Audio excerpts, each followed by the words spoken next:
The stream is right here. Calm thyself. It's on time.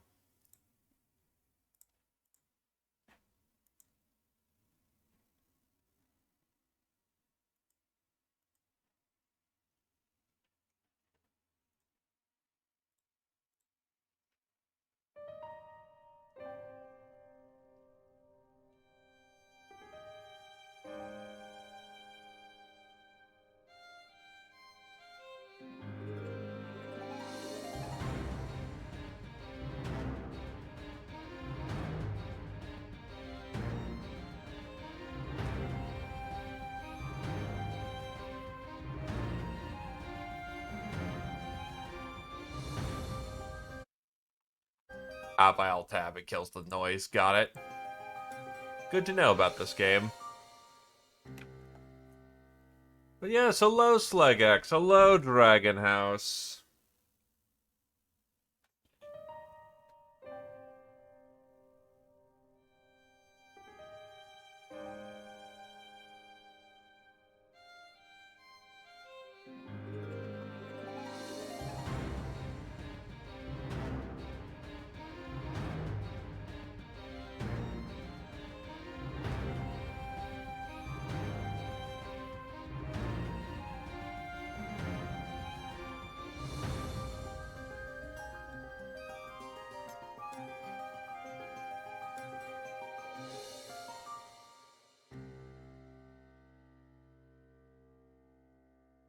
Give folks a chance to trickle in, and yes, considering I've been spending the last 2 days tanking for democracy, this kind of feels a little bit like the vibe.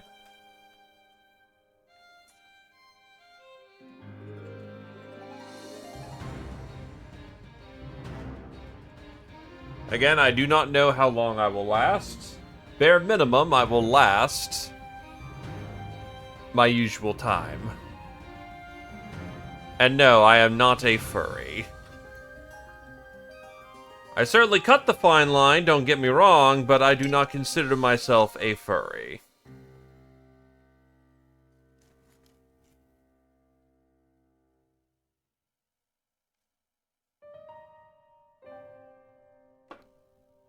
But much like titles in life, they are usually assigned for you.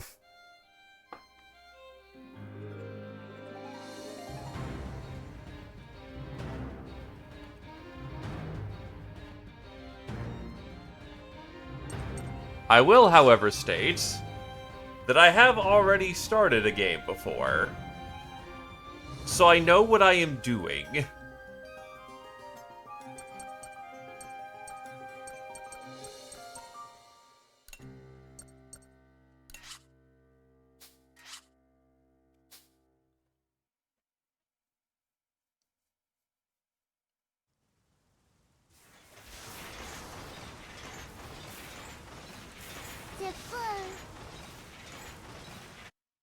Anywho, the game is originally in Japanese, but there's a French option, and the game is horribly French. So you're going to hear the French dialogue. And you will suffer this.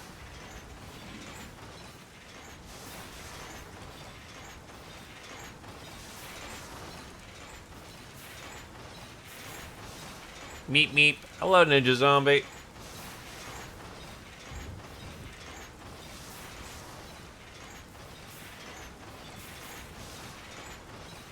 See, about a minute more. Let some other folks trickle in.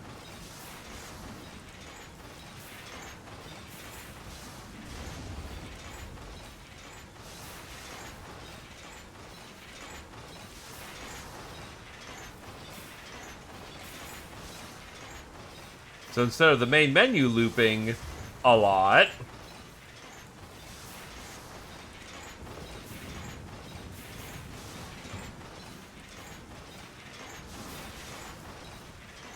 you just get to hear the clanking of a tank a lot. The Japanese voice acting's fine.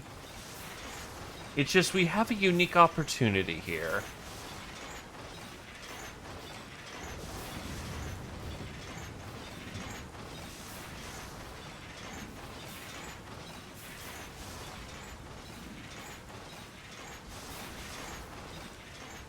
Oh yeah, Lorian's having a sale, I guess.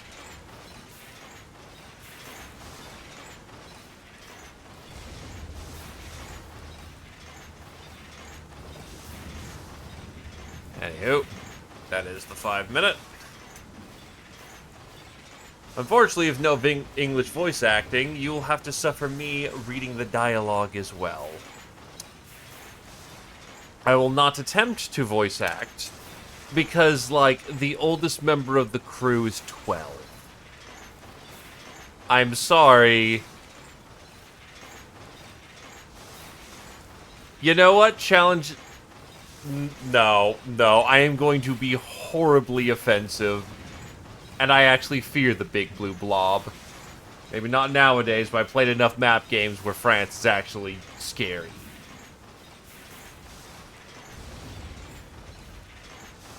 They'll handle the strong accent, though. So, anywho, let's actually get this show on the road. Yeah, I'm not going to try and voice act for a bunch of 12-year-olds. And younger.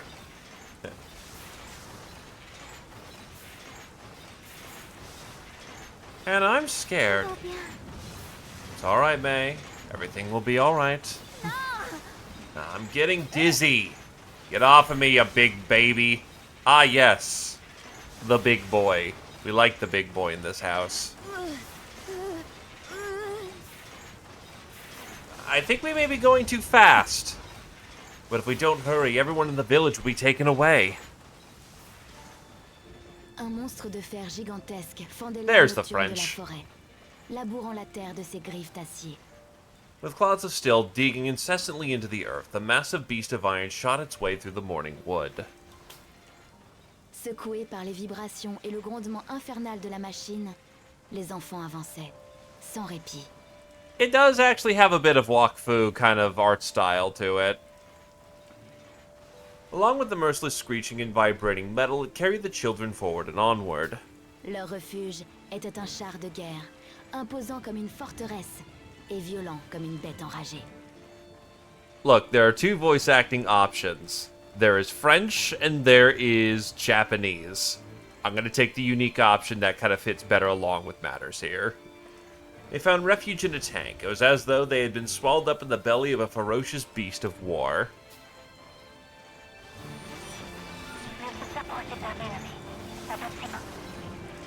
You should see the enemy up ahead soon. Watch out. Malt, we're almost upon them. Alright, with this thing we might have a chance to get him back, for sure. Yay! We have a giant weapon of war!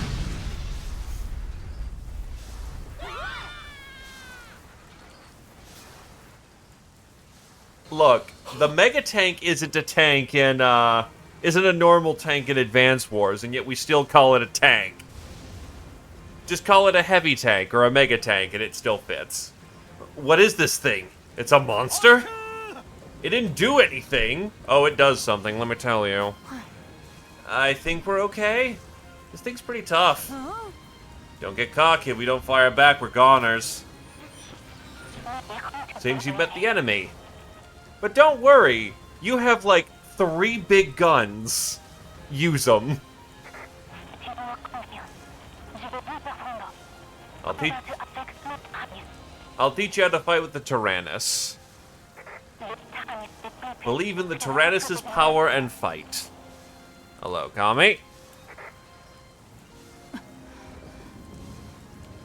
There's going to be still quite a bit of Japanese writing in this, so don't you worry. That's right, we have to fight. If we don't, everyone from the village will be taken away.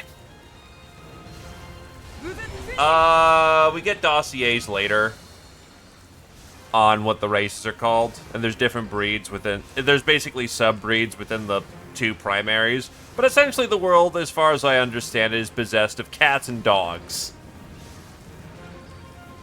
So, I've already done this tutorial, like, twice.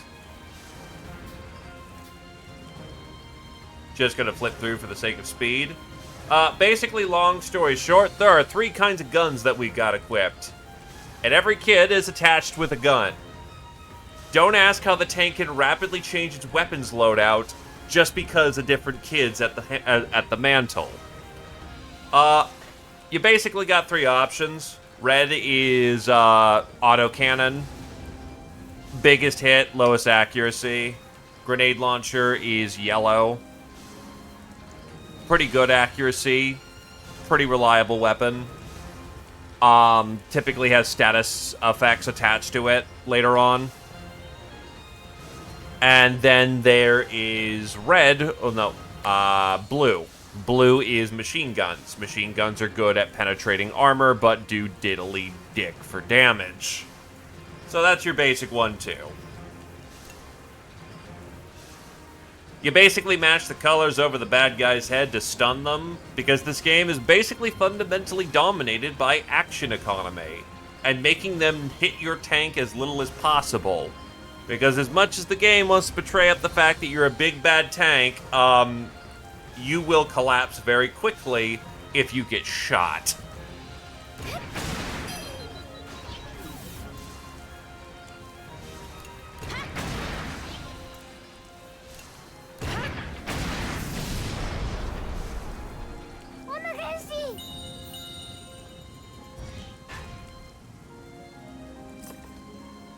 Being more efficient in battle is good because the flashier and quicker you are, the more experience your giant stable gets. And considering people can level up independently, yeah, good to make sure that most people are leveling up as efficiently as possible.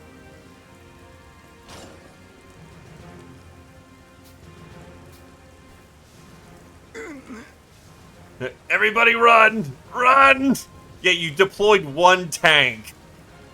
Like, what do you think? You had it coming, suckers! Hey, Star.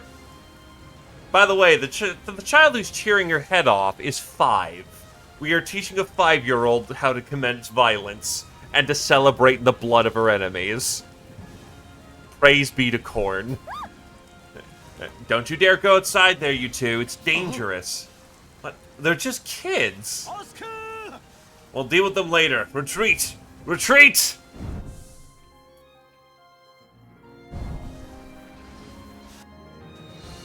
So, if anyone has played, like, probably 90% of you, Slay the Spire, this is a very similar structure. We're on a road, and eventually the road will split off. We get choices of where to go. Usually there is a choice between a dangerous road and not so dangerous road. Dangerous road gets you more experience, not so dangerous road is good for recovery.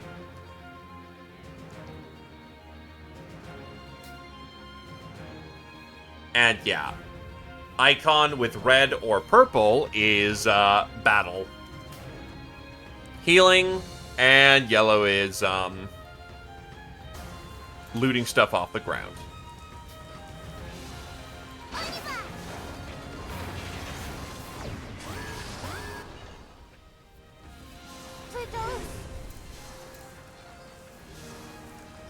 So, yeah, at the top we can see initiative order. As mentioned, manipulating the initiative order is the secret on how to not die. Match the colors, and bad things happen to the bad guys. Bang! Note that you can only delay them once. They still get to have a turn eventually. Unfortunately, we're also pretty slow. So we don't get to really take advantage of the delay mechanic a lot early on. Some fights you have to fight straight on. Flying enemies you do not hit with most things. Usually you pull out machine guns because flying enemies are annoying to hit. Now behold, one of the main mechanics of the game. You are going to be switching out kids frequently because you need to manipulate the turn order, and you also need the correct weapons for the situation at hand. Also, social links, which we'll get into later. Essentially speaking, place people with people that they like, and develop and cultivate those friendships off-screen so that you have animu bullshit powers later on.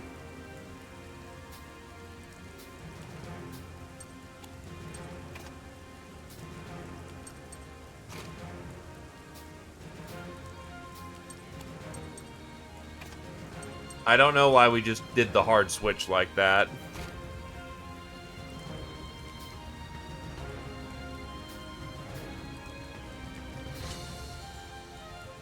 Jesus, what did I just cut my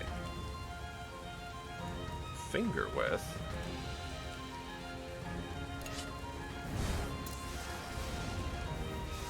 Anywho, an important thing about this whole switching out kids with weapons thing is that it is a free action. You're stuck into the formation for, I think, a full rotation. But it is definitely very helpful.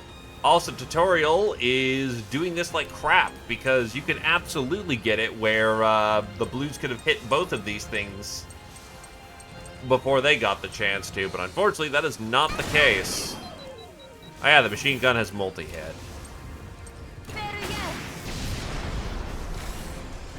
Yeah, I just don't know off the top of my head what it precisely counts as a turn. Like 3 full rotations, or just 3 of your kids, you know, lighten up the enemy.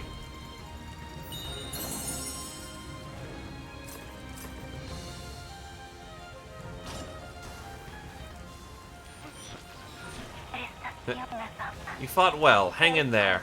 I know you can do it. La voix de la radio réconfortait les enfants. The voice on the radio spoke words of comfort. Mais le doute et la crainte de la suite des événements ne leur permettaient pas However, de doubt savourer and fear of pleinement what cette may lie victoire. ahead would not allow them to fully savor this victory.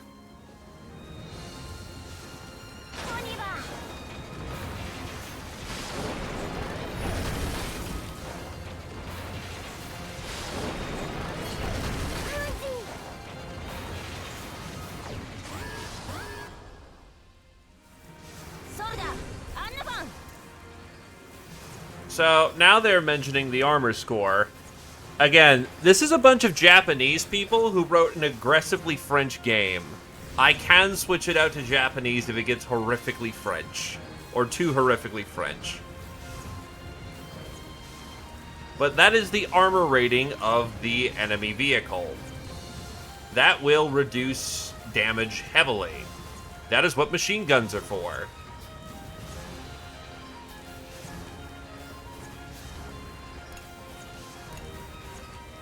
Praise be specialty munitions.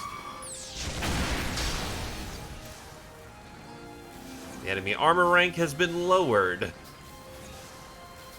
SP is basically magic.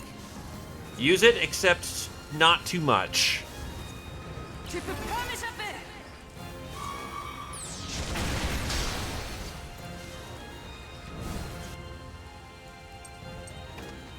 Anyway, we're pulling out Fat Ass because we love him.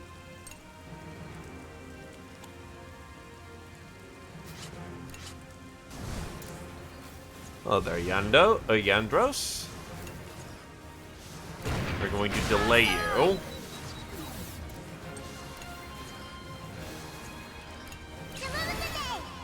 Armor score to 0.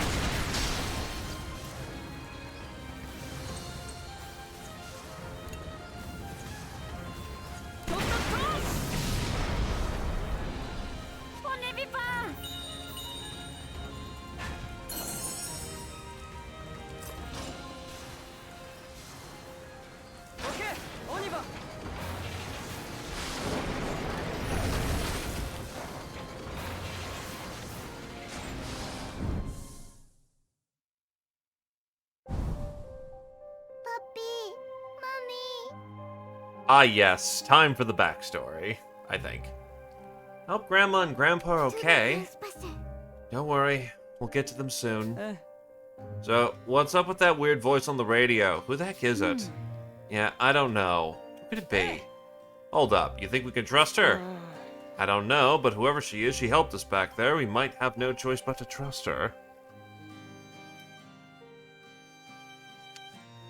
French furries destroying a French furries attempting to save their parents from labor camp. The game. Or Furry World War II. That also works too. Great, just great. I guess we ain't got a choice then. Les enfants commençaient à somnoler. The children's tension gradually eased, they drifted off to sleep. Comment les choses avaient pu All en while arriver là? thinking, why? Why did any of this have to happen?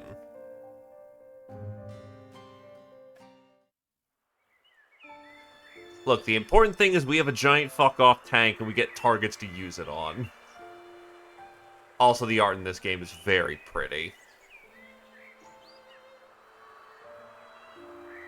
There's some dogs. Malt over there is a dog. Petite Mona. 12 hours before. Petite Mona, an ordinary village on the outskirts of the free lands of Gasco.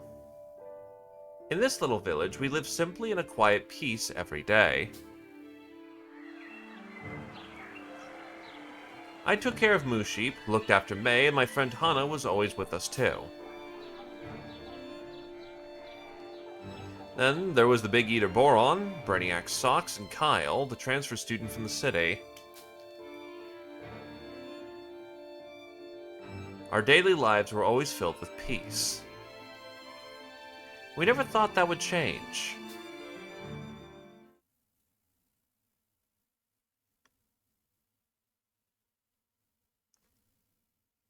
Then one night...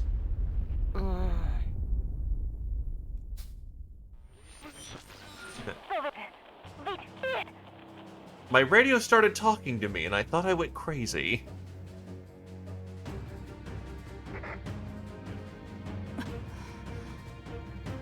Why's the radio?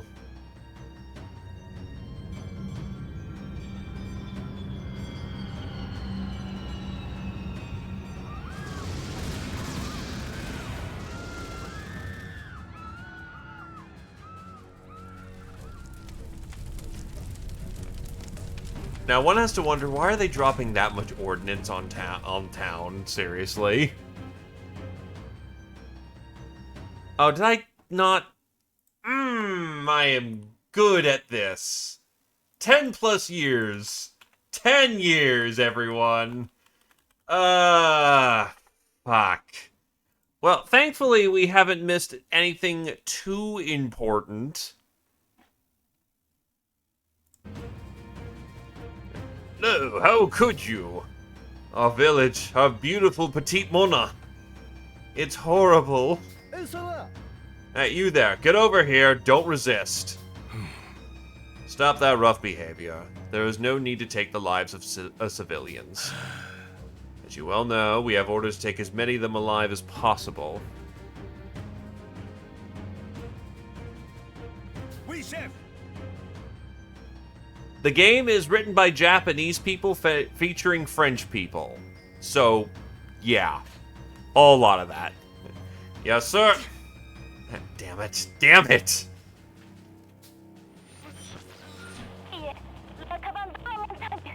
You must run to the mountain cave.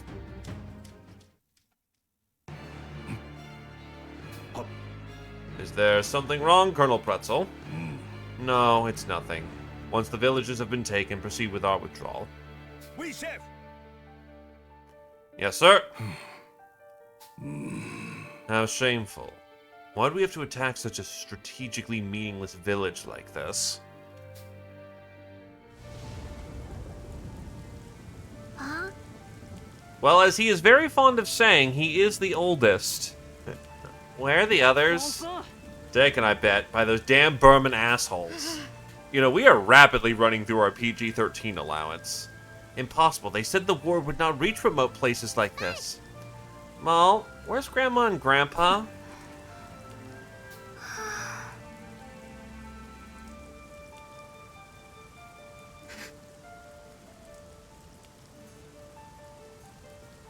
I mean, yeah, it is a little on the nose.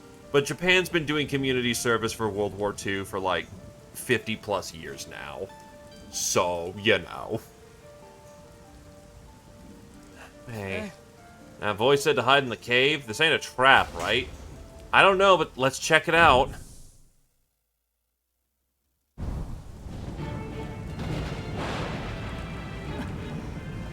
This must be it, the cave.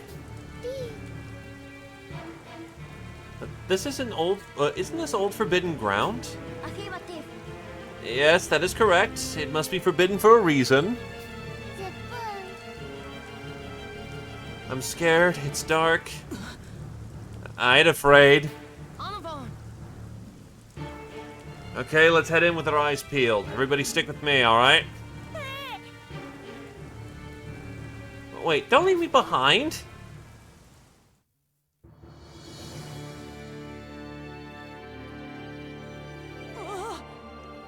What the heck is this? It must be a tank, but I've never imagined they were this large. A tank? It's huge, bigger than the windmill in the village. Hey, looks like we can get in over there. Do you think it's safe? It's a tank.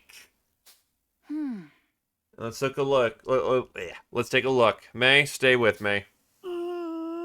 Okay.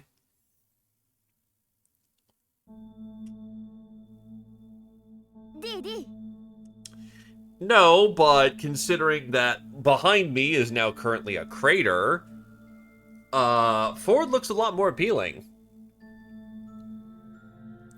This must be the tank's control room. Seriously? Maybe we can rescue everybody with this thing. But there's no handle. How are we supposed to operate it? Not even I know. Look, seems like it'll fall apart the moment we touch it wrong. We gotta do something.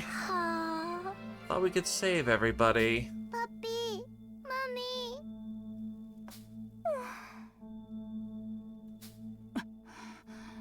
Our village. Please, please move. God, please save us.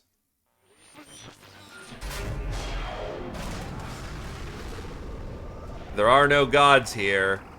Only men and some women. Actually, one, and then a small girl. Just a reminder, don't train kids on automatic weapons. Train them on squad weapons. It's a team-building exercise.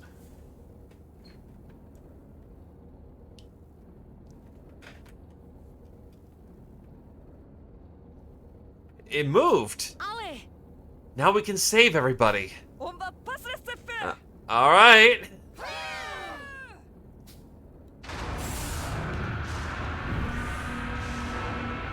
We're not turning kids into ammunition. We're piloting a tank together.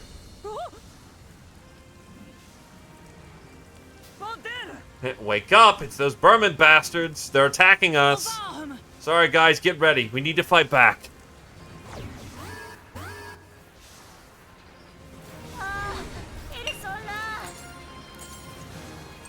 Okay, so... yeah. I switch out. We now have the freedom to do this. Bang, bang, bang. Good to go. Yes, they do. Because we can still have some cute designs despite it all. Yeah, you don't have anything fancy. Yep, you still got basic skills.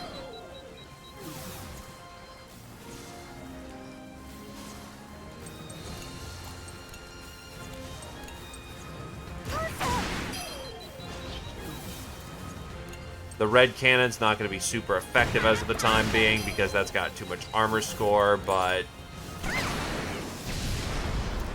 oh, yeah, we actually managed to get a grenade out before they got to attack. Blue actually still has a point. Ow. Well, actually, no, Blue's going to be doing something else. They're going to be lighting up that so we can punch the armor.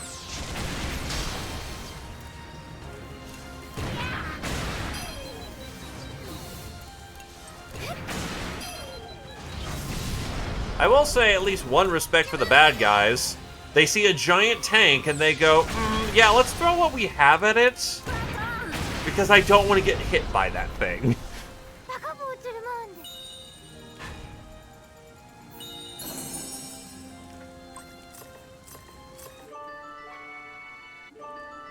Behold, everybody levels up. That screen will fire often.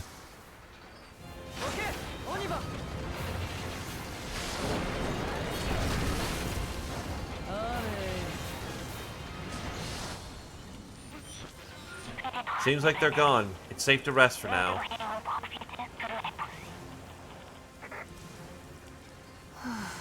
Yeah, that was pretty exhausting.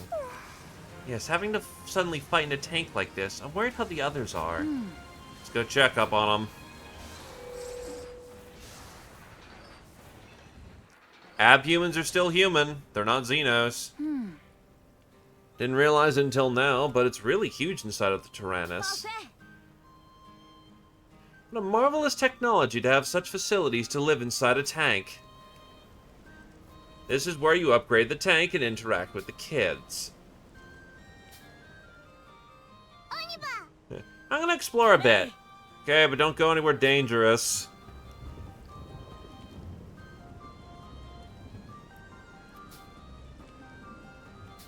So we're still on rails for the moment. Control made to explore the interior of the Tyrannus. But yeah, I should... Do I not have access to my books yet? Ah, I guess we're still in tutorial mode. Right, so the basic facilities. Out here in the back, you can scrape metal. There's a fishing rod, so I let it drag on the ground and caught some junk. I don't know if any of it's useful, but it's good for taking your mind off of things.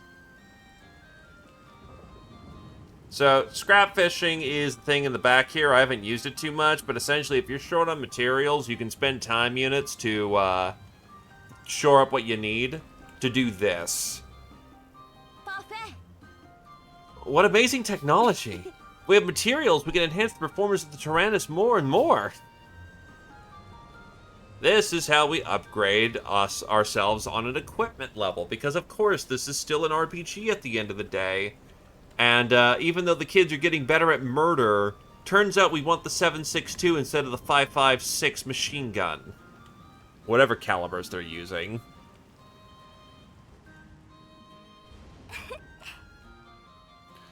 I mean...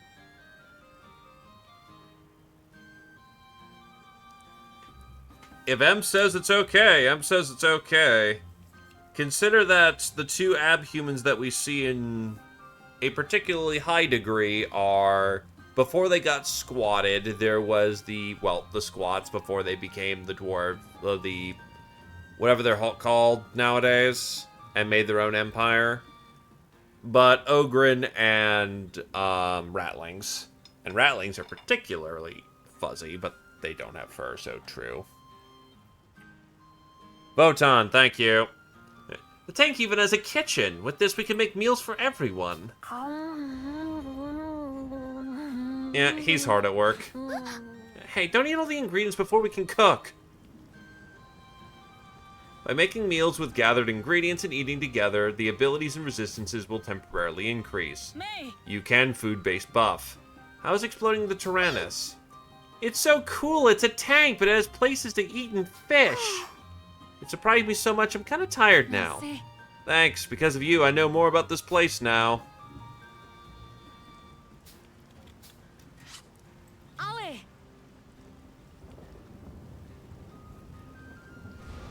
Since the character in control gets the most experience, switch them out as needed. However, because the tutorial is going to tutorial, it's going to waste all of our time units. Thanks, tutorial.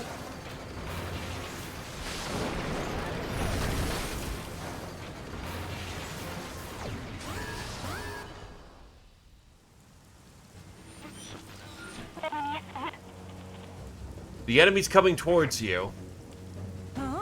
What? You're joking. This tank seems stronger than the others. Everybody, watch out. You're already surrounded by our garrison. I do not relish in fighting pointlessly. Just surrender.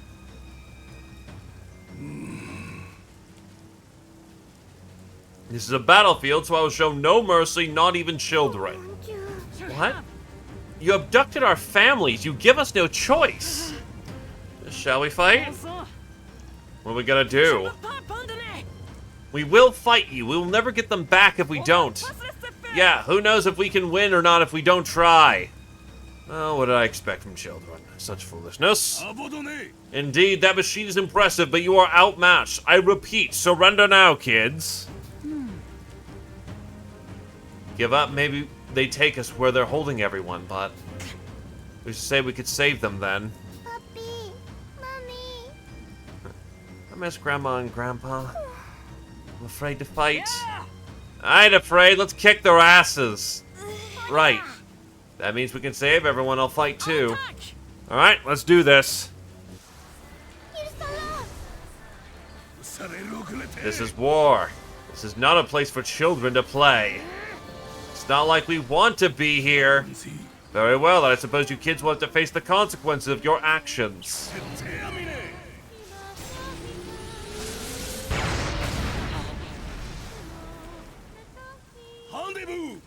Why do you still resist? Disarm yourselves and surrender.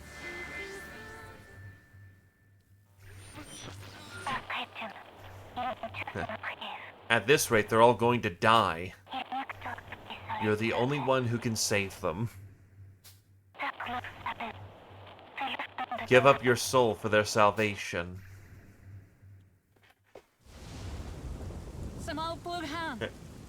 I'm the oldest, so I have to protect them. I'll do anything for them. Who's gonna do it if not me? They're my only friends. I'll do it. If I may be of any assistance, then... I'm scared. So, when you're in a bad situation, you get access to the Soul Cannon. I am certain this is not going to have negative repercussions whatsoever. The Soul Cannon is the ultimate weapon that can annihilate all enemies with the resolve of a single child. What if I want to lose the No. You're gonna use it. So now, because it's a very significant early choice,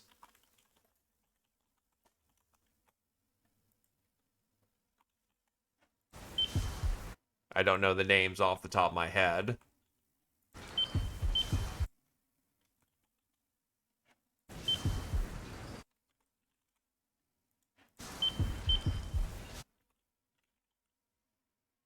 Oh, I can't actually add the +1. I only get up to 5. Fuck.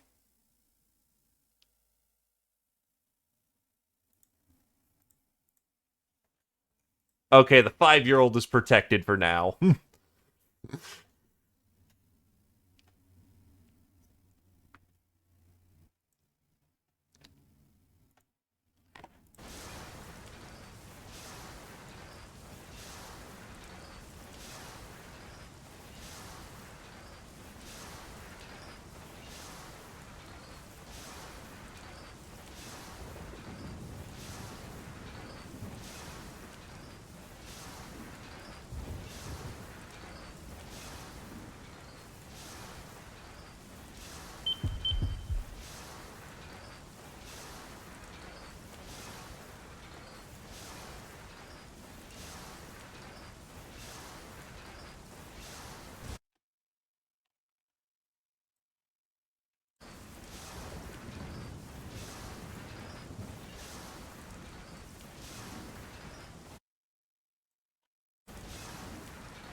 Well, we've got a minute left, but on the other hand, I see 10 in the degree of main protag. Oh, you absolutely can! I just didn't have enough people to vote for the youngest. But the voice absolutely fucking gaslights the shit out of her, and she hops in. You can, and you absolutely will.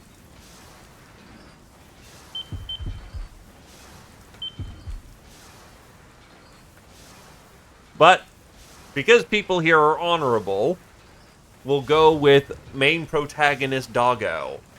Which, to answer the question, by technical definition, yes, he is kind of main character energy, But you can absolutely blast him in the first round of using this thing.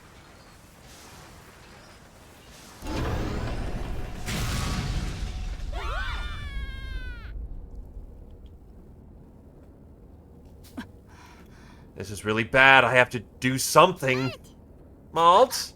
Malt, where are you going?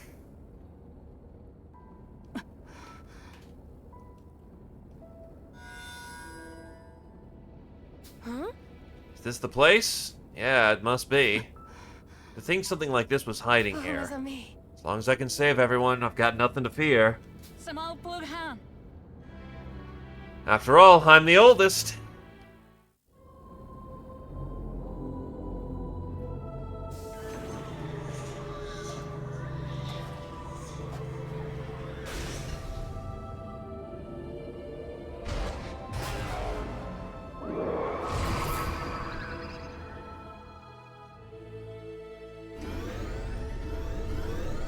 Soul Cannon stand by, loading energy into Soul Cannon chamber. All crew brace for shock. Proceeding with Soul Cannon firing sequence. Auto-targeting mode on. What the heck? What's a Soul Cannon? I do not know. I simply do not know. Malt, where'd you go? Don't worry, guys. I'm sure everything will be okay.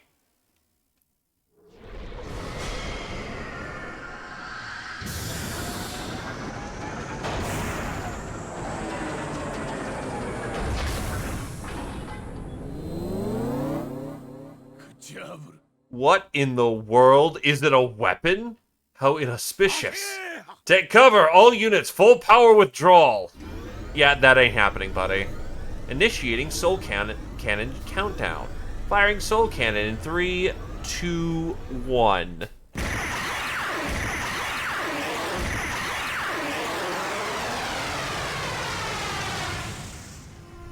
So, the thing about the Soul Cannon, as far as I understand it, is that if you use it, you win the encounter.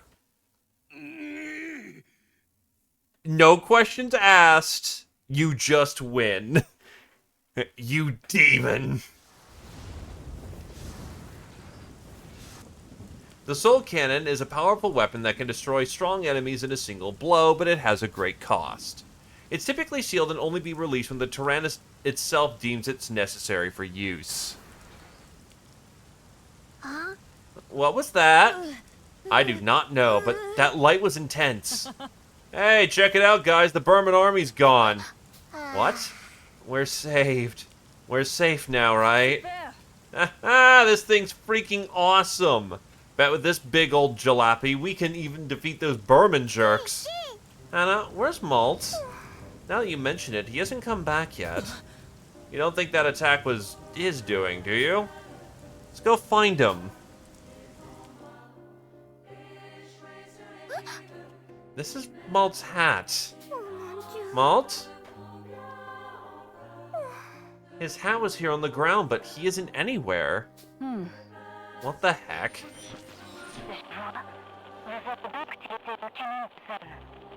So, fun fact, I have seen the manga rendition as this as well.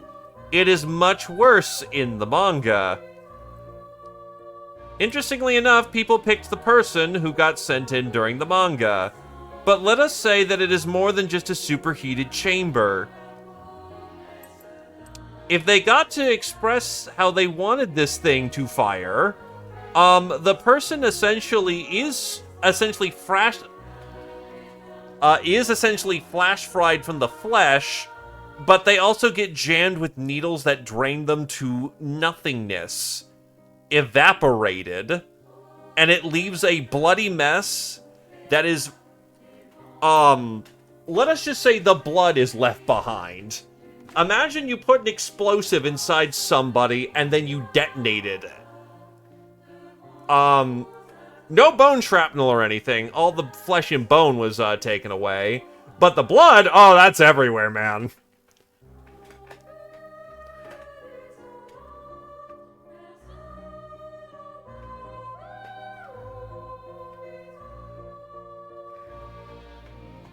I don't know how long it lasts, but the suffering is immense. Also, as far as I'm aware of, the soul is completely dusted.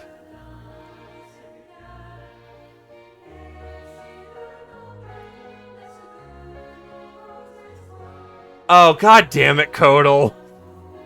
I see your lobotomy reference. But yeah, no. As much as it's haha funny stuff, you know, kids in the soul canon thing, it is painful.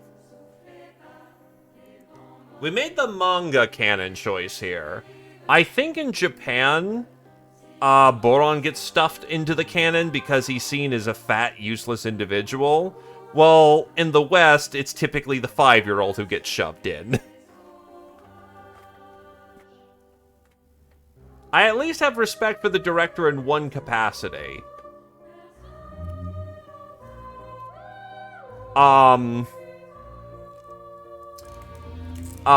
He does not judge you for your use of the canon. Essentially, when he says when you use this thing, it is a choice between you and God.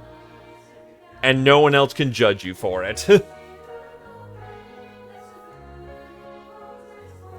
So, you're not shamed into using this thing. But yeah, no, I've seen what happens when you stick May in this thing. The voice absolutely gaslights her into doing it. And she thinks she's gonna go see her parents. It's fucking horrid. It is as I feared. The soul cannon has been activated, so one of you is used as its power source.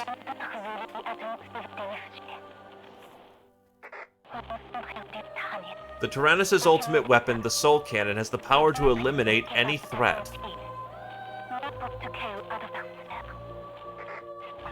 However, in order for it to function, it requires bioenergy. In other words, a single person's life.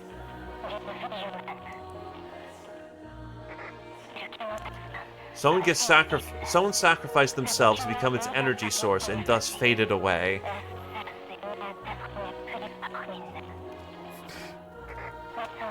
My children, I understand your sorrow, but unfortunately all I can do is console you.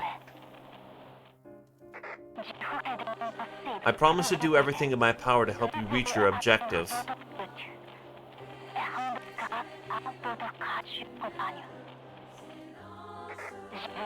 Your friend's sacrifice will not have been in vain. Hannah, where did Malt go? Remember, she's 5. She doesn't understand what's going on. May? The children couldn't comprehend everything the voice told them. But one thing was painfully clear. A precious friend was lost forever. Nothing else seemed to matter.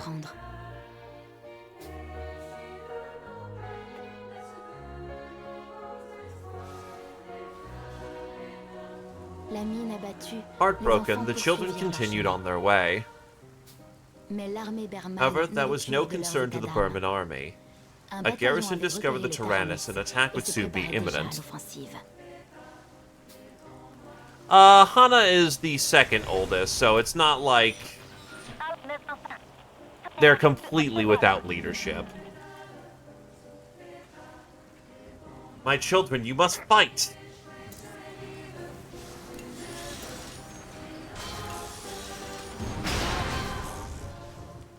What are you doing? Fight back!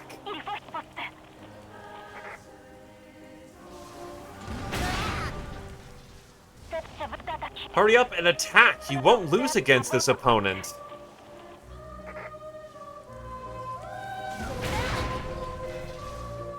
I can see it. You've lost the will to fight.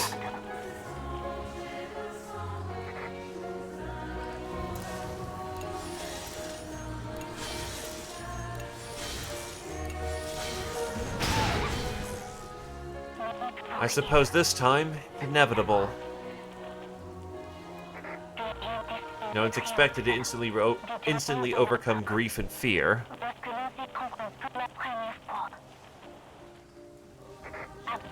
You can learn from your mistakes. Even if you fail, your struggle will not have been in vain.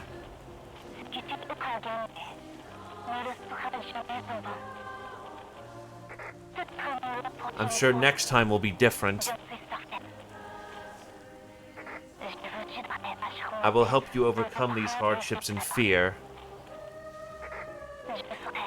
I'll always be here, watching over you.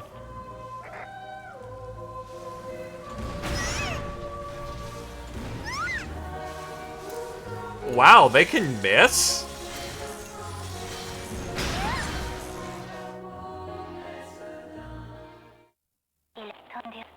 This is where we part, until you awaken once more. Until then, rest well, my child.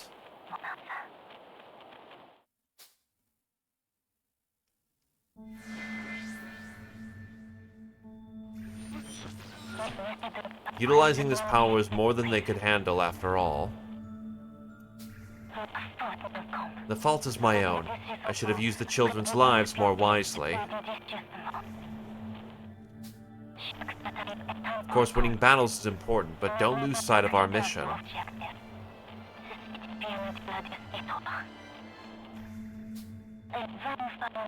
Next time, I shall guide them properly.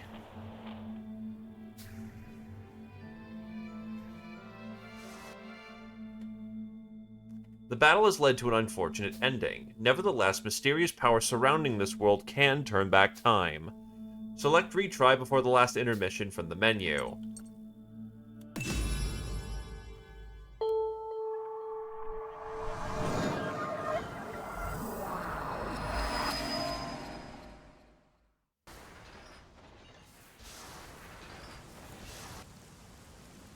Let's do the time warp again.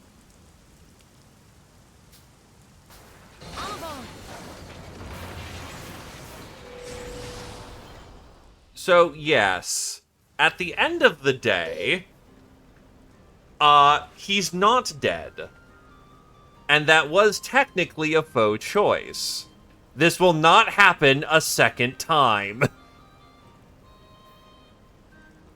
Forgive me for perhaps misleading to a degree, but the entire point of that part of the tutorial is that the soul cannon is an option.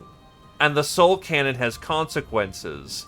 You are now full aware of what that thing can do. If you use it a second time, it's entirely on you.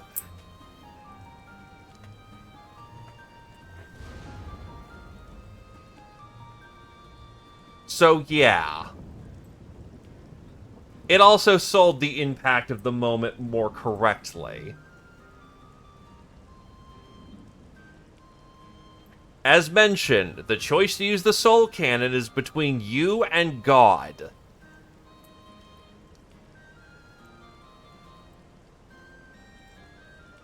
You are not forced to use it, but if you don't think you can win it is an option. Yeah, pretty much the entire point of that is you are aware of the consequences.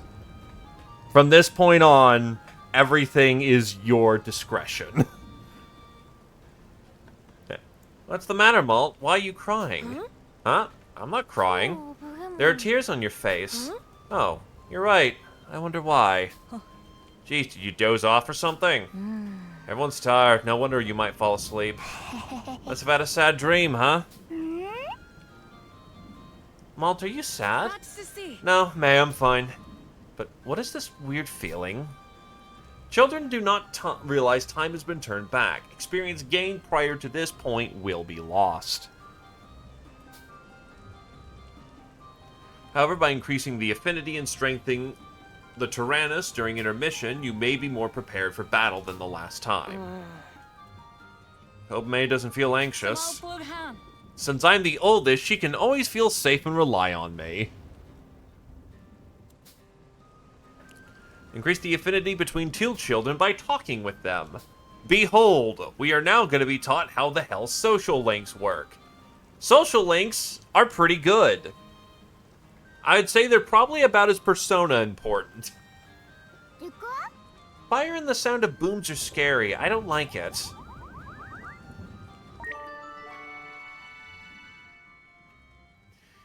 So yeah, when you level up a social link between... God, why is my throat giving out already? God damn it. So yeah, when you raise up a social link, when the two children are working together, they get a bonus. If Malt is in the secondary slot, May gets an attack boost. If May is in the secondary slot, Malt gets a speed boost.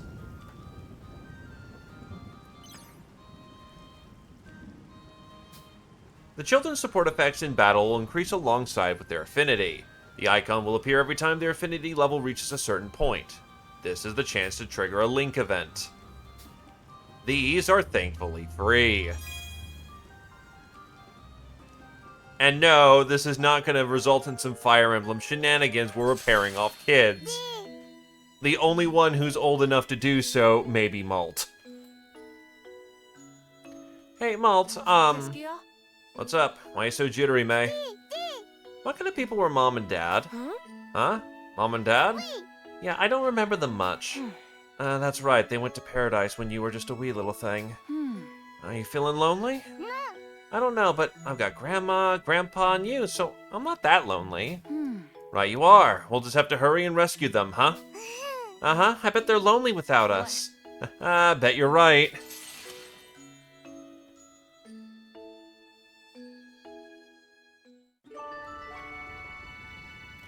So, when you hit the first social link, you get something called a link attack.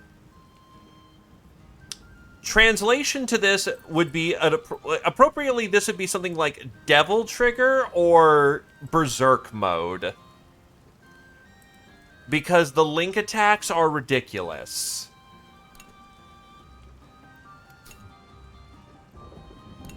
It takes the entire lane to get that up, but basically when you drop that thing, it can win a fight by itself. What? The problem is with a link attack is that the kids who have said link attack do need to work together. If they're not working together, you don't build up that link attack. So you do kind of get shoehorned into certain groupings, shall we say. Doesn't seem like any enemies are around, so let's check out the Tyrannus a little more. Talking to children or using facilities takes up action points. That's the top left, that's your time units. 20 may seem like a lot. It's not a lot. You have just enough to do what you need to do. Oh, wait, nope. You are correct, Kuroda. Yeah, no, I'm thinking of hero mode. I forgot that the link attack is its own thing. Oops.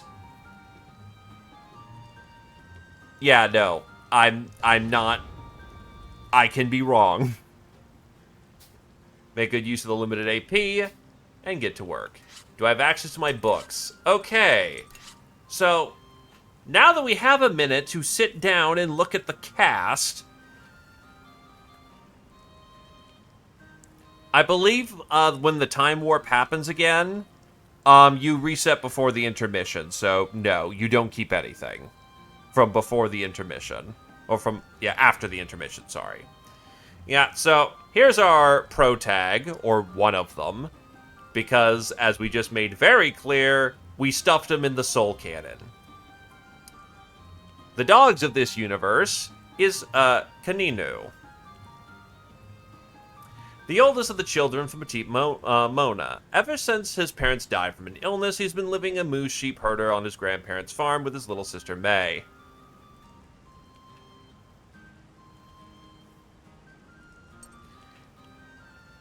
The cats are Felinico.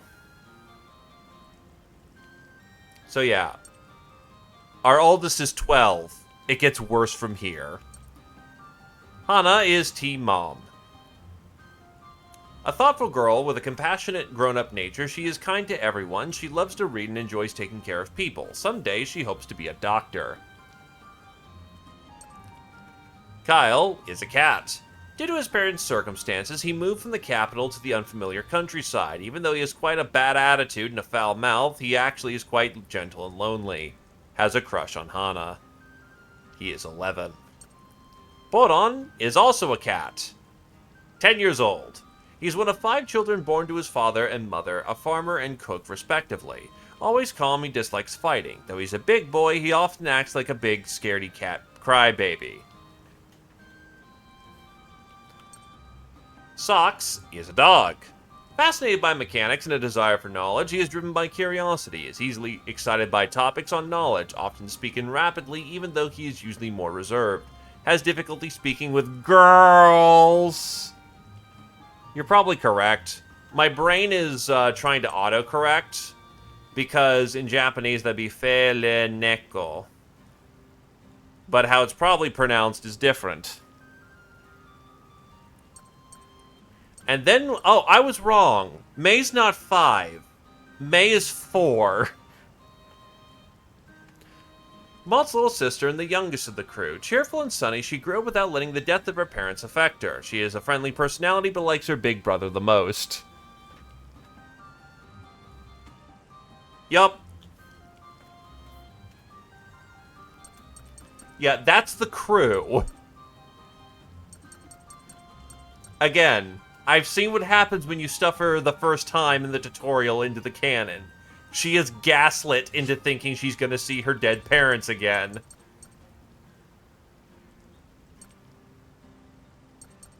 So, yeah.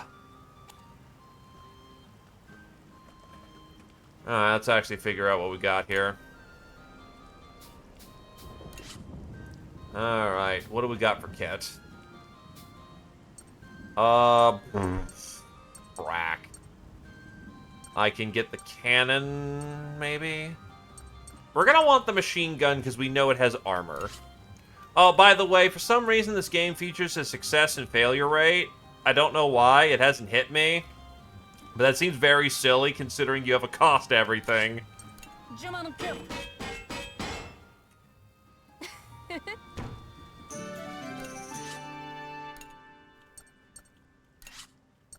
Allez! Tranquille.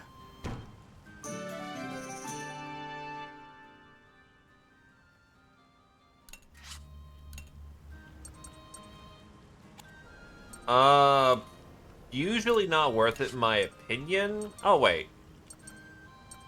Also, yeah, HP, please.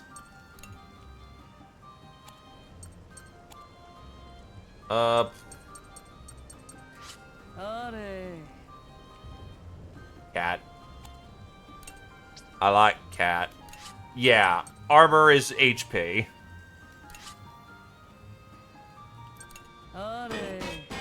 And to be fair, it's not like there was parental oversight on this one. This was, the kids jumped into a tank. Wow, why is my throat super fucked right now? Maybe I do need some water. Give me a sec.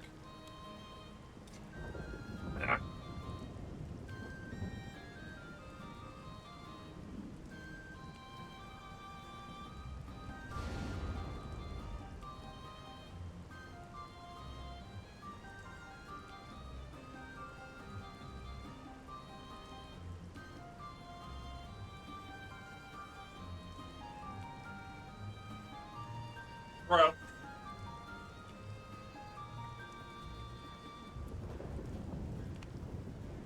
Alright. Quoi donc? Oh, whoop. Accidental talk action. Now's my chance to thoroughly examine the construction of this tank.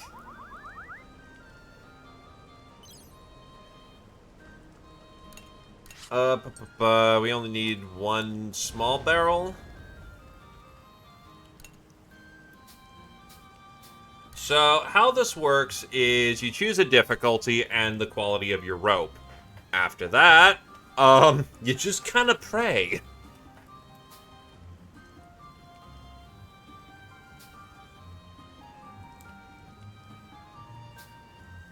Level 1 lines never break.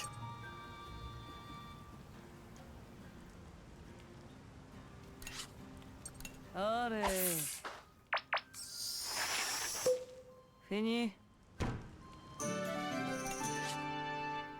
Damn it. We did not get what we were hoping for here. We will try a second time. Probably don't need to do this, but having level 2s off the bat would be nice. Okay, we got it.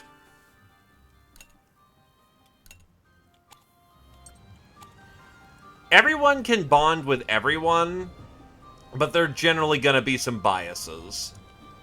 Like, I think Kyle has... Oh, actually, he does not have pretty big bias. Anywho. Grenade launcher.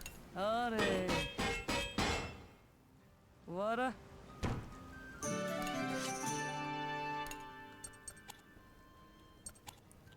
Since apparently I've got the boys nearly leveled.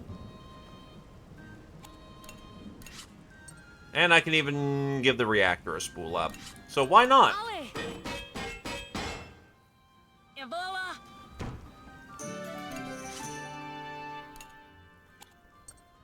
Again, you may think we have a lot of time in this moment.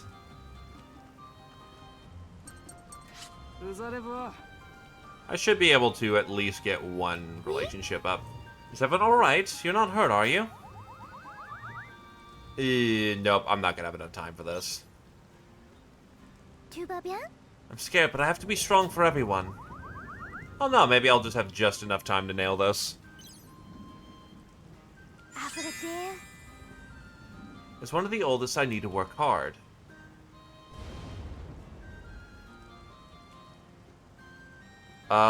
Don't overdo it. Looks like I've worried you. Sorry. Ah, yes. I am not biased towards the cat at all. Salut? I know it's simple first aids. Let me know. I know simple first aids. Let me know if you get injured. There we go. So, this is a particularly nice combo. Hana is basically your early healer. She knows basic healing, and with her in the back and Kyle in the front, having a machine gun with multi-hit is nice.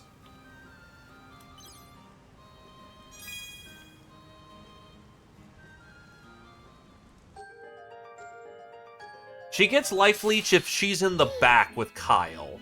I think she gives this ability to other people as well, but I don't know who, and I don't know the combos. Kyle, there's something on my mind. Do you have a moment? Huh? Something on your mind? That wouldn't have anything to do with me, would it? Actually, it does. Okay, then, what's on your mind? Let's hear it. So, Kyle, I was thinking that maybe it'd be nice if we could get to know each other a little better. Get to know each other a little better? Yes, I was thinking it'd be nice if you could get along with everyone. Everybody? Yeah, right, everybody. Oh, oui? Yes, well, did I ask something strange? No. Nope, it's all good. But you should know I don't really care about getting along with everybody. Sorry, but that's all you wanted to talk to me about. I'm kind of busy, so... Oh, Kyle.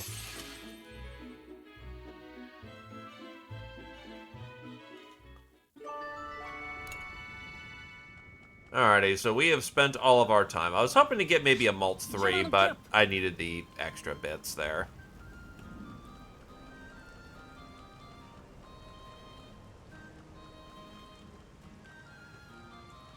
Anywho, we are now much better prepared for the situation at hand.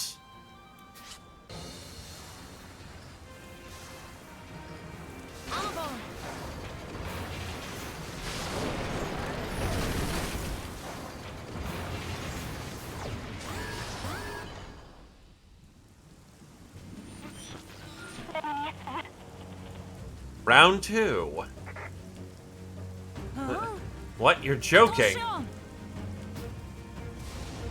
He's back! Rendezvous!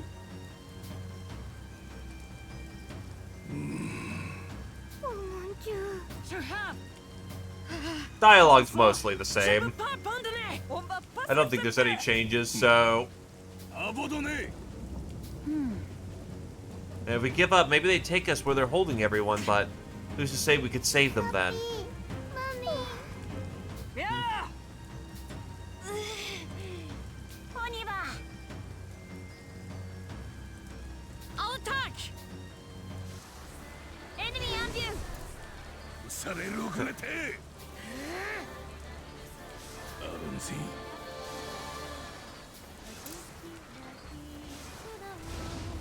So, now we're actually doing the fight.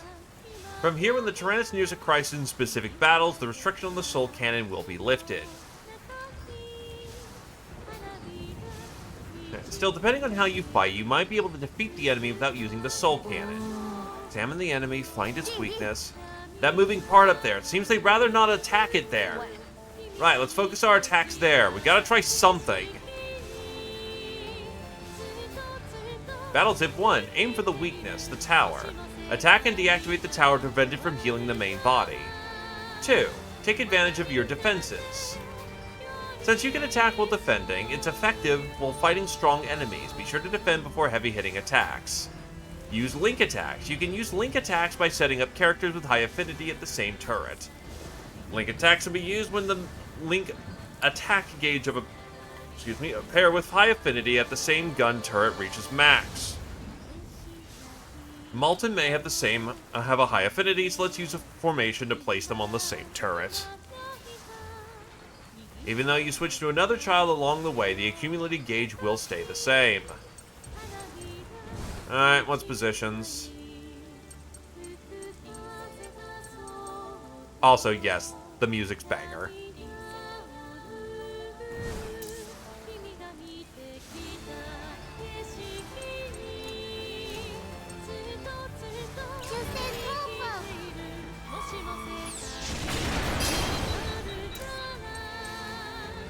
Batten the hatches.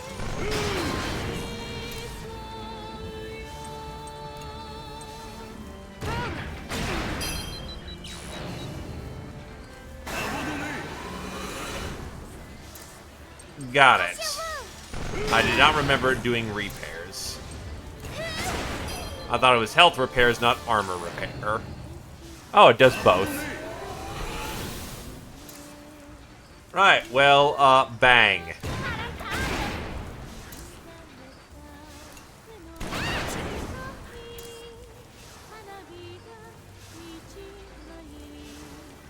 Usually they say when they're about to drop something real nasty, so... Oh, fuck off.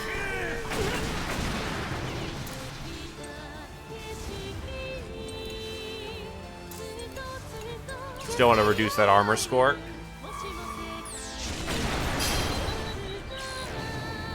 Damn it.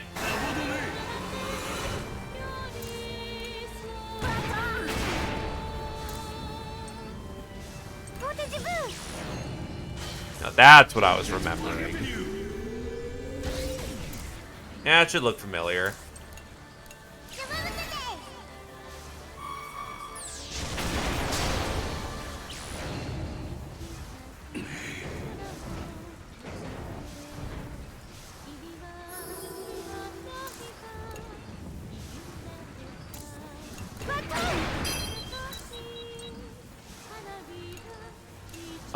The delay should stop this thing.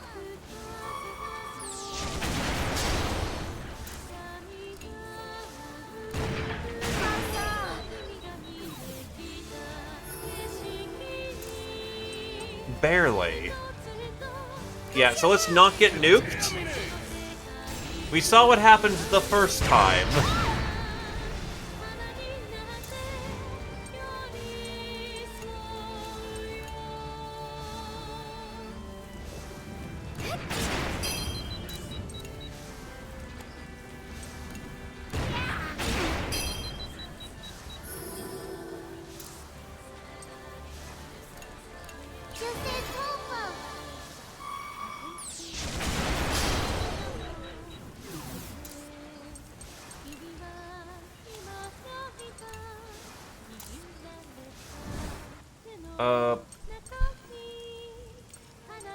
Luck, accuracy, attack. And nothing real fancy there, unfortunately. Oh no! She gets more ridiculous later on. If you are willing to put a 4-year-old on the front line, her ult is that she gets double speed. That is as hilarious as you think it is. Her ult is that she discovers full auto.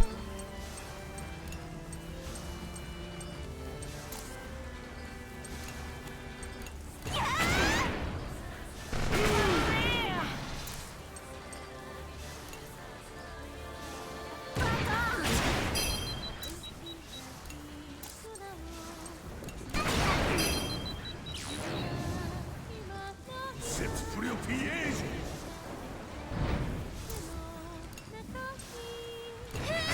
Anyway, we're gonna stall it.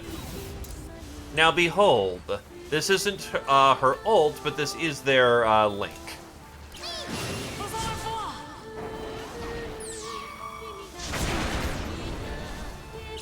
And everyone gets a damage buff.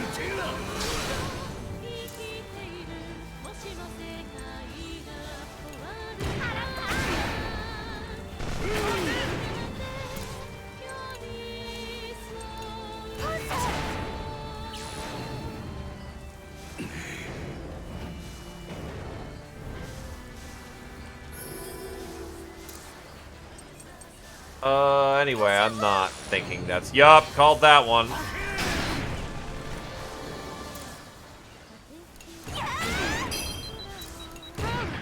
I do need to do something about the armor.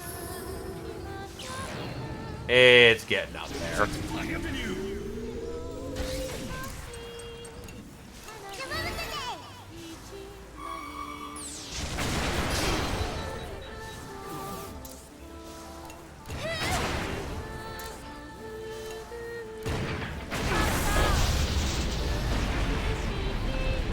We're good.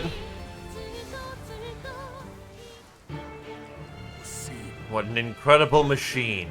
Are those children really operating it? Would you look at the glorious Colonel Pretzel, beaten by mere children?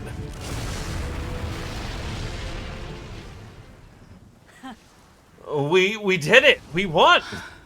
Did we do it? Alright. I'm so relieved. It makes me really hungry. Dude, do you ever think about anything besides food? Do you think that Berman soldier's dead? Well, what do you think? Guys, we just killed someone.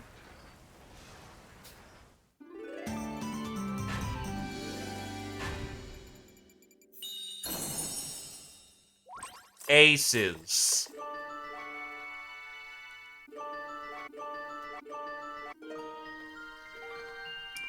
So, May's first skill is that she gets to double tap someone, and she gives a speed boost to herself.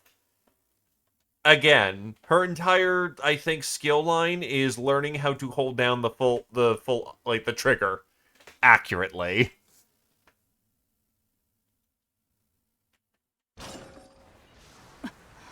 We just killed someone. The children realized if they wanted to save their families, they'd have no choice but to board that machine, face the Berman army, and take the lives of enemy soldiers.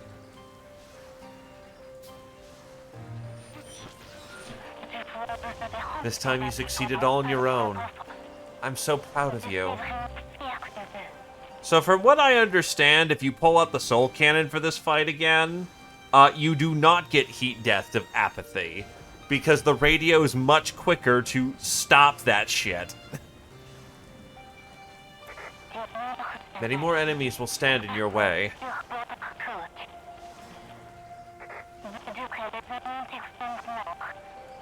Defeat them without remorse, or you and your precious families will perish. Everyone will die? Struck by this cruel reality, the children stood in quiet resolution. It's linear, but we can influence who gets bonus XP. So, this is war. The Tyrannus is equipped with a formidable weapon, the Soul Cannon, capable of defeating any enemy. However, in order to function, it requires bioenergy. In other words, a single person's life.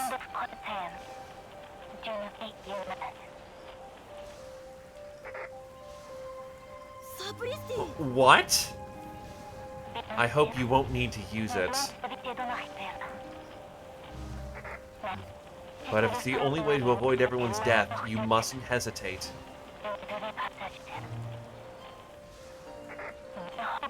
Although you may regret your actions in the moment, hesitation will only lead to certain death.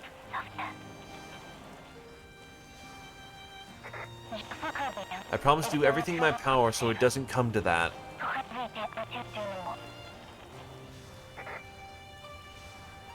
The children couldn't comprehend everything the voice said, but this much was clear. If they hesitated, everyone would die. This horrifying reality fell heavily on their shoulders.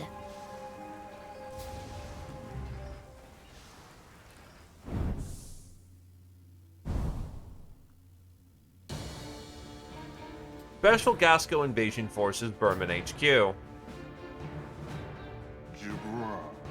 I see that the devil from the old tales was in deep slumber. If that is so, then the lost god can also return to this land.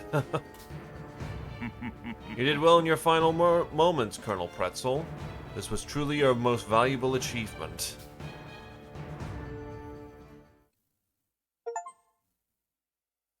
Huh? I'm only chapter 5. Why did I get the first thing? Oh, yeah, and your reward for, you know, clearing through the chapters is art. It's good art. Commence the head pats on May.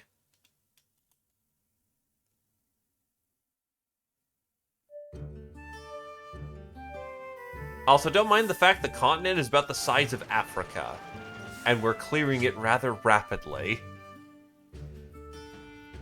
She is absolutely adorable.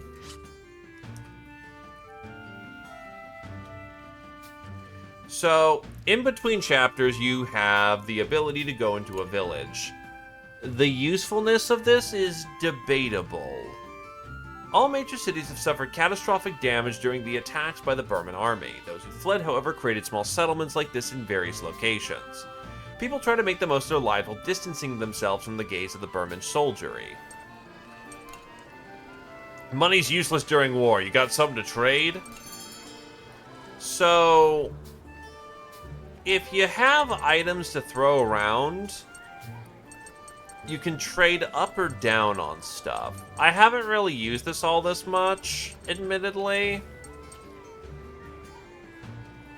So, I mean, I imagine later when you're trying to just get the fight, like, just squeeze out that last little bit of efficiency.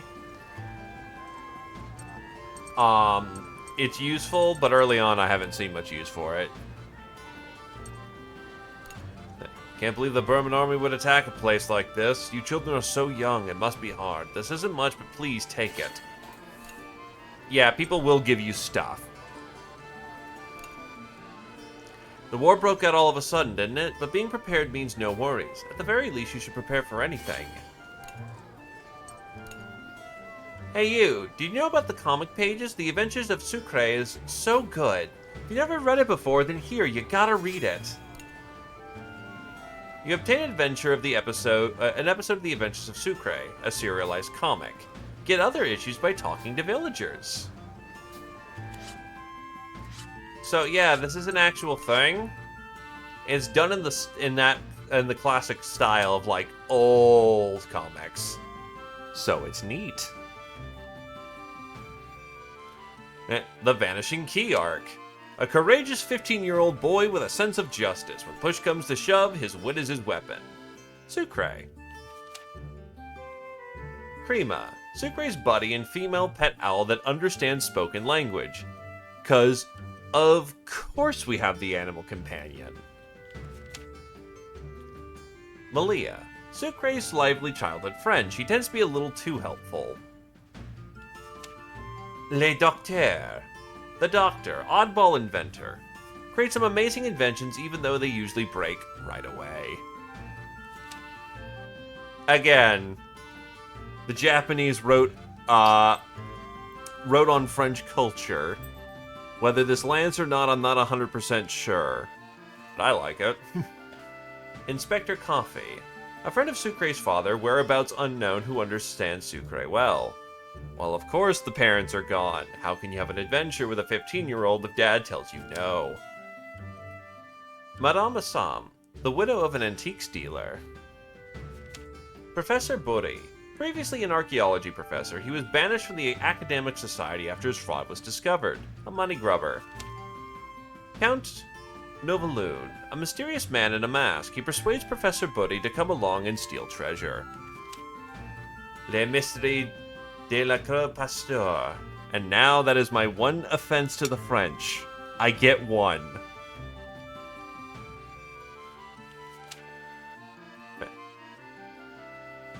Research Institute, the Fountain of Innovation. Yeah, no, this very much invokes memories of Tintin. Well, consider, what if I just don't read any more of the comics after the first? But yeah. Wait, no, was it Tintin or... No, Tintin was the British comic, as far as I'm aware of. Also, wasn't Tintin, like, skilled in marksmanship? Kid casually just sniping people out of, like, bicopters?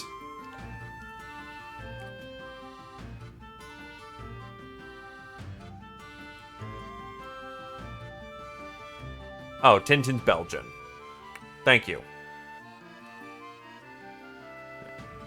The Fountain of Innovation.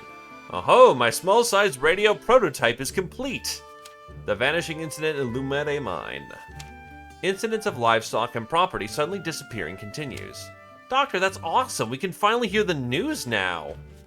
It's nice and small, perfect to carry around. It gets hot quickly, so it needs some improvement. You know, for like 1930, having a ring radio is actually really goddamn impressive.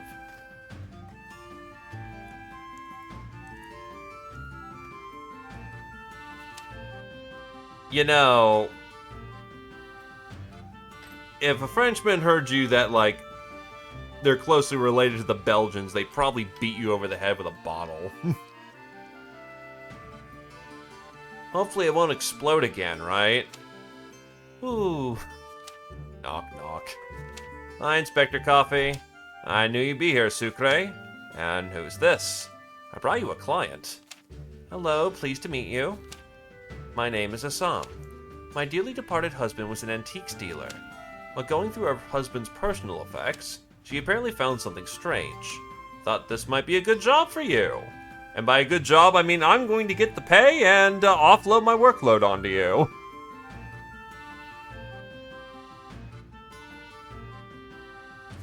Well, I have to get back to work, excuse me.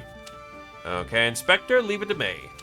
The strange thing I found looks like a screw. It came with this message. A bejeweled screw?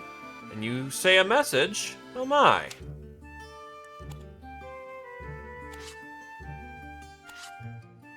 I mean, Luger was it's probably correct. The Luger was a rather serviceable gun at the time.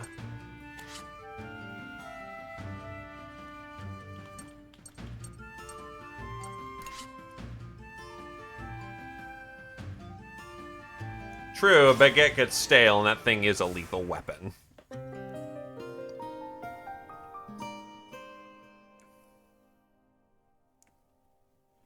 Dude, Calvin and Hobbes is some goddamn classic stuff. When I was able to rifle through my father's things when he was no longer able to maintain himself. Well, actually, I knew that he had this beforehand. He has a laminated, he has a laminated strip of, It's a Magical World.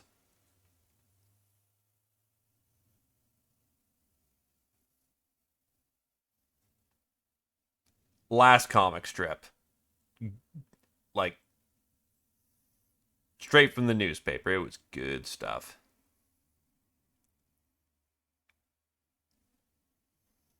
I also, by extension, have his giant comic book collection. I don't know what he has and doesn't have. But I know he collected.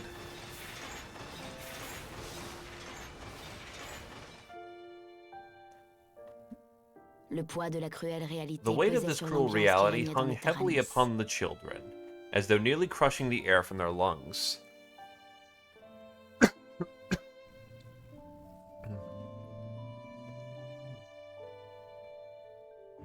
I mean, the Soviet Union was around at the time. Makes sense. All we wanted to do was save everyone, and here we are, waging war inside this thing. Did I get them involved into this mess? I never wanted this to happen.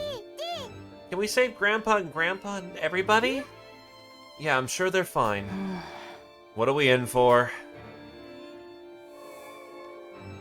C'est dans cette atmosphère étouffante It was under the qu'un stifling phénomène atmosphere étrange that a se strange produisit. phenomenon occurred.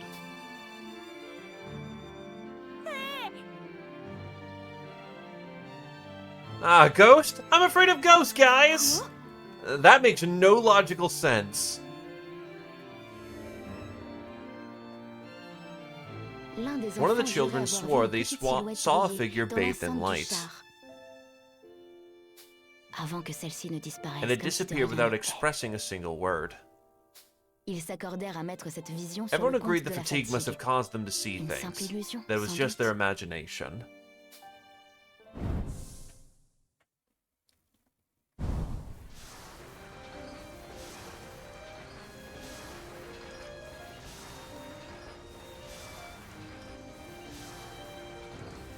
Yeah, the Soviet Union's in a... It's in a weird place, because it's... The Soviet Union has been around longer, I believe, than the Russian Federation, though I think that's just about to pass over. So it's kind of weird. There are people who are still alive from that time.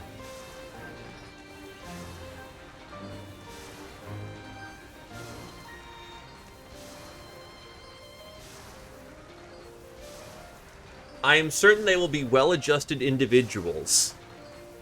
Right. Push on.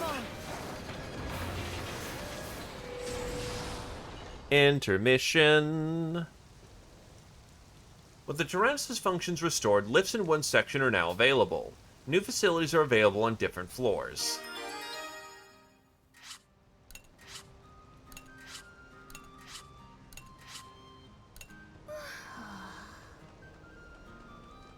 Right, so the thing that just unlocked is... we have a farm downstairs. We also... I've got a bad feeling about this. Yeah, so this is where the Soul Cannon lives.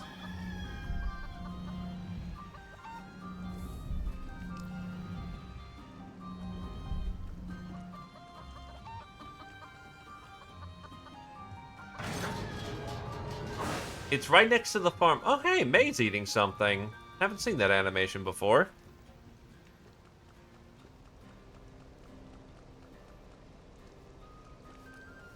It's 15 meters tall. This thing is bigger than a battle mech. Battle mechs are like 8 to 6. She's not eating flesh. She's eating like bread. I'm pretty sure that's bread.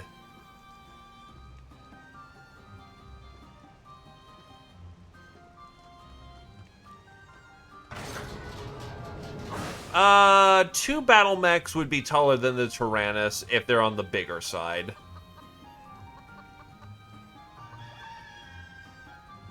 Anywho.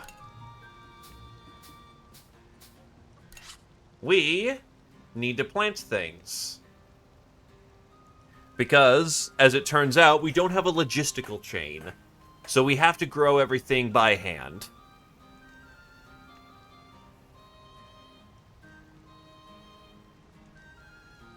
Oh, it counts as... The Union is in 18? I thought it happened roughly in the 30s to 40s. Huh.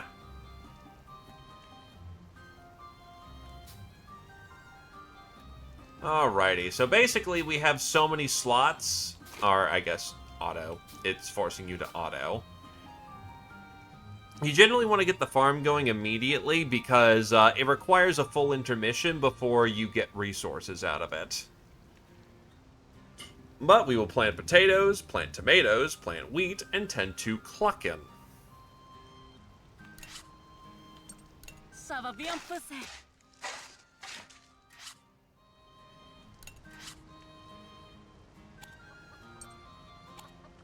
We are, however, still in the point of the game where we can do primarily social links, which is good. This is the mess hall. Much like in your ye olde Fire Emblems, you are able to cook food.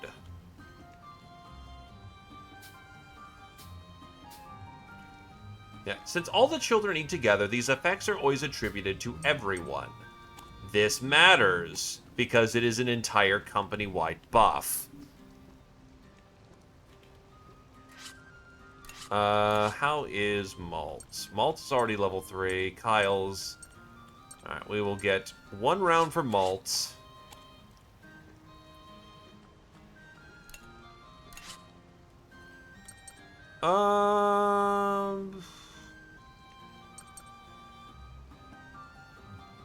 We're growing tomatoes, so...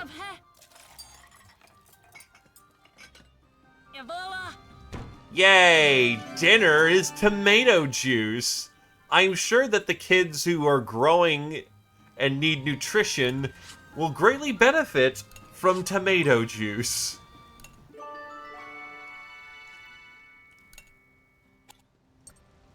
Alright, so let's stop stacking all the EXP into one dude. Allez. Let's see, machine gun. Let's try to thin this out a little bit. Qu'est-ce qu'il y a?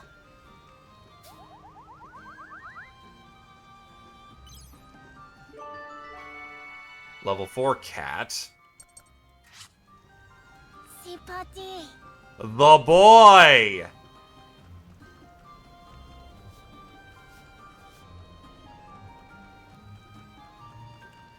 He really do be the chonker.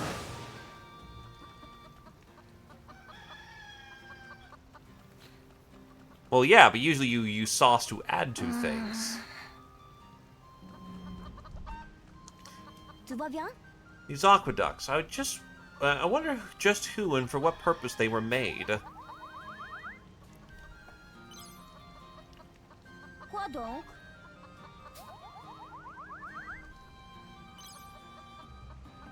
Au fait, I want to be better at speaking. Why not start with what you're good at? Yes, excellent! I would never run out of things to discuss. So, Bodon has injury resistance and Socks has luck. So, Bodon, now that we bring it up, is that there's a reason why you kind of want to spread the net wide with your kids rather than far or tall. Kids can get tacked through the engine, not the engine, and kids can get hit in the crew compartments, and that hurts. As it turns out, when you're 12 or less, an artillery shell really hurts. Having Boron there helps reduce the chance of a artillery shell doing horrible things. If the kids get double tapped, so to speak, they'll get knocked out of the fight.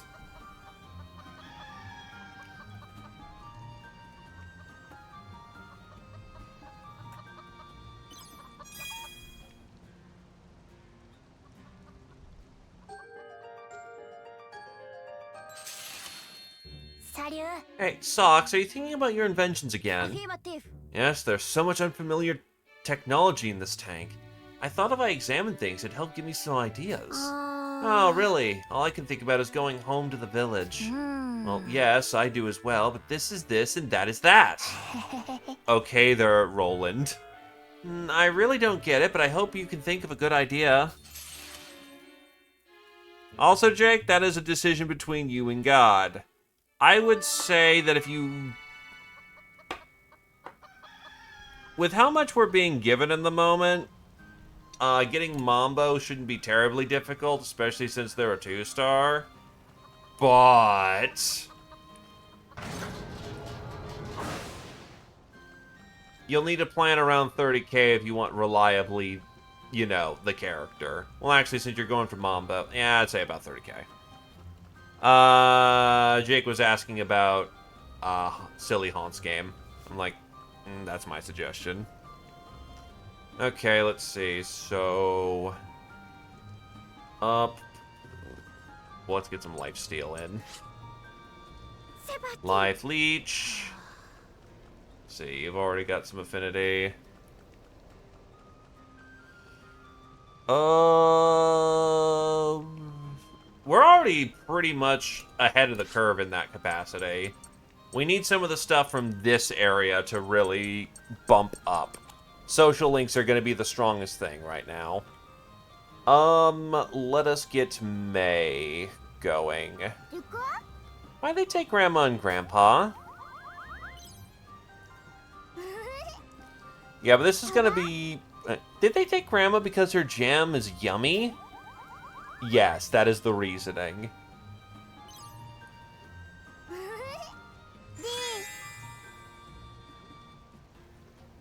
The Tyrannus is big. I wonder what it ate. It clearly ate cake. Grandma told me not to eat too much cake.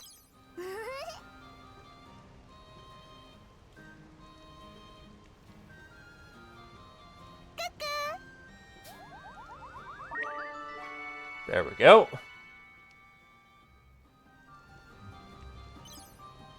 Note that Hannah's life leech is only on normals. So, not as effective as you would think with what we want out of May, but still useful in its occasion. Hannah, let's play. Okay, I'm free for a little while. What'd you like to do? I don't know. This isn't really a place to play around. No picture books or anything. Then maybe tell me a story. A story? What's a good story? Tell me a story of when I was little. When you were little. Okay, you and Malt used to play a lot together back then. Ever since you were born, you were so cute, Malt couldn't help but spoil you. Was I cute? Yes, you were always cute. I was so happy. It was like I got a new little sister. I'm just happy to have a big sister. Thank you.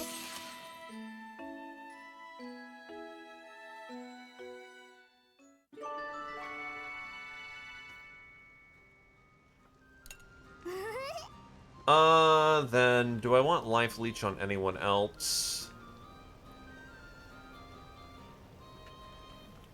The main thing I'm also kind of trying to keep in mind is the fact that, yeah, that's a grenade. Actually, I should be able to see, yeah, affinities. We have a machine gun. We have both machine guns with good stuff. Honestly, Kyle and Socks is an option.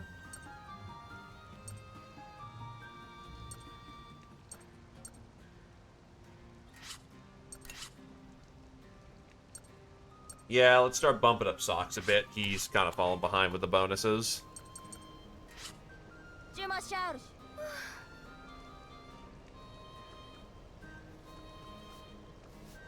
Sabur?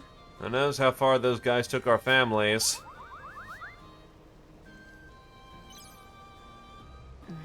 Sabur? Actually, the same thing's probably happening in the capital, too.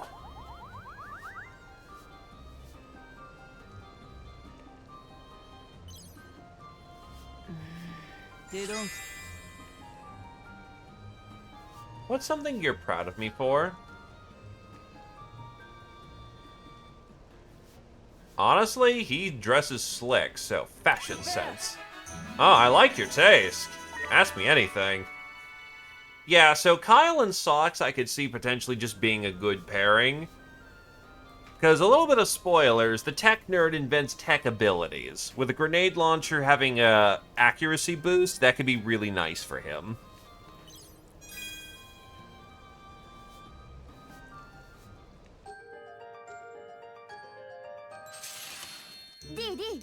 Kyle, no more Mr. Baravoy. There's something I'd like you to very much teach me. Huh? What's this all about? Hey, don't look at me with such imploring eyes. To tell the truth, I have an extremely difficult time talking to girls. Please, I'd be ever so grateful if you could teach me more modern conversation, like in the city. Modern conversation? Well, I mean, it might be good to at least learn what I know. Yes, Mr. Baravoy. Please, teach me quickly, please. Hold on, jeez, next time, alright? Mr. Baravoy!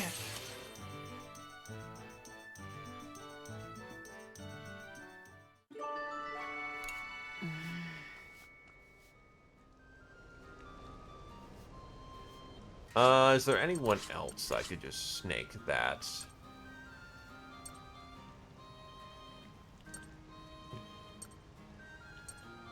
It's not looking like it.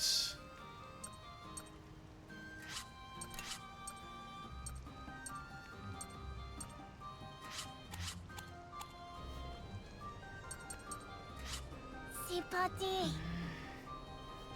So honestly, Rotund Boy learned how to be with your fellow cat. Yo. I ain't angry, this is just how my face looks.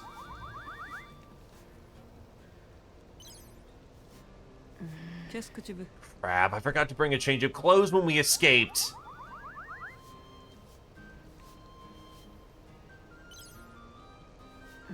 Dis donc. Hey, what do you think caused this war? The Burman army hotshots. Yeah, the seriously bad people are probably the ones in charge. I mean, remember, these aren't hardened soldiers. Creature comforts matter.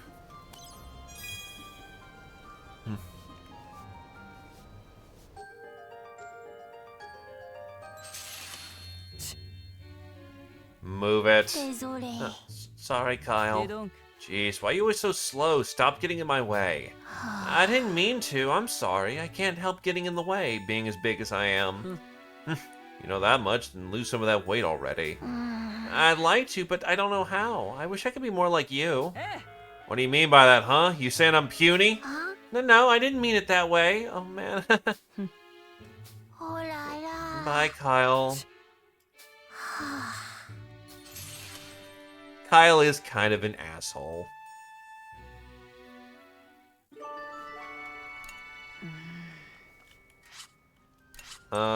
Who's last in running for affinity?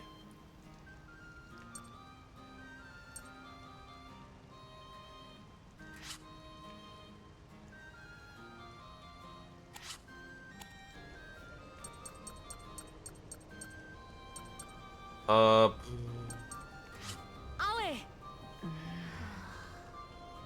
Qu'est-ce que tu veux? That's our 20 time units. Again, it seems like a lot. It's not.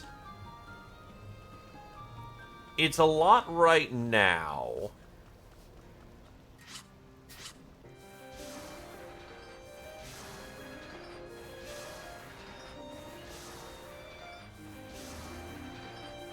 And away we go.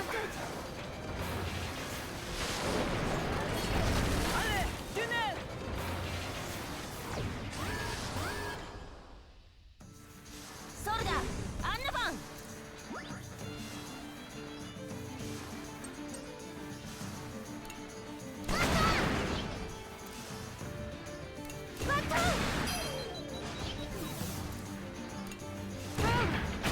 Note that kids who are sharing the same turret do build affinity over combat.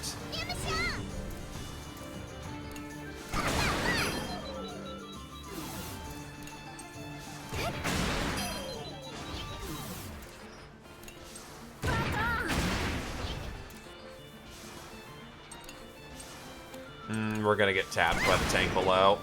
Oh, wow. Oh, well. Oh, that's mean.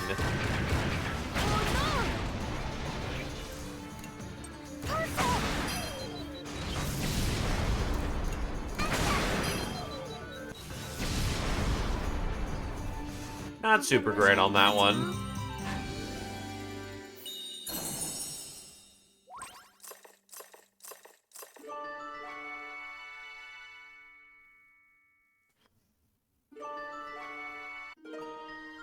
So, first of Sock's abilities, Smoke Grenade. This will be a running theme. Smoke, as far as I'm aware of, is an accuracy debuff. Most things in this game have pretty stagnant accuracy ratings.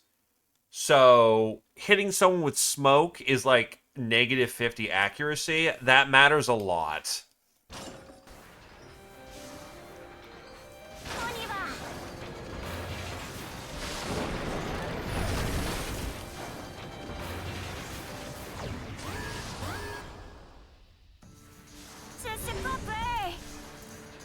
So, it is important to choose which slots are actually being manned and in which order, because initiative does matter. For this case, we are going to be fighting things that are aerial. That is very difficult to hit. For the most part, 2 blues and a yellow will handle the situation just fine.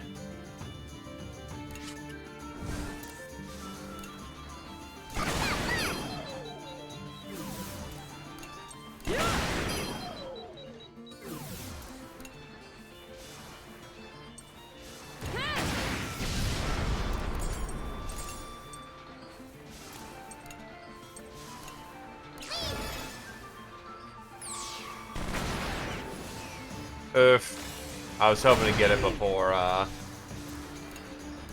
otherwise. Whatever, we'll do a little bit of light bleach and that'll be fine.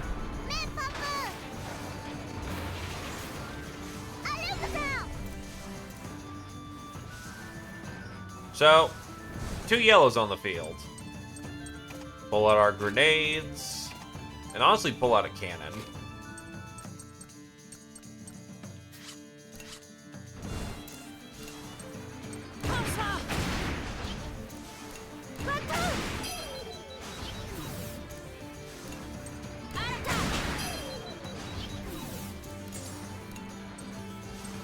We have a guaranteed kill on that.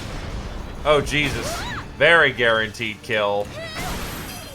Okay, apparently crits are forthcoming in the moment.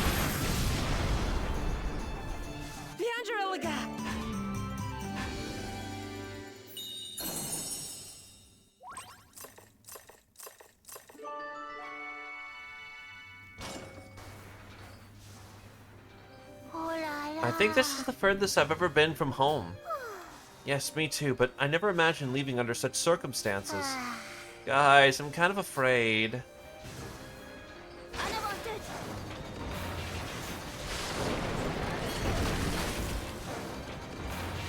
Oh, my results are going to be ass all the time. What are you talking about?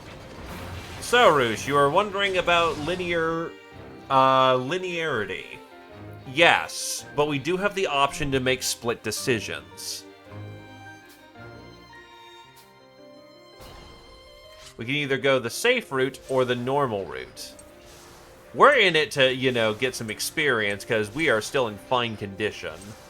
So, increase the danger so that we may grow stronger.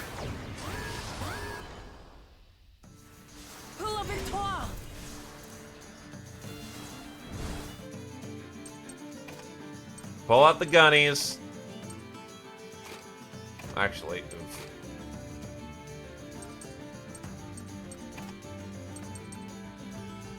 Do they have a bond? No.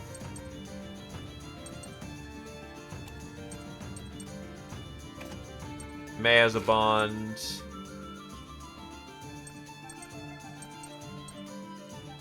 Yeah, unfortunately, Mult's just not going to get anything for the time being, so that'll be fine.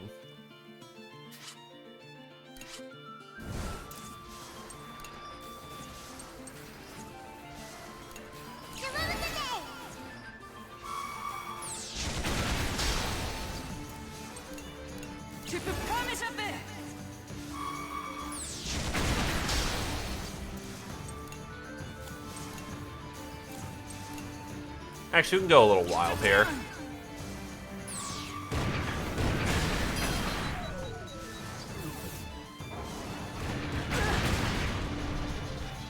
That's a little rude.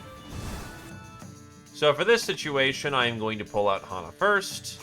That's the primary change I want to make here, so that she can use her healing. By singing to the tank, it can restore its condition very heavily.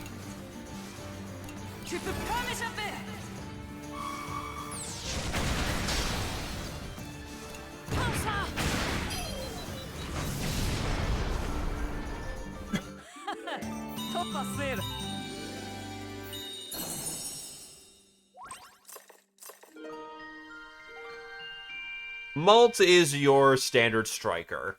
He is going to be a DPS. That's kind of just what he does. He is, after all, the oldest and leads from the front. Brave Shot is basically a vengeance-like ability. The more messed up we are, the more it hurts. So if you like redlining, that's the skill for you.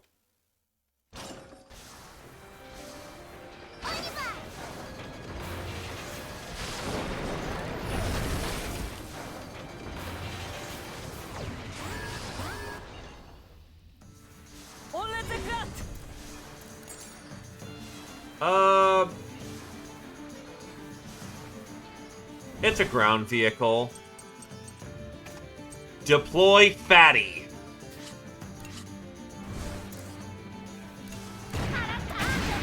Notes that even with an accuracy boost, he's eating an 80 right now.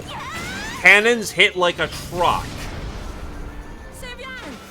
But by God, do they struggle to hit.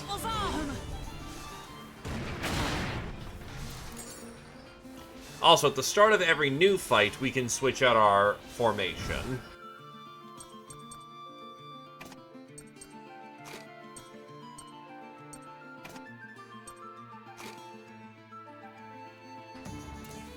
Scout report is fine. I accept the terms and conditions.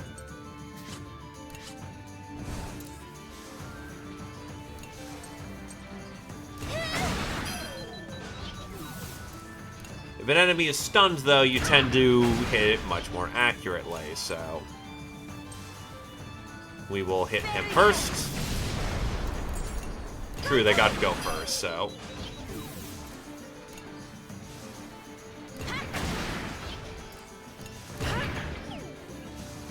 Damn it, Malt!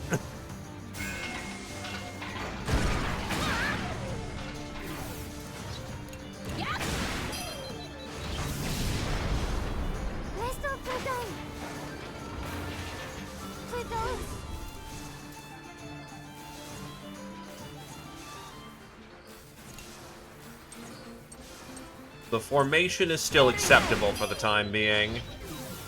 Just because there's a big boy in the back does not necessarily mean we have to immediately stun him.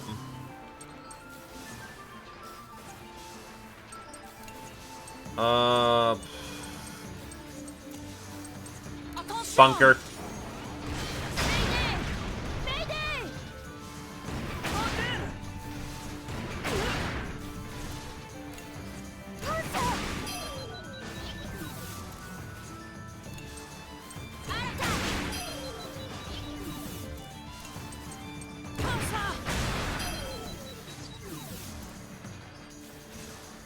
Okay, so at this point, we are going to change the formation a bit.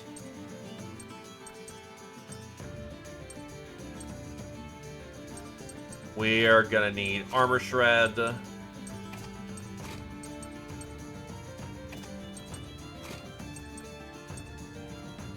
And Chonker can absolutely rock that, that cannon.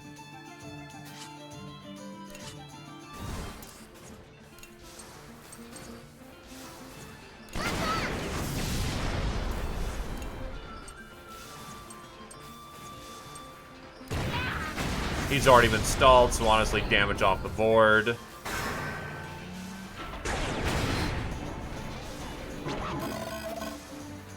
And Boron is losing his shit.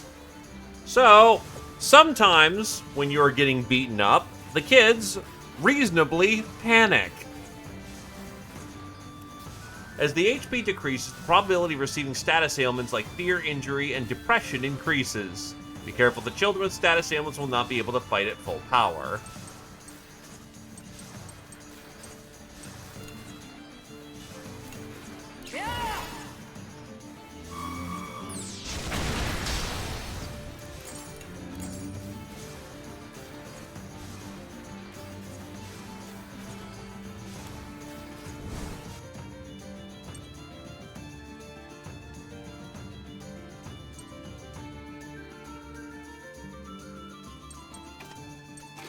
Not ideal, but We'll have to go for a mixed loadout here.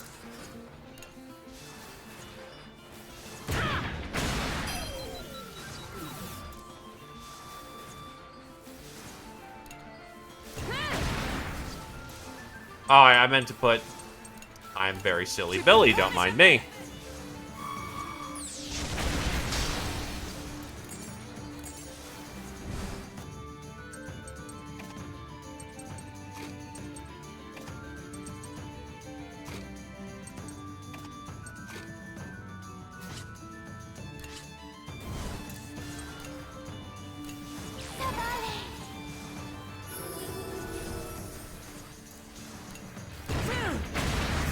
We're good. A little more damage than we should have taken, but is what it is. So if we do worse in a fight, we get less experience. Such as that. Hannah is your healer. She heals.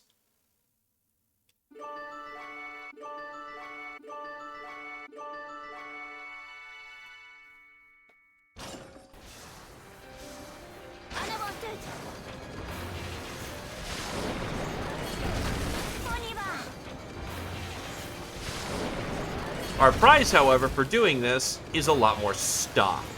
Stuff is great.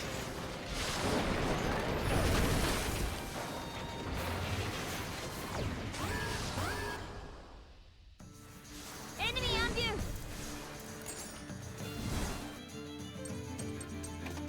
Kyle, need you in the gunner's seat.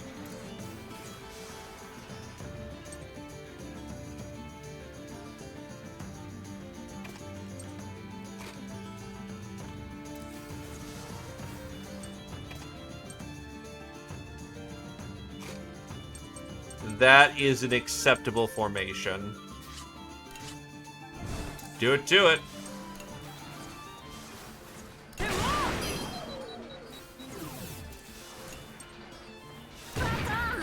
Thankfully, things that get hit with red usually just are defeated with red.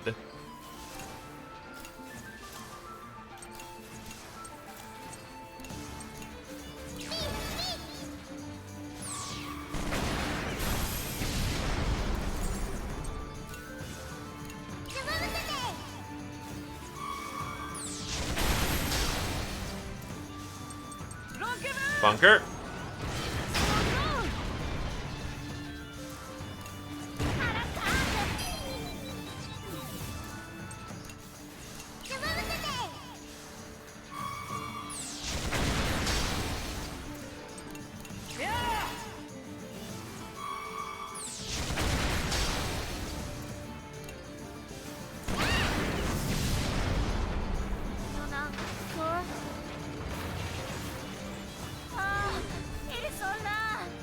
Behold, it is a rainbow setup.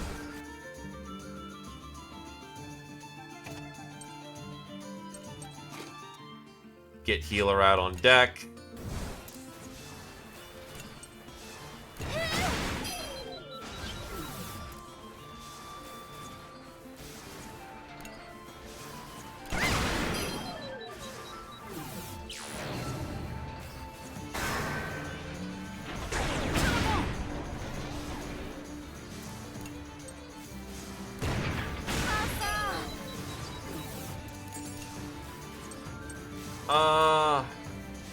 Bunker.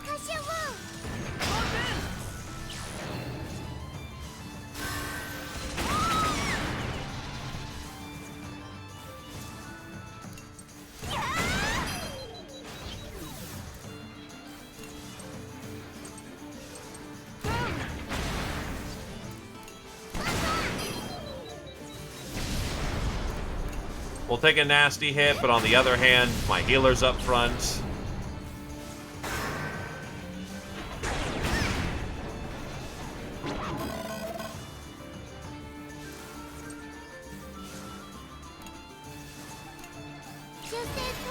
Not ideal, but he can bunker down for a minute.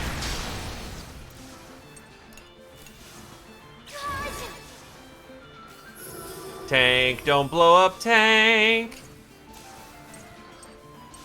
Yeah, he will. actually have the chance to take to the field right now.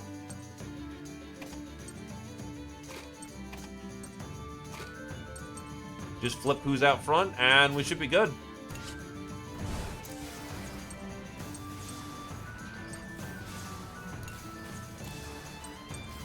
Maneuver défensive.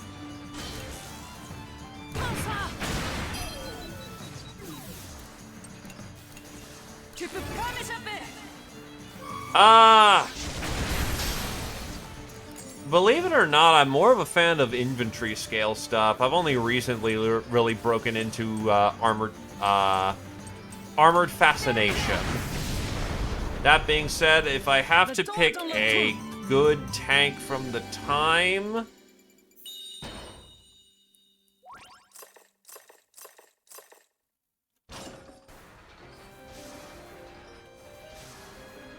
probably both sides of the German and the Russian line. Because German tanks really were a marvel at the time, but the Russians just made something incredibly practical. I recognize the Sherman's contribution to history, but it's just basically we printed a whole lot of them to overcome essentially better engineering, which is respectable, but I don't know. I felt like there was more soul in the East and more ingenuity in the West. Infantry kits such as, the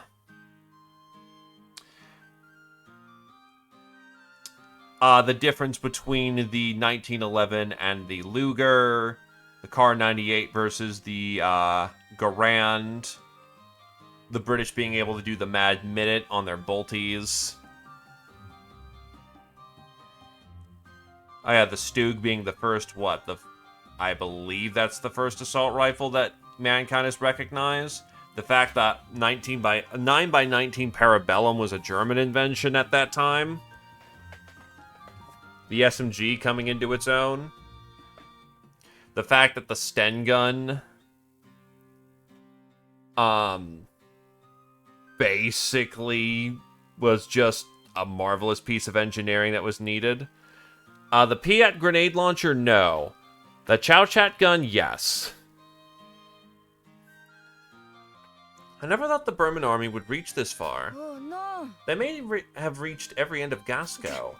Why did this have to happen?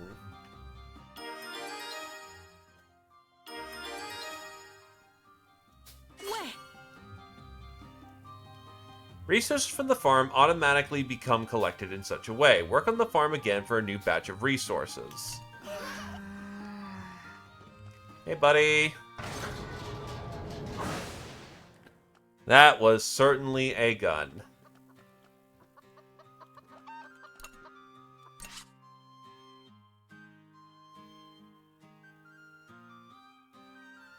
Nah, we didn't learn that in Vietnam again. That wasn't a bad idea at all. Okay, so I can't expand anything yet. Ça va bien passer.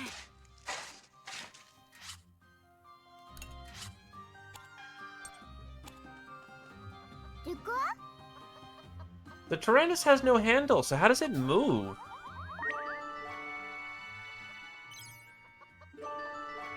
Level 6 malts.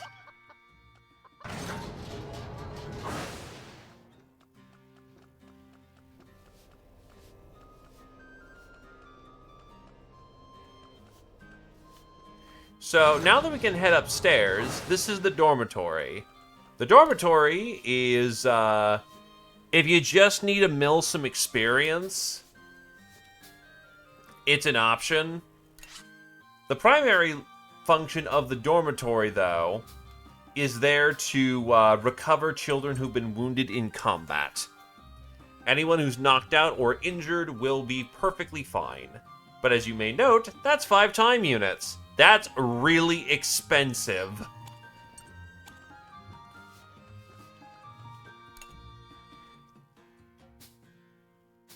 This is where we can make formational changes before we enter the fight.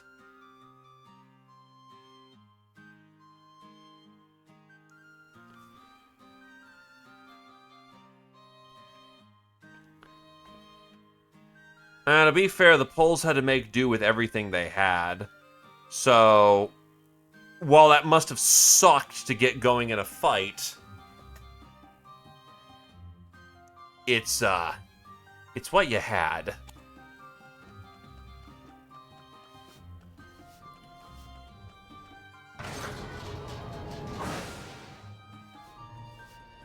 Well, that was just anti-tank rifles at the time.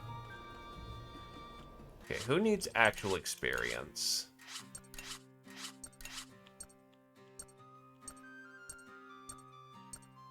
Yeah, May's fallen a bit behind. So we're gonna send the 4-year-old into the engineering corps. Armor up.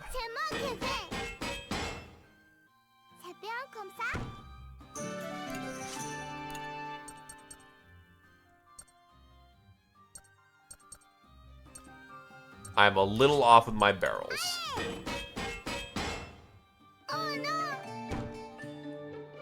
Ah, fuck. Well, there's the first time I've ever failed anything. It does not take away resources. Resources, interestingly enough, just time.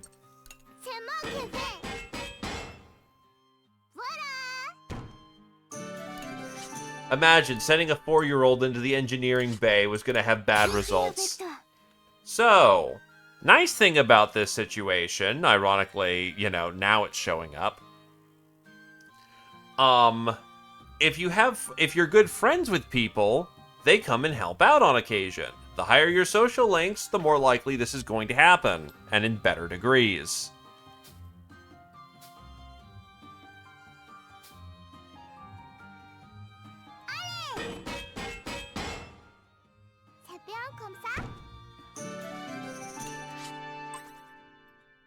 Ding.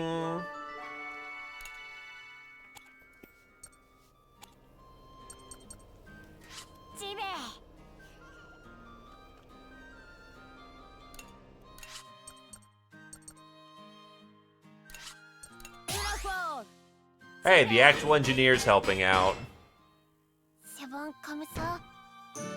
Why do you want to Carl Gustav?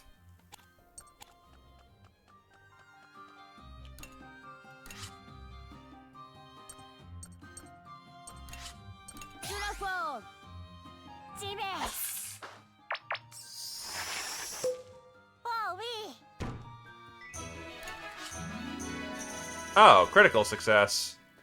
I'll take that. Protection. Injury resistance on all allies. We love our big protective boy. So the reactor's not... Oh, wait. It's already upgraded. Cool. Who is next on the XP train? Kyle will realistically hit that, but he's probably... With 3 socials? You know what? I'm going to not take the chance. Get Kyle up to 6.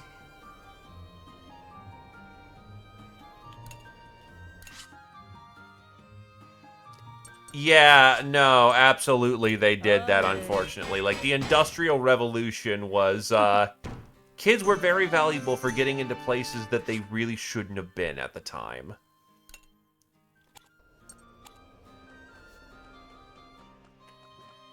The Industrial Revolution brought about child labor laws for a reason. Qu'est-ce qu'il y a?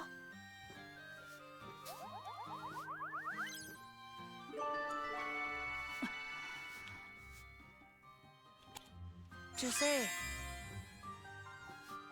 Even if the war ends, I feel like we'll never get our way of life back. But we will grow. Yeah, I think so too. It'll be rough, but let's grow stronger together.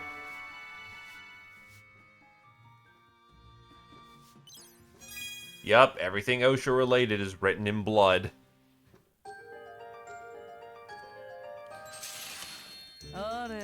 How much longer we gotta live like this?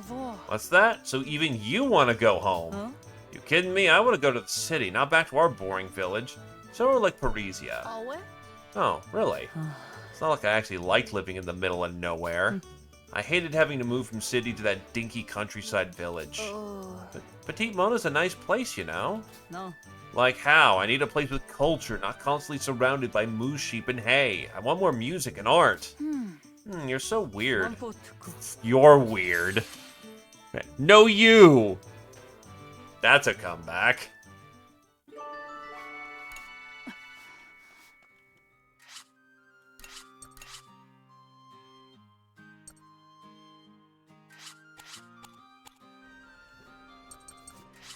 J'y vais.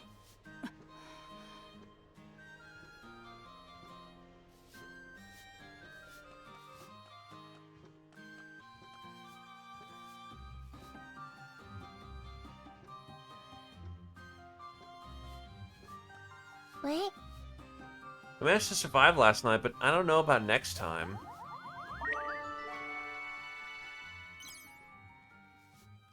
Right, that's ready for battle.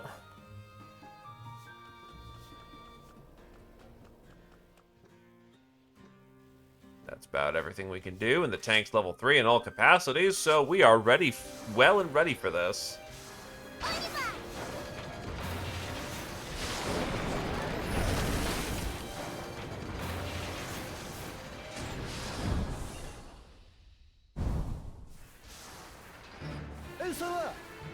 Is that the tank that destroyed Colonel Pretzel's entire garrison? Can't believe it. Look at the size of that thing. Can't let them past us. We gotta stop them here. L'heure n'était pas aux lamentations. Indifférent à leur There is no chagrin, more time for l'ennemi weeping. allait Indifferent passer to à the l'action. children's grief, the enemy would soon attack. Have courage, my children. You have a reason to fight.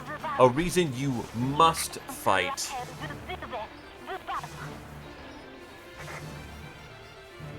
On n'a pas le choix. We have no Il faut se choice. battre. Il faut se battre. If we don't Nos fight, familles mourront. everyone will die. Les enfants prirent leur Mustering courage up à their deux pattes courage, the et children relevèrent raise la their tête. heads. Allons, Elizabeth. We can't lose, not until everyone is safe. Enfants, Yeah, out of the way. pour la victoire. That is certainly a tank design.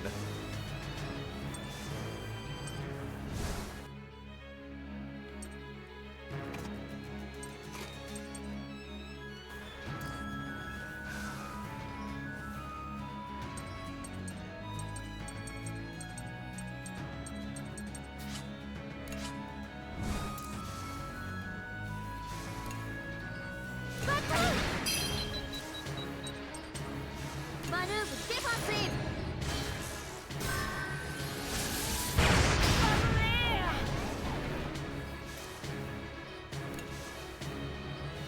Nah, it looks kind of like a tank destroyer.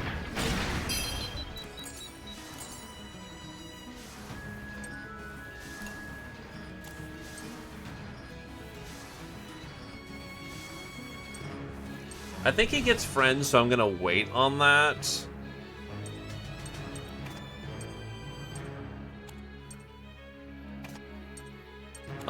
Oh wait, no, I can just rotate this and manipulate turn order very nicely.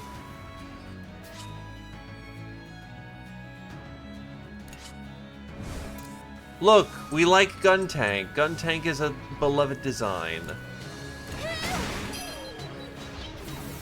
Need to pen the armor.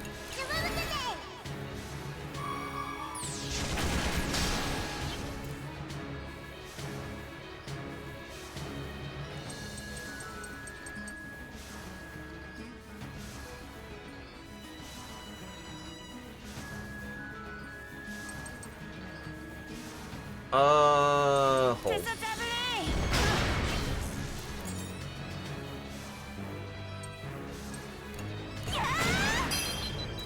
I will say, this thing is fast, surprisingly. Mortar mode. Don't like that one. So it is just a mortar.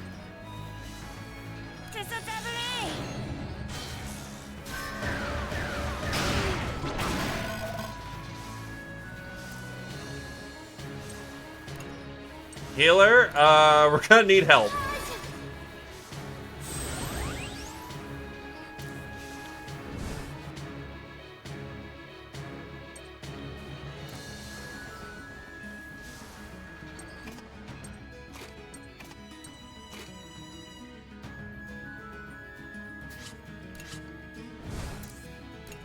Into the fight.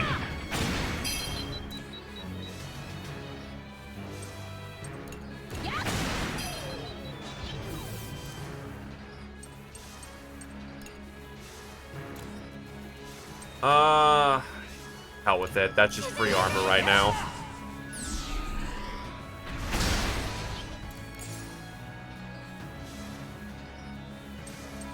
Attention!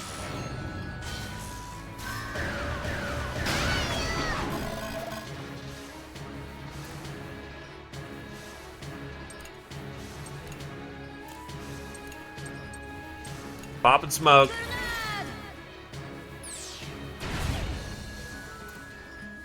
We did not seemingly land the hit. Attention! Jesus, 7 hits.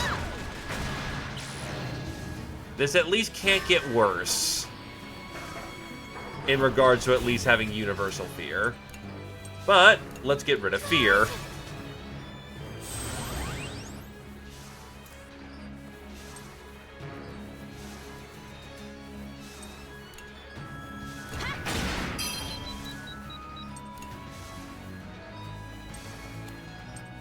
Comme ça!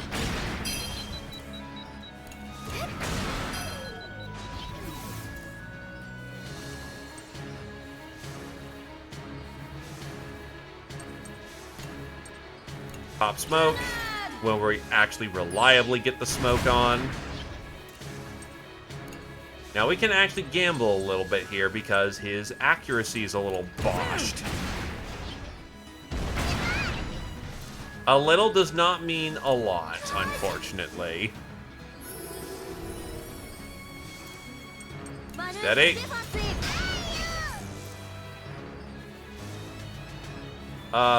We can stall him.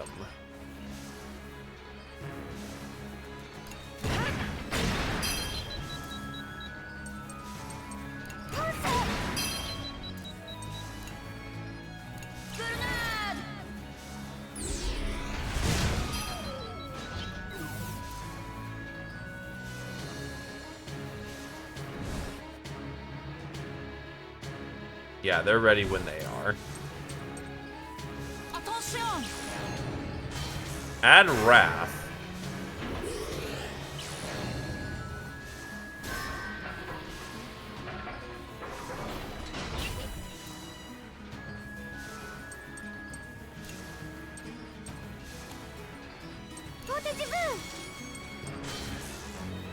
Oh, fuck. I fat-fingered that. A double block isn't going to do anything for us.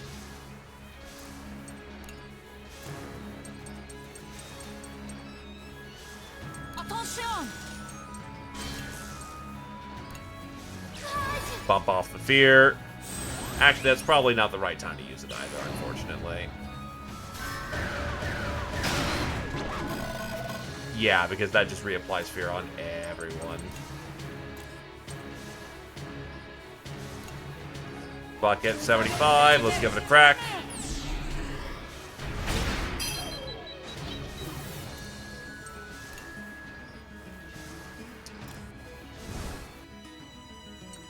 Got Kyle at hand here? Oh, except that's specific to them. Give it a shot. 60-60. If it's a miss, it still helps others. Unfortunate, but it is what it is.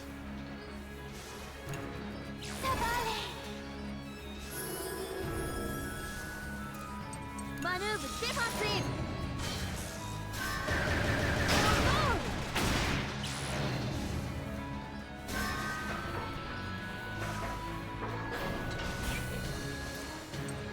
Alrighty. So get the fear off.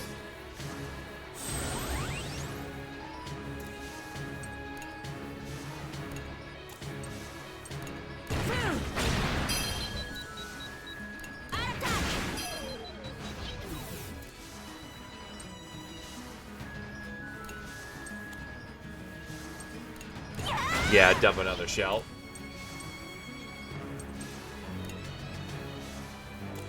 Attention!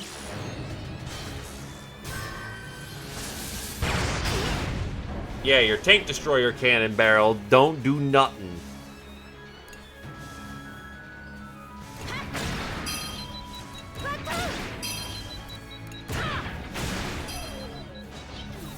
Tap, tap, tap. Try to hit him with another smoke grenade. Oh yeah, no, this is the time to do it. This is the boss fight, my dude.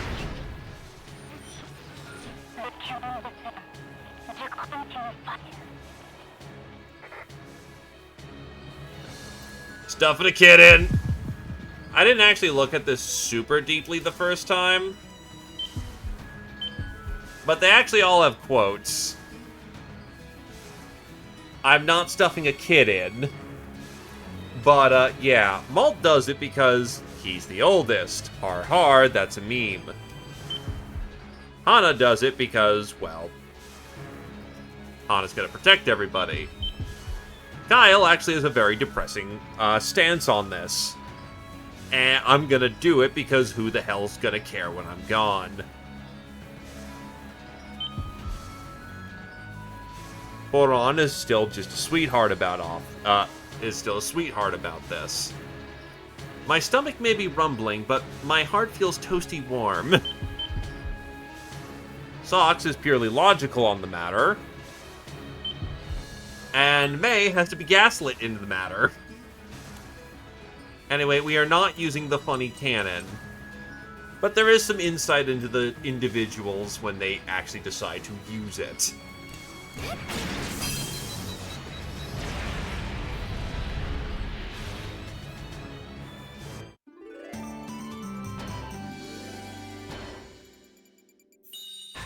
Hey, aced it. Not an S, but went about as well as it went.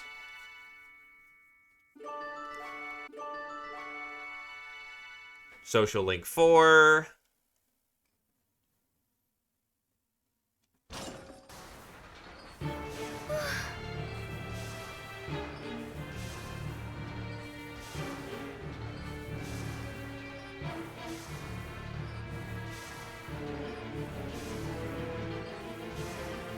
Oh, Jesus, that's probably terrifying there, Egon. Oh, thank goodness we did it. Alright, we beat them. They're running away. You did it. I knew I could put my faith in you. You can do it. I'm sure of it.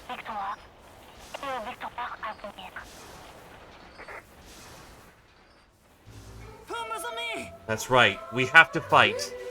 We must fight for everyone. Come on, guys. We can do this. I'd rather not fight, but I guess we have to. Power of this tank. We may actually be able to save everyone. Grandma, Grandpa, hold on. Poursuivre leur périple à bord du Taranis était le seul moyen pour eux de sauver leur famille. The only way to save their families was to convince their journey, was to continue their journey above the Tyrannus. Once again, the children filled their hearts with determination. Now we're bloodied in battle. Why am I getting achievement? Oh, I know why I don't have the early achievements. Because I did the early levels in the demo. But you can take your carryover data from the demo and just play straight on with it. And hey, superstitions in war keep people alive. It's weird, but that guy who's somehow still alive despite holding on a weird trinket, you follow that guy, because either he knows something you don't, or he's lucky.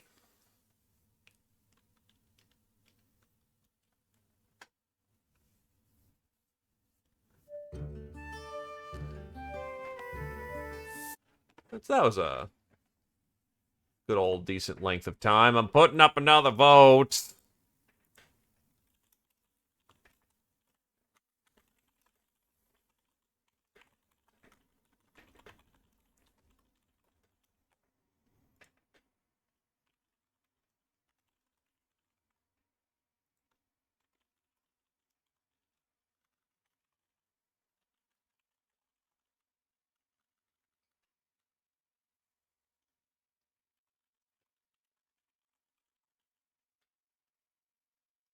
Put that up for, like, let's say 3 minutes, so people can peek that. Because this is a grab bag, so to speak, and I'm just going until I drop, effectively. Interest check to see if we keep going with this, or switch out to something else. Speaking as a tech, I can verify this. I run an SPT on the server on the side. Making that thing work is a experience every time.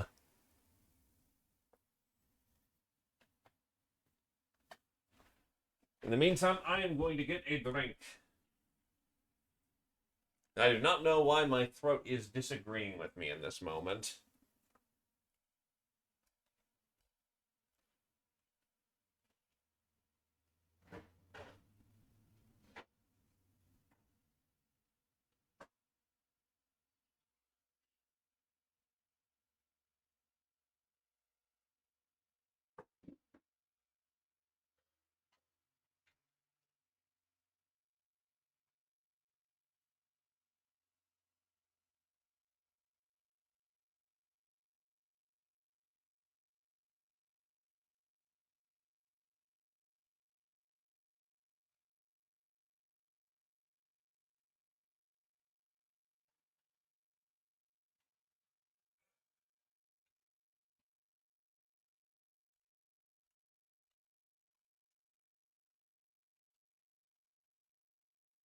Yeah, no, get some sleep, dude. I'm struggling with my own sleep schedule. If you're tired, man, I ain't going anywhere anytime fast, so get you some sleep.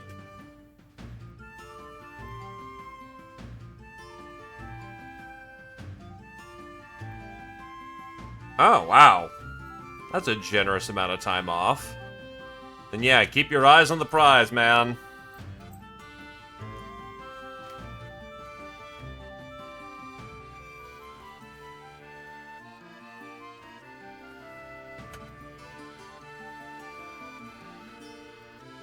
But yeah, no, folks are liking Fuga. It's like, not sure if this is stepping too much out of line of the usual affair or not, but if people are liking Fuga, absolutely would be down to do a run of it.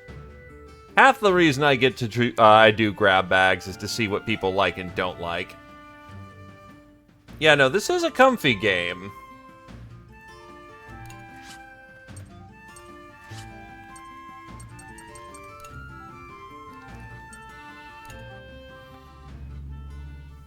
Oh god, how did you not die?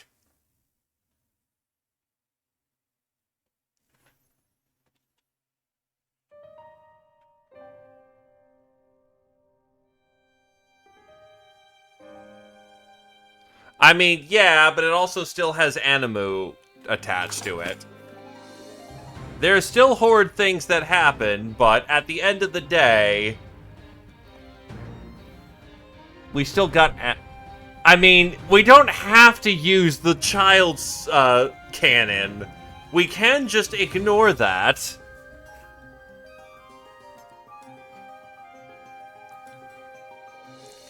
Alright, let me figure out what I've got in the back. Honestly, something I installed before doing this whole little grab bag thing is... It's not... From what I hear, it still has problems. But... On the other hand, I still want to give it its fair crack. So give me a second to get this organized.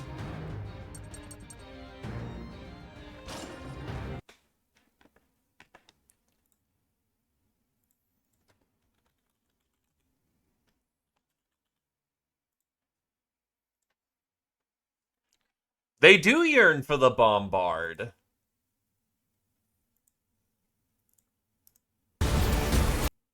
Yeah, I tried to get the front page really quick.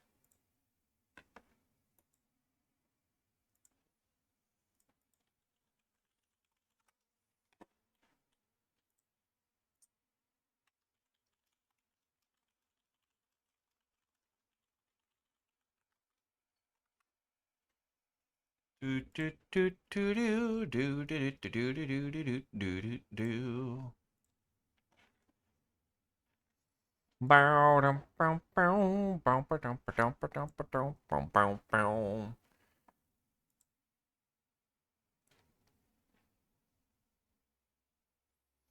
By the way, OBS sees Fuga Melodies as steel as tank-win64.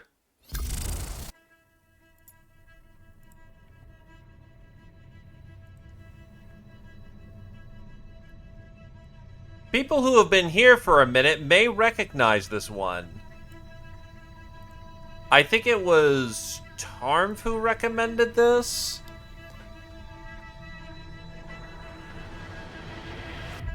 Phantom Brigade 1.0 was very incomplete, honestly. Mechanically, like, it was lacking a lot.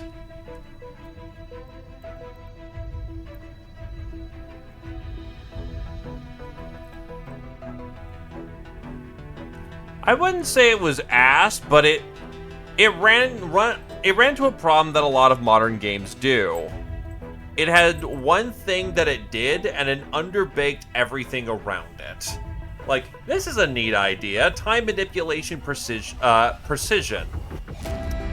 Too bad the gameplay didn't facilitate that the best.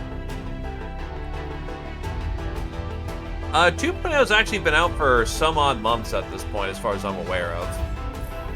For instance, one of the things that 2.0 adds... I'll just... 0 value is recommended for most displays. We'll go with that. Yeah. 2.0 brings a lot of changes to content, tutorials, mechanics, so it's necessary to start a new campaign. Is it lagging?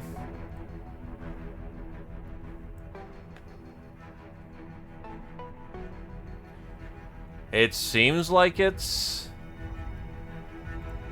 Huh. Coming through. I'll trust that it is, but hopefully not.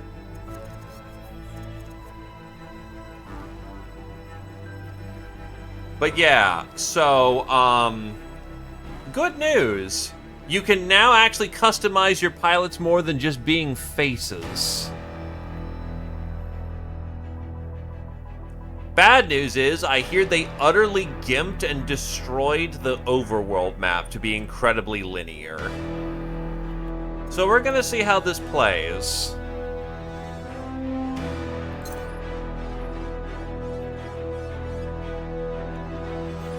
Start at the beginning and ease into the basics of combat before taking on the campaign.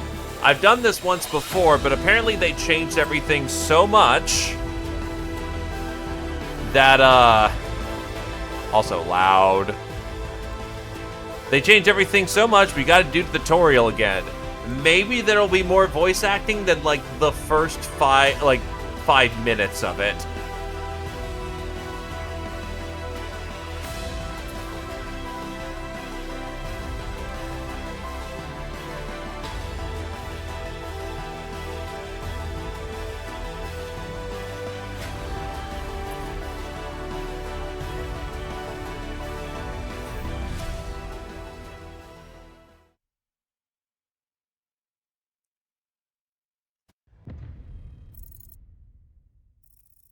Three years ago, Boundaries Fall Outpost, Furland Republic.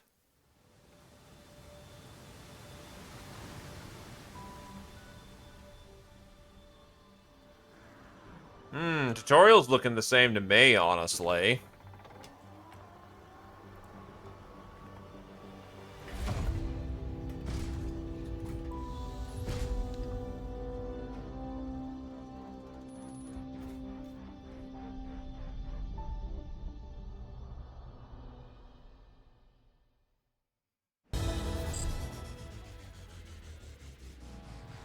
All systems nominal. Ready to commence testing. Deployment confirmed. The techs want to see if you can push the prediction prototype to a full 5 seconds. Yeah, no, I remember there being voice acting before, so them just flat out removing it is oof. HQ, I'm seeing a lot of interference in our data streams. Looks like the northern comm tower might be offline. There also is like a grumpy dude who is instructing you how to use your mech. We're seeing that too. The lieutenant's busy at the town site. Any chance you could check on the tower before commencing the test?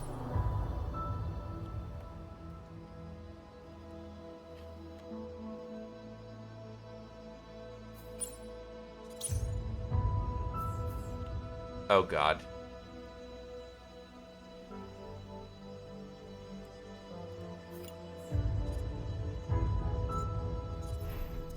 I need to adjust this.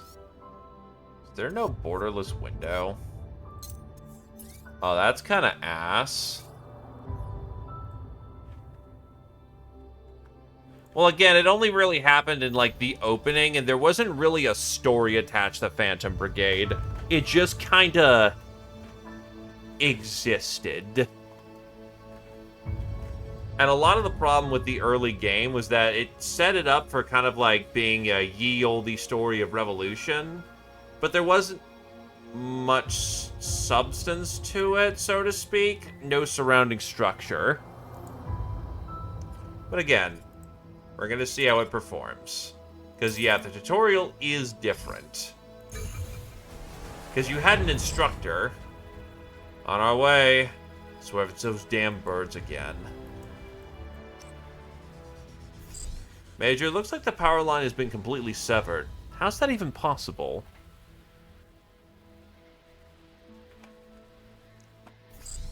HQ, are you seeing this?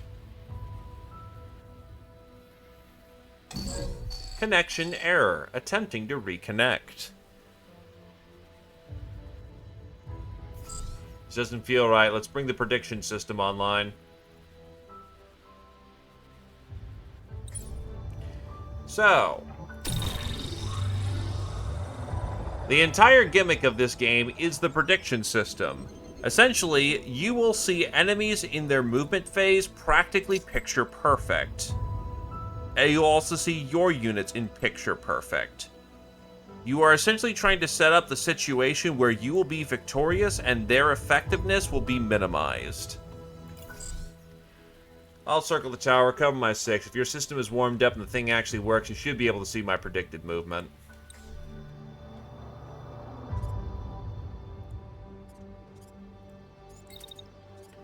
As you can see down there, we can see everything in motion. And specifically at what point in the timeline everything is happening. I mean, it does use the legs, arm, and torso mechanics of front missions, so... Movement time is determined by distance. You can move any number of times.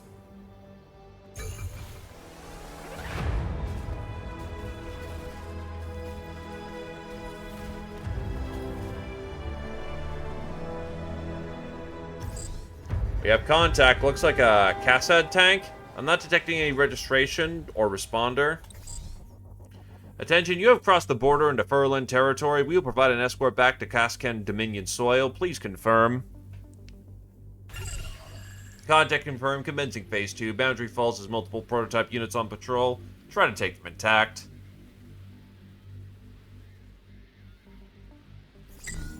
Major, predicting weapons going hot.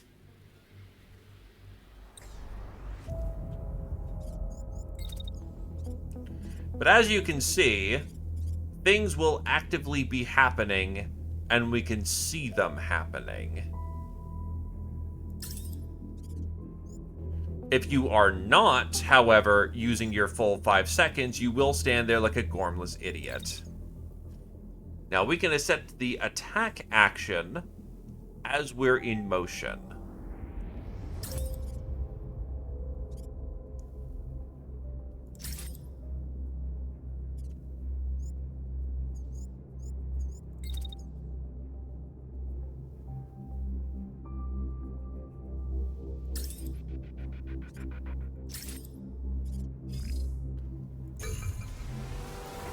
Again, visually, this game looks great.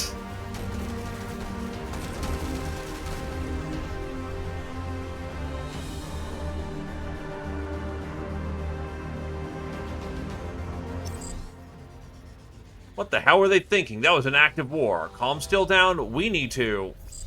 Reading multiple Cassad signatures approaching from the north. Take cover. There are multiple incoming attacks and enemies out of range. Try to take cover to avoid taking damage.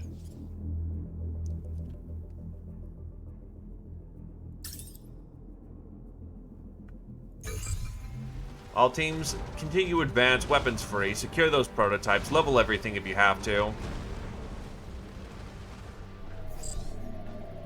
Major, come in. Multiple signatures are moving on the town site, requesting immediate support.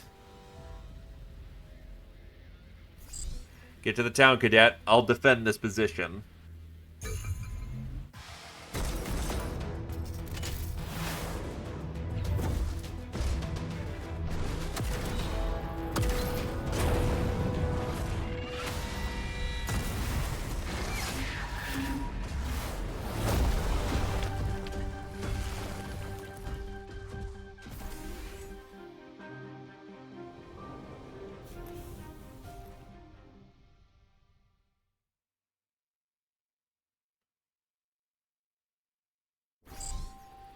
Multiple units on approach. Treat as hostile. T minus 5 seconds. So now we are allowed to... Enemy forces are attacking the town. Eliminate them using the 3 units at your disposal. So we have a beam rifle.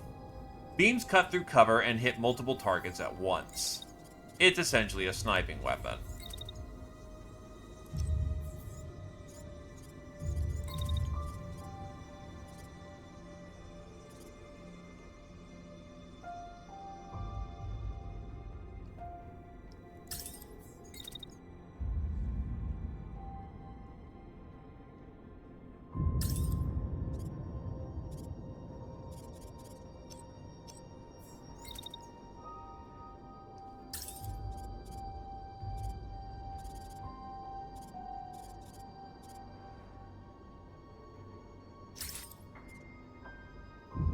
Beams are a little weird, in my opinion. The weapon is a shotgun and a shield.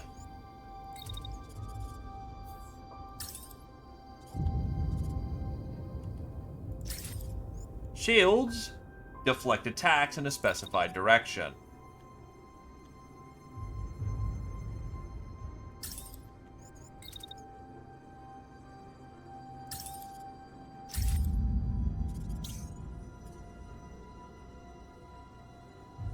This one is carrying an assault rifle and a submachine gun. Best for medium range. Circle the enemy and take advantage of its speed to avoid taking hits.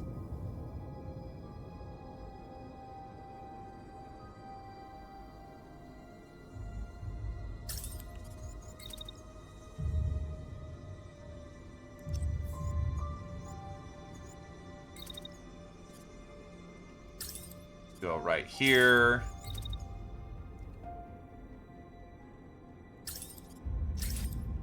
Check out the mech.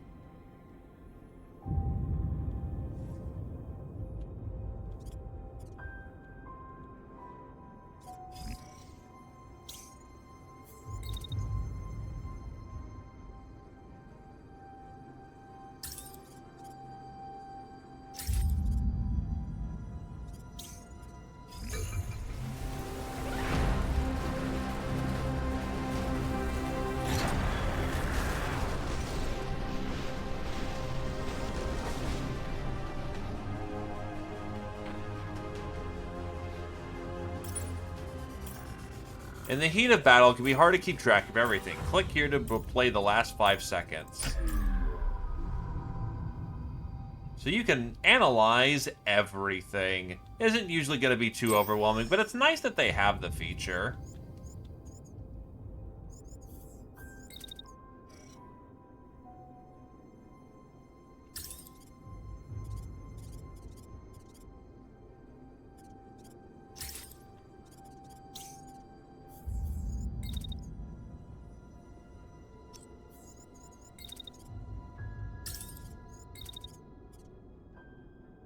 Set it about here.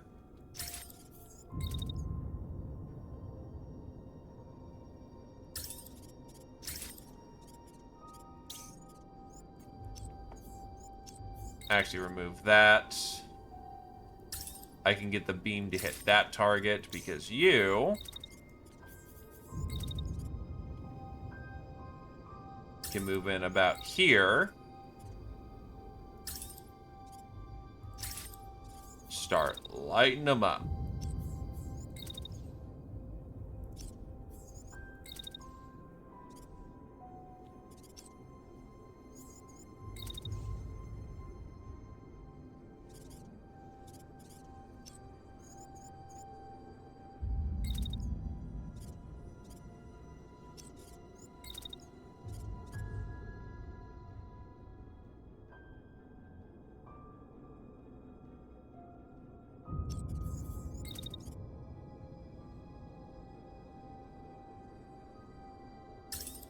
Still within the optimal as we move it along.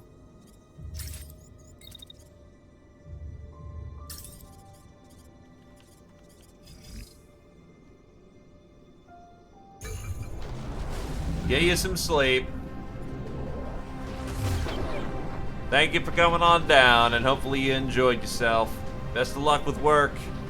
Here's to 10 days of, a break.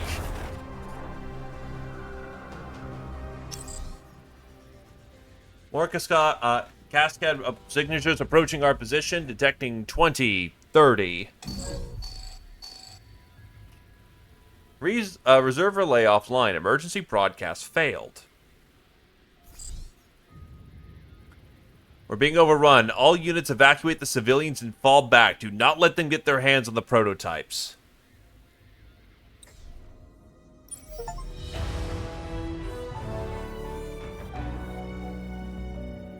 Yeah, no, they definitely removed just all the voice acting. The attack on Boundary Falls was the first of many. Without warning or provocation, the Kassad Dominion swiftly overran their neighboring country, the Republic of Furland. The annexation was brutal and absolute.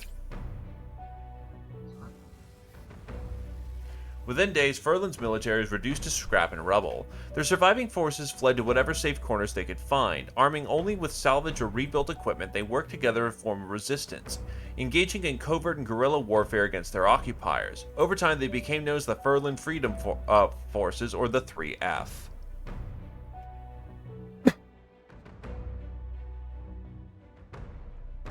I mean, I can respect that, Kuroda. I just remember their early story being a case of you go on a training mission with a dude. The flow of the tutorial is still basically the same, just there's no instructor at this point. And then the next thing was after once you did the cutscene with saving civilians, you had a expecting mother who was going on about the nature of freedom or something like that.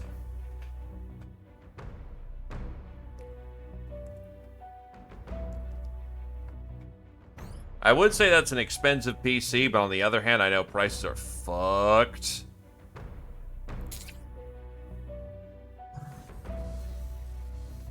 With dwindling numbers, their victories were short-lived, but the 3F had one thing Cascade didn't: the prototype prediction technology that had been saved from Boundary Falls. These prototypes were entrusted to a small group of mech pilots who could use it to strike at their oppressors with seemingly supernatural precision and speed. To risk their one advantage, the time had to be right. For the last 3 years, they have remained hidden, waiting for their opportunity to fight back. That opportunity is today.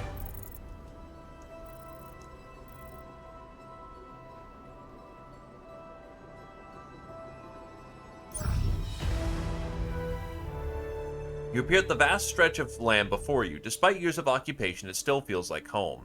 A pilot points to a spot on a map directly in front of you. Langslet, one of Furland's remote outposts, now their Cascade command.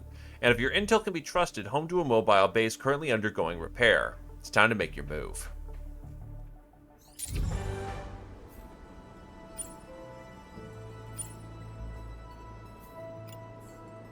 Yeah, so this is definitely much more narrow. When you started off in the first game, you kind of had something like this, but it was like a big bulbous area that split off into 2 areas. And you could also see the capital from here. I know this is still, quote-unquote, still Tutorial Island, but still, it definitely makes things... Having it be more focused is not inherently a bad thing. Note I am mostly explaining what I remember the differences being. How it is in play, though, is what matters here. And again, I remember this thing being like a big ol'... Like, you could see the capital. You had multiple routes to go to where you wanted to go after that first little bulbous area you were dealing with. You also started with the mobile base compared to just stealing it. Langslet. Once a remote mine way up in the Headmark Highlands, Cascade forces repurposed it as a repair yard for some of their larger armored vehicles. Those were the early days of the occupation. Now, aside from a small patrol, it seems nearly abandoned. Your mech frames haven't had a tune-up since before the invasion, but they should have no problems here, especially when they're equipped with prediction systems. One of the pilots spots an old mobile base settled into a repair bay ripe for the taking. It's time to move in.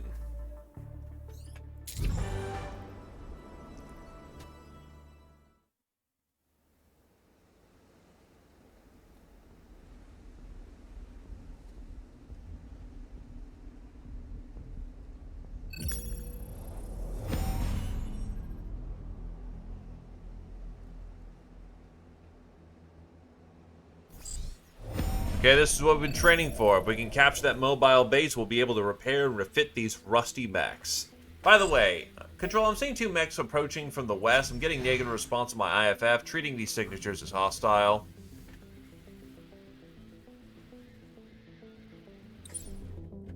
Thanks to your prediction systems, this patrol should pose little threat to your mechs. Check the predicted enemy actions, avoid incoming fire, and strike once in range. Check this corner to see mission objectives. Right now, your main objective is to eliminate all enemies on field.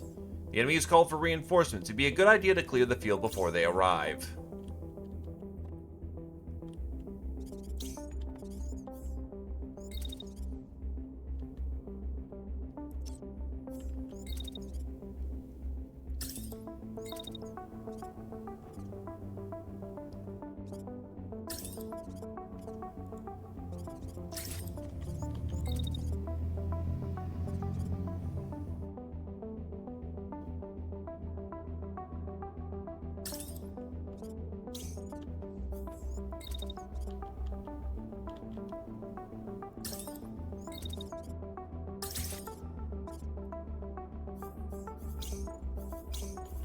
He's just going flat out. In that case, I don't need a shield.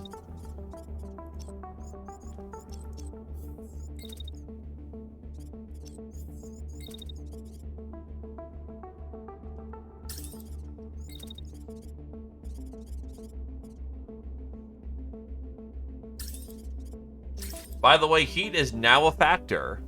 Heat was very unforgiving in Phantom Brigade, because a lot of things would generate a lot of heat really quickly. Maybe that's just early game, but like, yikes, heat was a problem. Heat will lead to the unit catching fire and taking damage, space out attacks, and other heat-generating actions to give the unit time to cool down. If a unit is destroyed by overheating, the pilot ejects.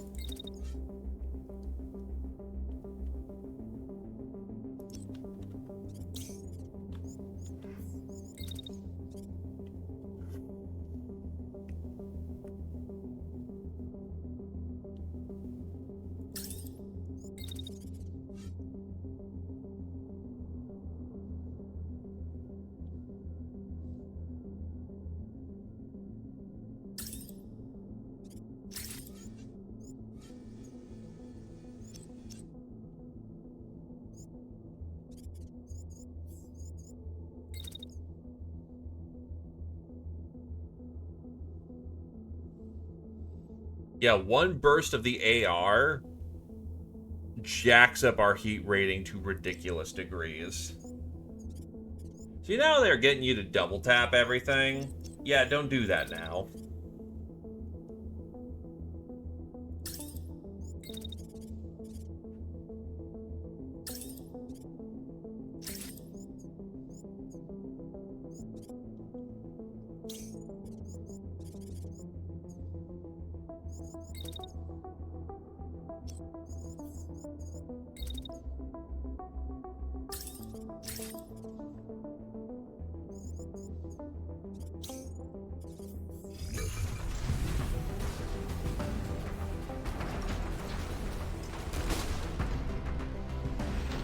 I mean, short break is like, I generate 70 heat on my attacks.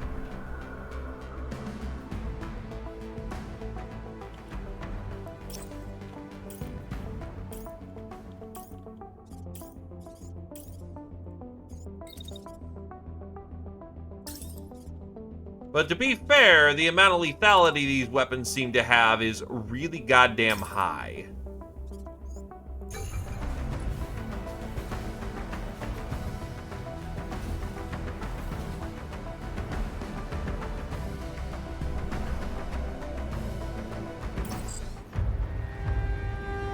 Deploying those old mechs. Ha, this is supposed to be Furlan's resistance. Let's put them in the ground, reported to command.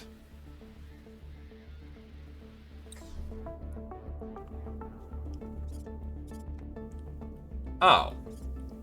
The reinforcement came from behind us. From the bay.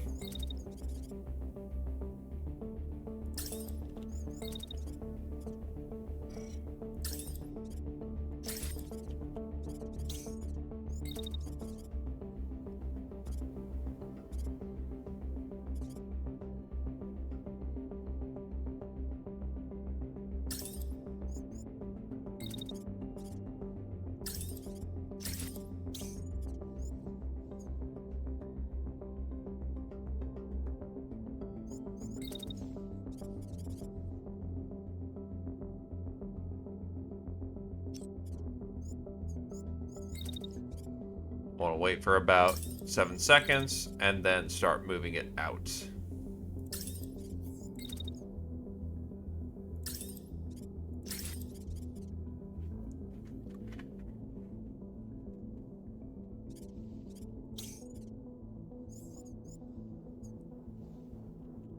That should be enough to work on.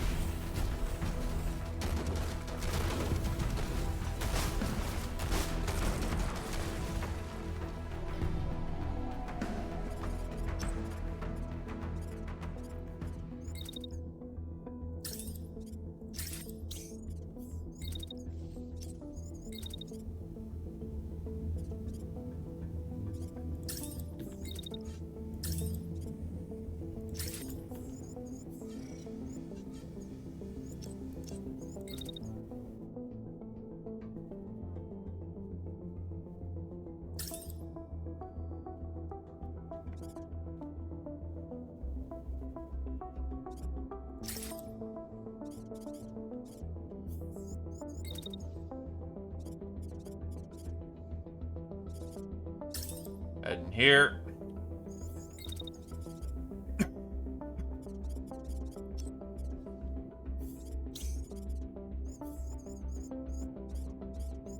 Stay firmly in cover.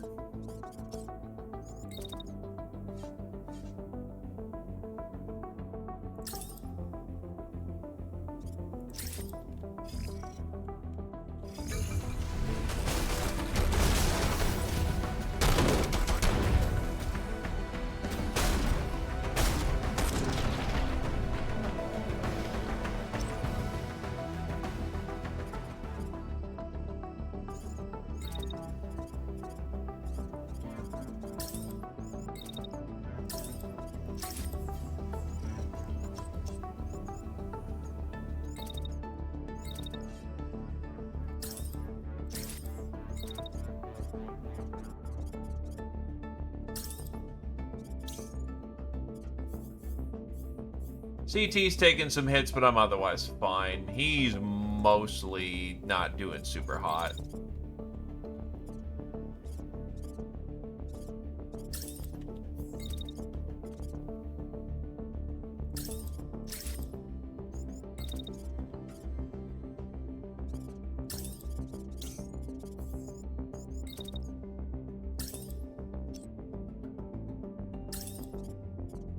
It is set. So, that is enough to land a kill.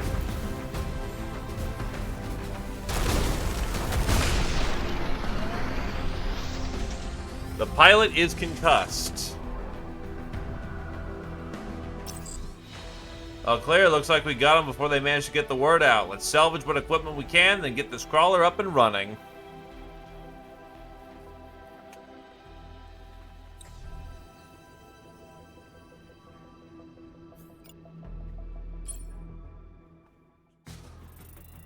After each fight, you can review key metrics, the state of your squad, and rewards.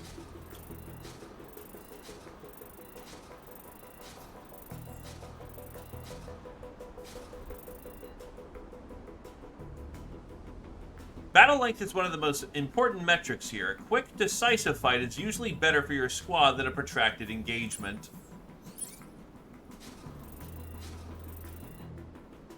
The next page covers the state of the pilots and mechs. Taking care of your squad is a key to an important, successful campaign, so it's important to take note of pilot injuries, fatigue, experience gains, and other events that occur in combat. This is quite different. I believe pilots back in the day were either just alive, injured, or dead. And it was a very notable thing back in the day of, wow, why is there no pilot, why is there no pilot customization? Oh, there's pilot customization, but there was no, like, modularity or anything. They were basically just dudes.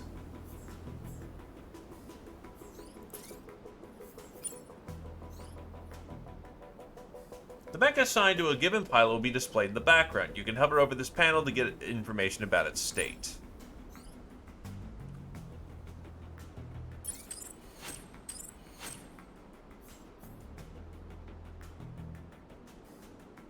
Sorry, giving a yawn. Most fights will yield rewards that can include valuable resources or even items that you can immediately equip to your mechs.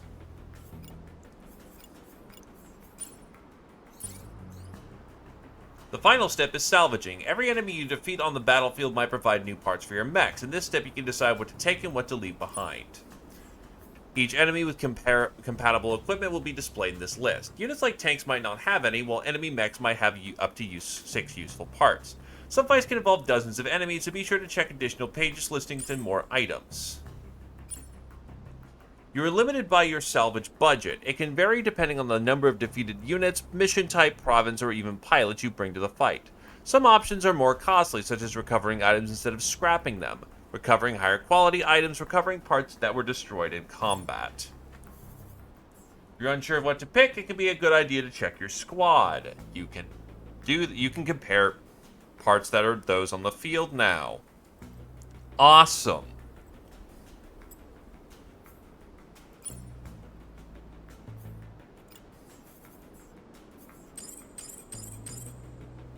May as well just bring a full mech home.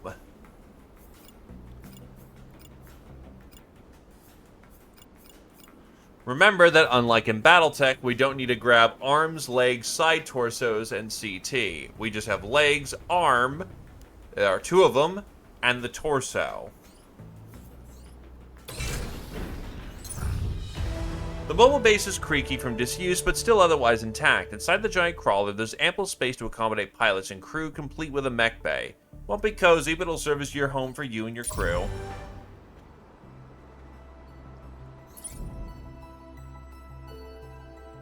Alright, this is the mobile base's unit screen. Here you can expect every mech in the roster. You can also edit our units from here. Honestly, probably, at least for me back in the day, DDG, was that I took a bite out of the sandwich, and it wasn't a bad sandwich. It just felt like it was missing things. Like, it's like, huh, this is a game. This is certainly a thing.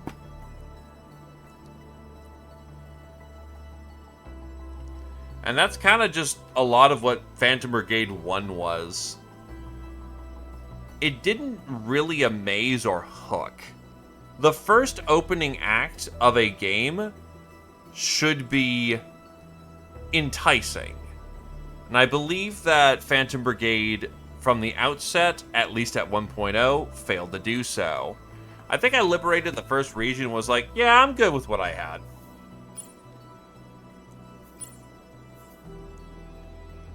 Mech equipment is complex and has many different stats, so it's normal to take your time here.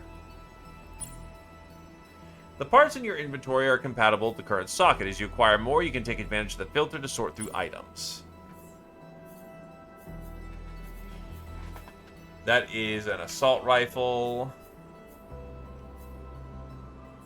Hover over a weapon to see the comparison with the currently equipped weapon. Some choices will have trade-offs, others could be a direct upgrade.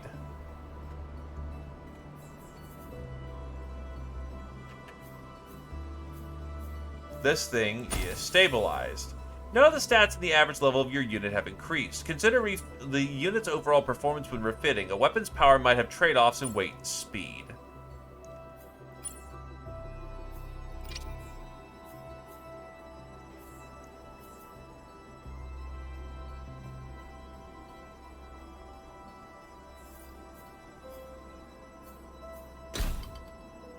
Gun. So its thing is it just has less dispersion, except I can't get it to stay still.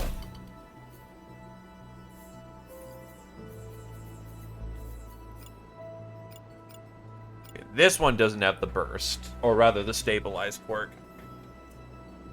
So it's either lots of unit damage and structure damage, or... How long's a burst? 12, less heat generation, more mass. Or less mass.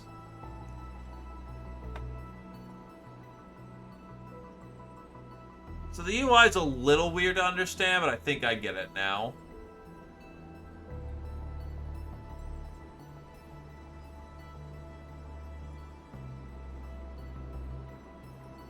Honestly, I want the quirk.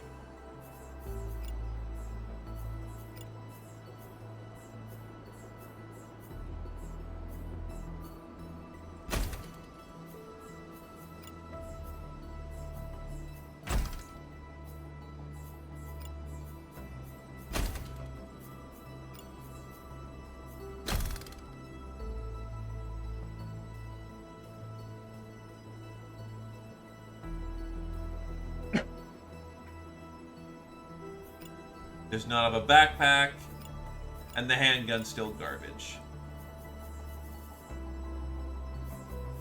Now, I will say the paint jobs, or the range of paint jobs this game has, is still very good.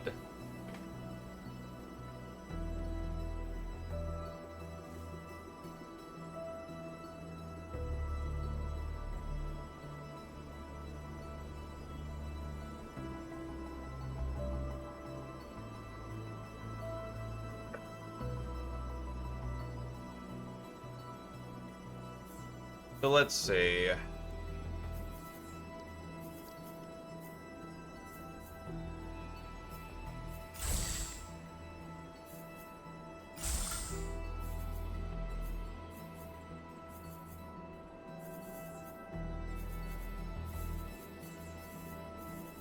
I do kind of wish you could change out your colors a little bit. There's a decent variety of color.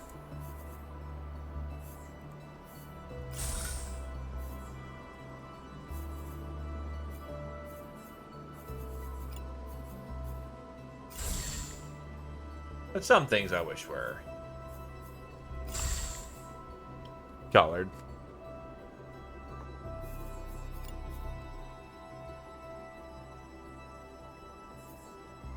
Longinus.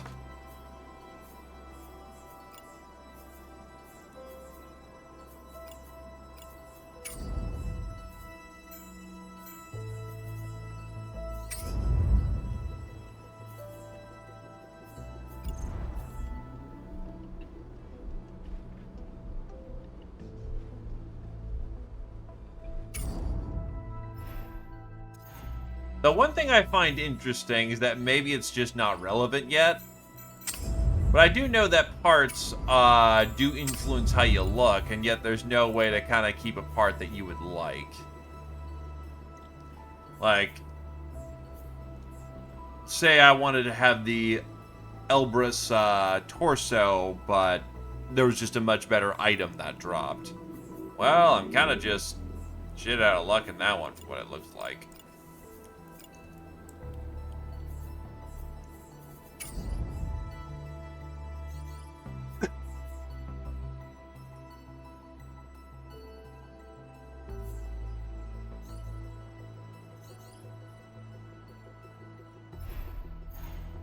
Anyway, how do I get out of this screen? Oh, and then the pilots.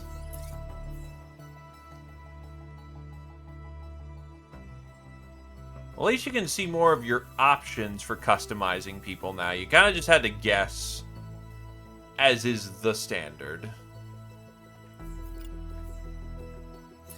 Ah, yes, body type A and B.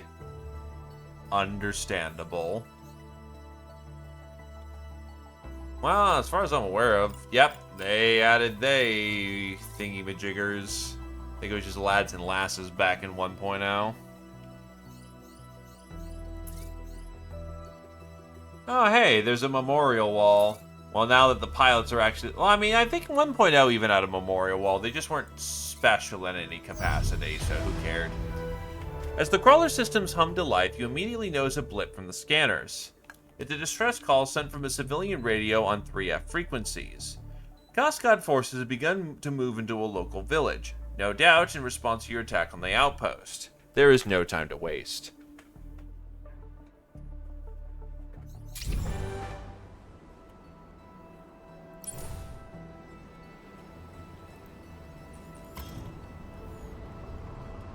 Battle bus go vroom.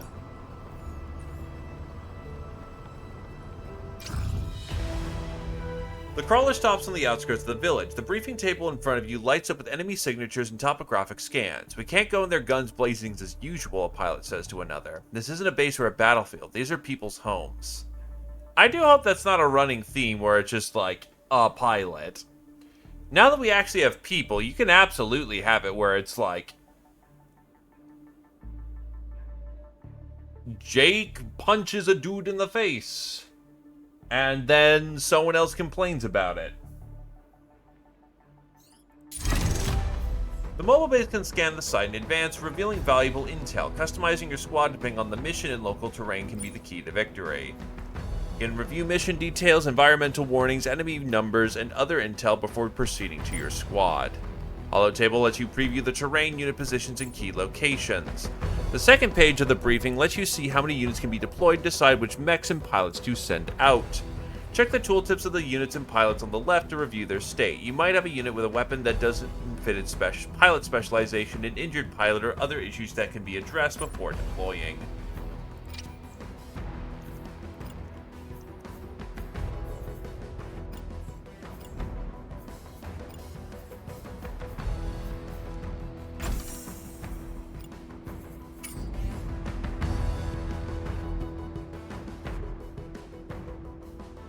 Yeah, like, now that we have named characters, we don't have to be afraid of using those named characters.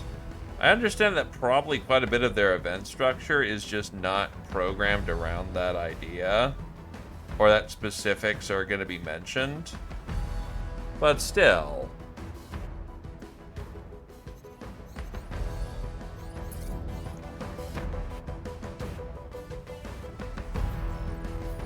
One on-site contact, one dropship. Looks like 3 names. Or 3 bodies.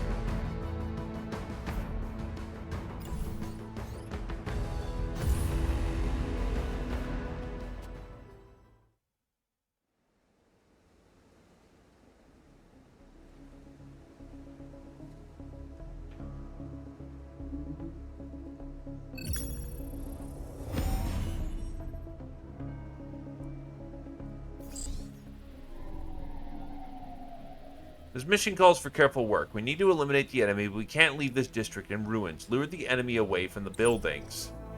Not every fight takes place out in the field or at a military installation. From time to time, you'll need to deal with enemies in civilian areas. Avoid using civilian buildings as cover to protect them from damage. Leaving a sitting in ruins can complicate your campaign, reducing rewards, worsening your relationship with resistance forces, or outright failing the mission. They just don't understand property damage. They also don't understand economy. Construction workers are going to need something to do when we're done blowing everything up.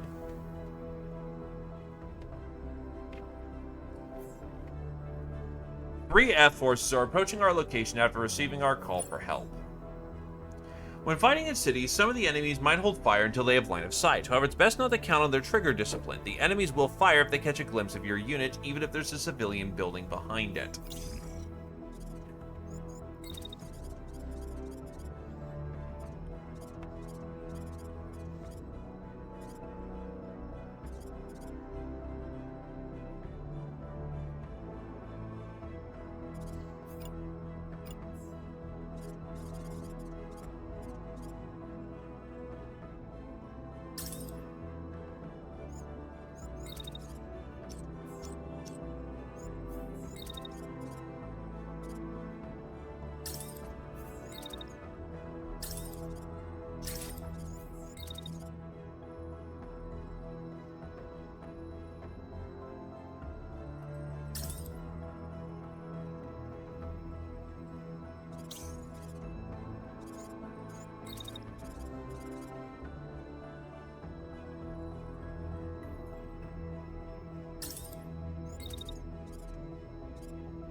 Got it, they moved their full turn, so not much I can do there.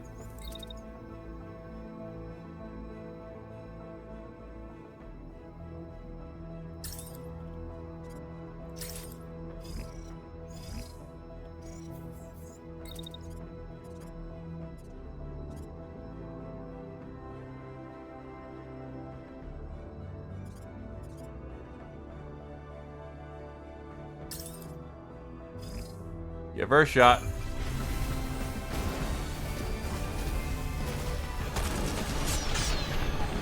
I mean, Phantom Brigade's playing kind of how it did the first time around. Approaching the LZ, landing 5 seconds away. Glad to join the fight, Commander.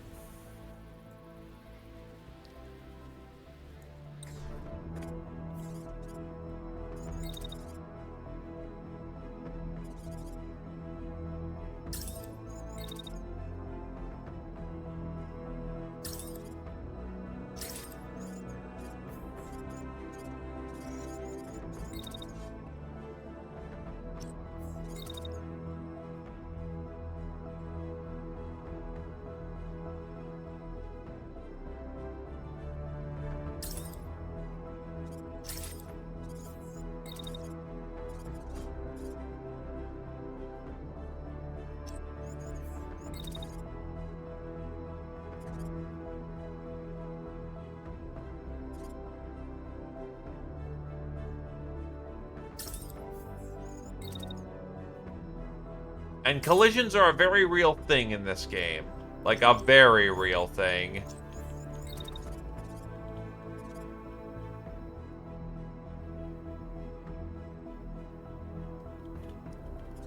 Sorry.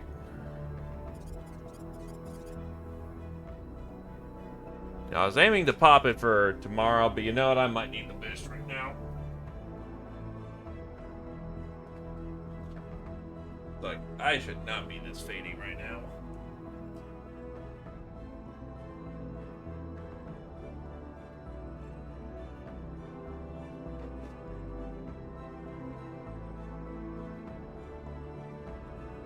I bring out my bottle of party favor. I mean, you can, but unless something particularly wows me about Phantom Brigade, I would say keep the points. There we go.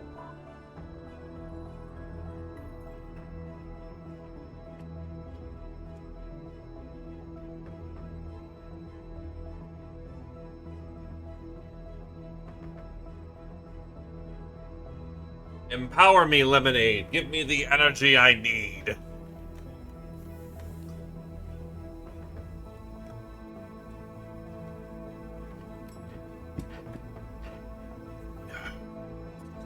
There we go. Yep.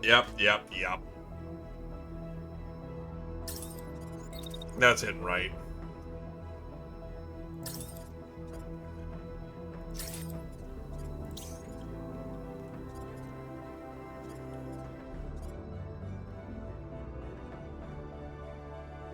Hello, Laquetrian. Welcome, welcome.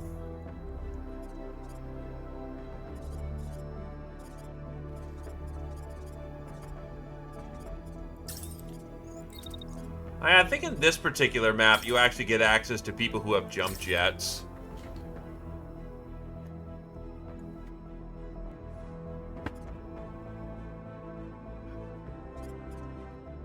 Still, I do believe this was map 2 of the original game, so this is familiar.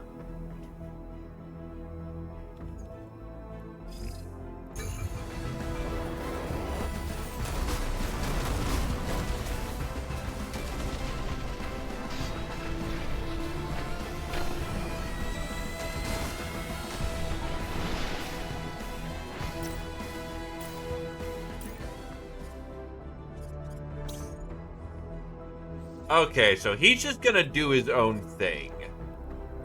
Got it.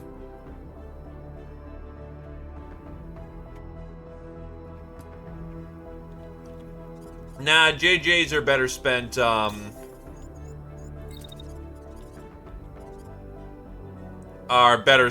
getting into mobile positions.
Unit is just outright destroyed.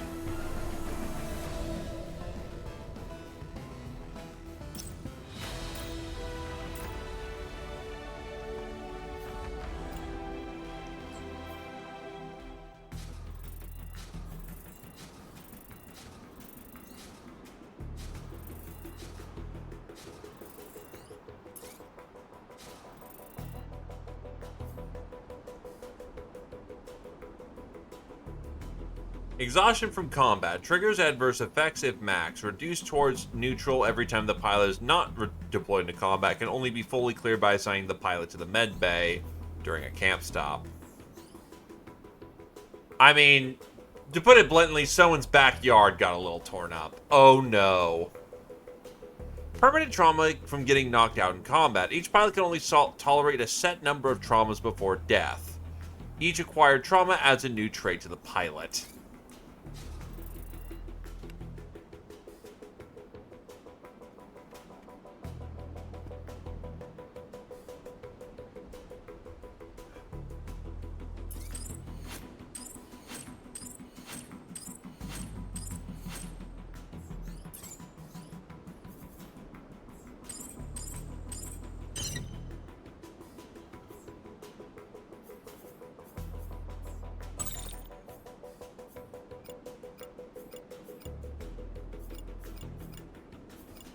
Unfortunately, blew this mech up, so, legs are probably more valuable than arms.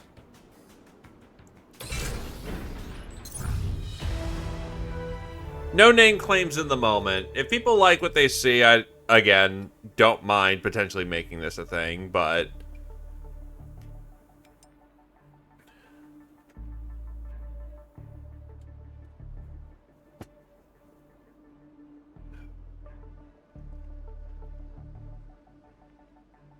as in a wait-and-see moment. One of your pilots leaps down from their mech, raising cheers from the rest of the crew. Everyone's in high spirits, but you can see that they need rest. The med bay and the repair systems are finally up and running. It's time for a short stop. Taking care of your squad is your key responsibility as a commander. With the mobile base and supplies at your disposal, you can finally tend to injuries, let the pilots rest, and repair mechs. Alright, these are actions I can do. This section displays mechs at your disposal and the total number of mechs your base can accommodate, if the integrity of each mech is displayed at the bottom. We can support 3 mechs. Not even a full lance.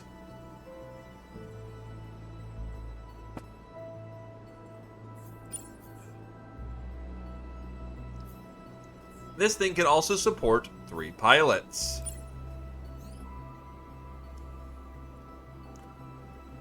It requires camp supplies to set up camp, which we can have a limit of 3.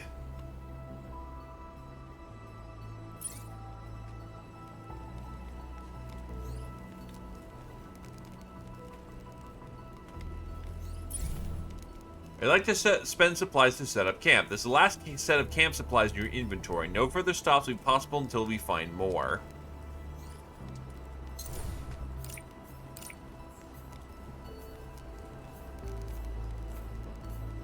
Oh, yikes.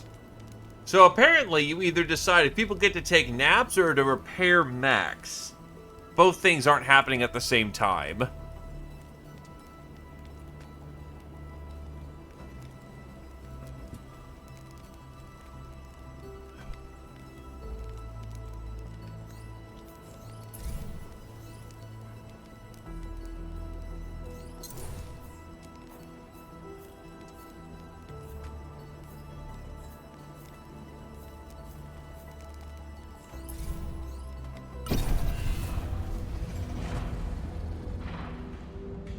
This is but a short stop. Optical camo won't last long.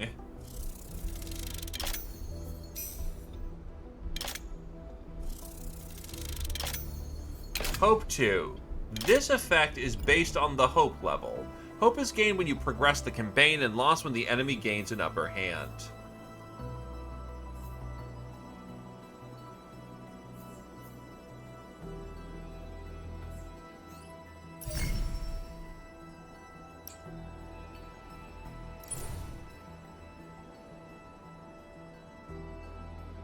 You have intel on multiple enemy locations. They can be engaged in any order.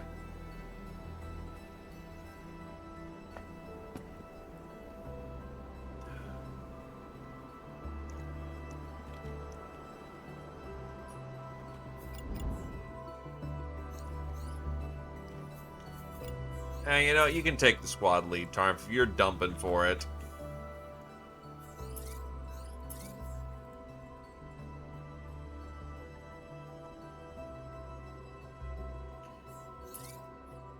There you go.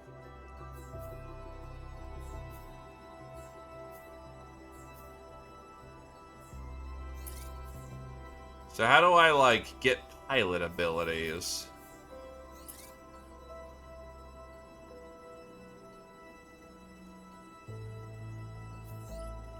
So I can tweak out their looks, but, like, a big thing is that it's probably going to be something where it's, like...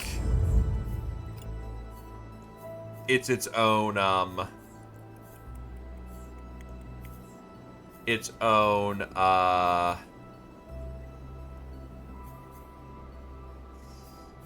tutorial thing.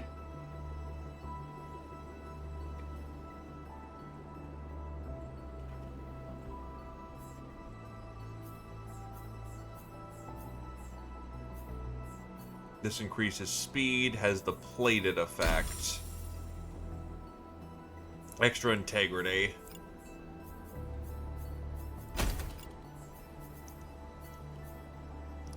So we have access to medium legs or light legs.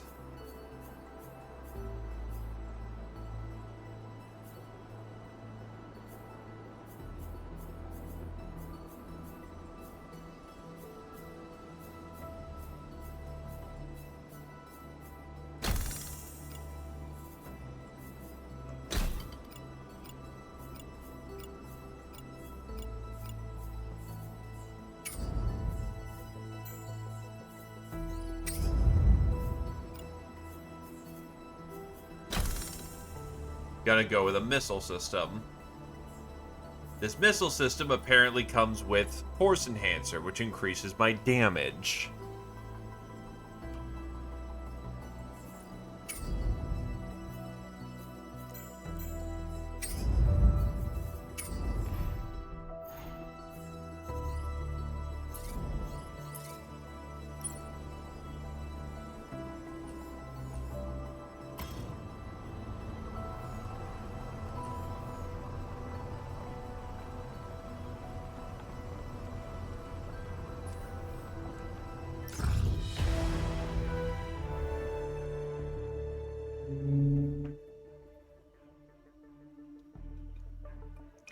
The Casada outpost is eerily quiet. According to your scanners, their squad seems to have immobilized to hunt for the mobile base, searching everywhere but here. The base comes to a stop near the emptied outpost. They won't be back in time for you to stop you from doing some serious damage.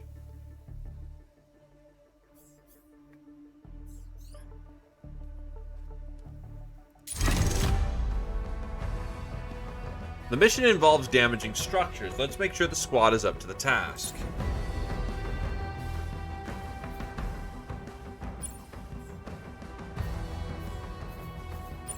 I did figure this out.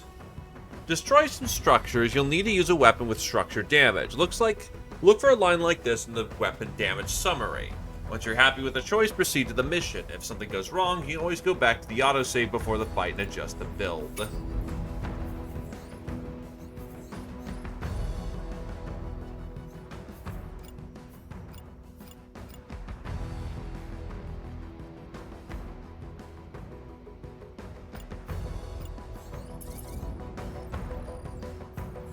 You want the UI to be a little bit more dirty.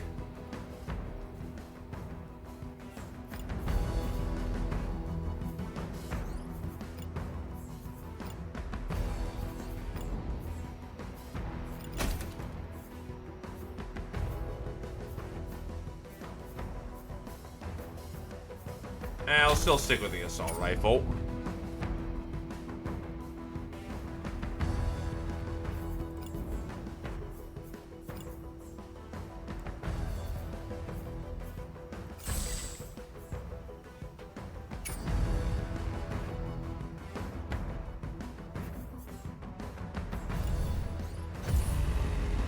I think it's plenty charming in its own way, since it's going for a very futuristic look. It just doesn't support it the best.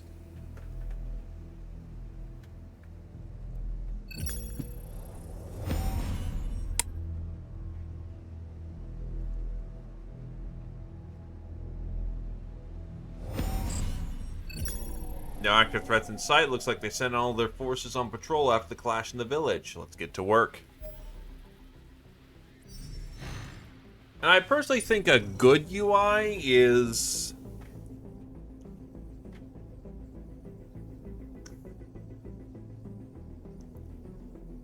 You can sacrifice to have a good readable UI, but I will admit there's definitely a lot of buttons.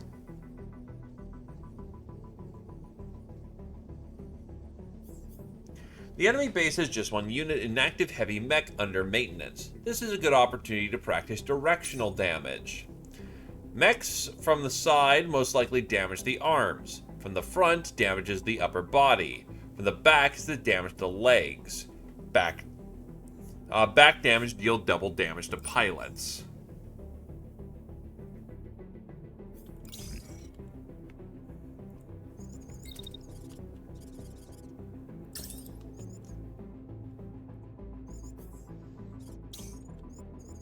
Get her moving, Tarm.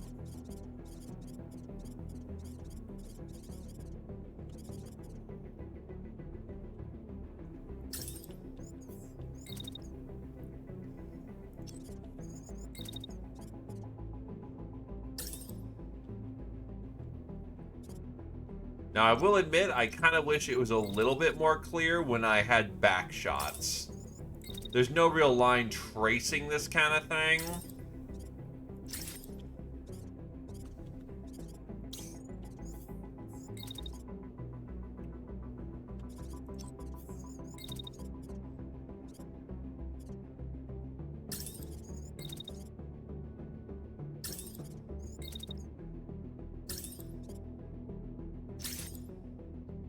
I mean, you can kind of see optimal backstab when you're in the thing, but it'd be nice to be able to, like, see some lines. And yeah, kill the meat, save the metal.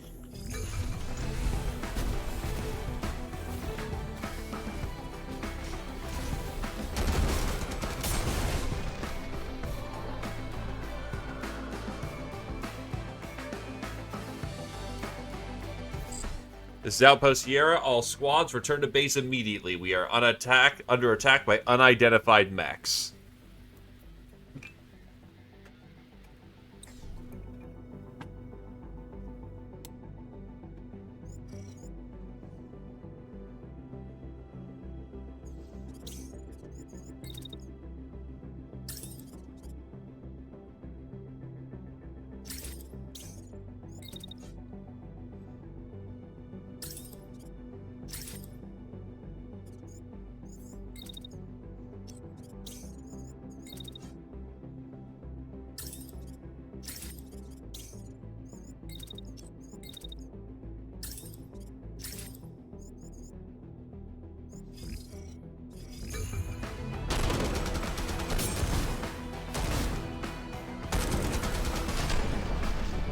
Ah, unit destroyed.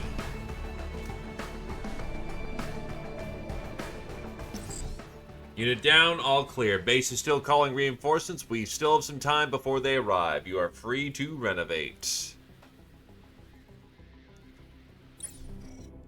Mission requires you to destroy enemy structures. Destroyed blocks in any building at this base count toward the objective.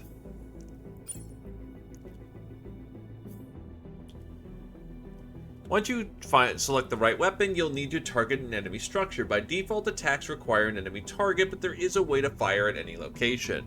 Find a weak spot, such as a thin wall here. If you hold the modifier key while targeting an attack, you're able to confirm it. So you do need to just flat out choose, or rather, you must select a.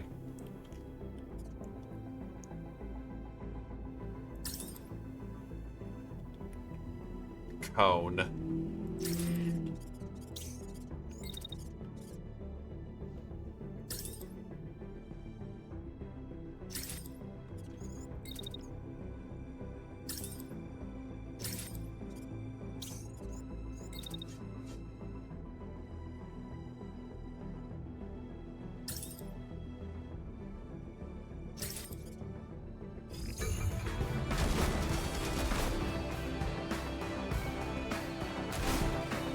Oh, I'm not actually...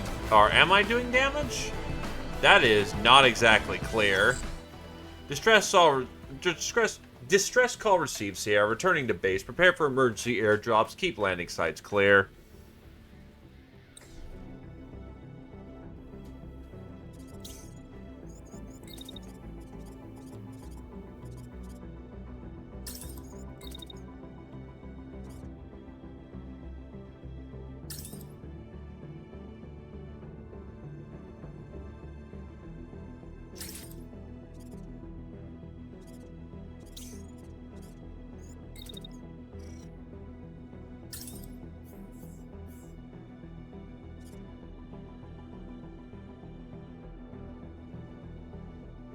Okay, now we're doing actual appreciable damage, question mark? I hope.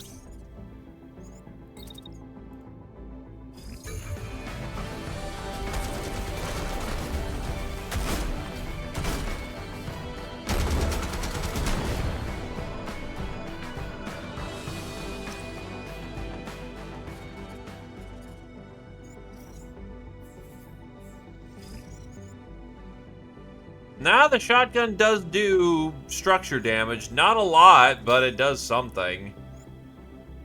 Arguably, with all the pellets connecting, it does more damage than my assault rifle does.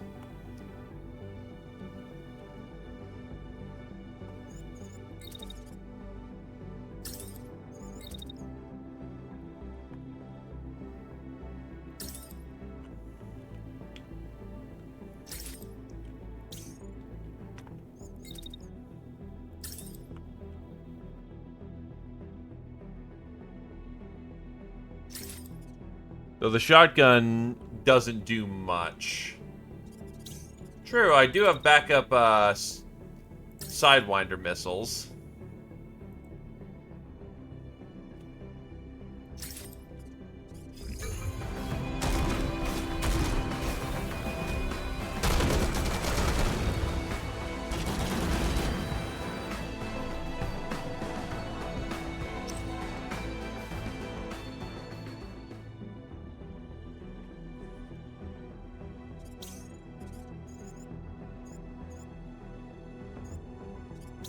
That kind of sucks that only one of my mechs is really relevant to the situation at hand.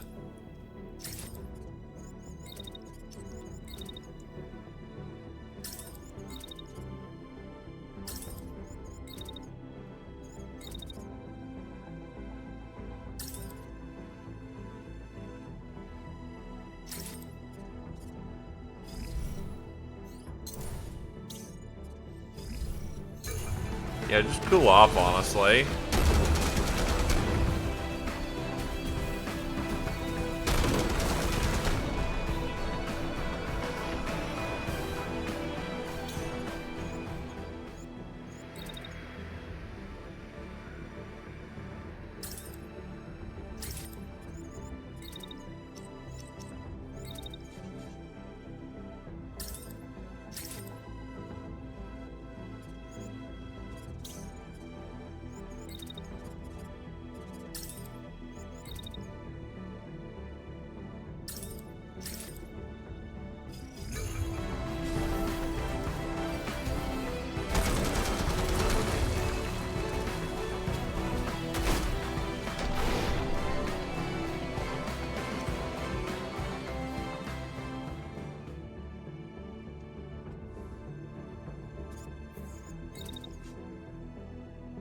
This is really rough.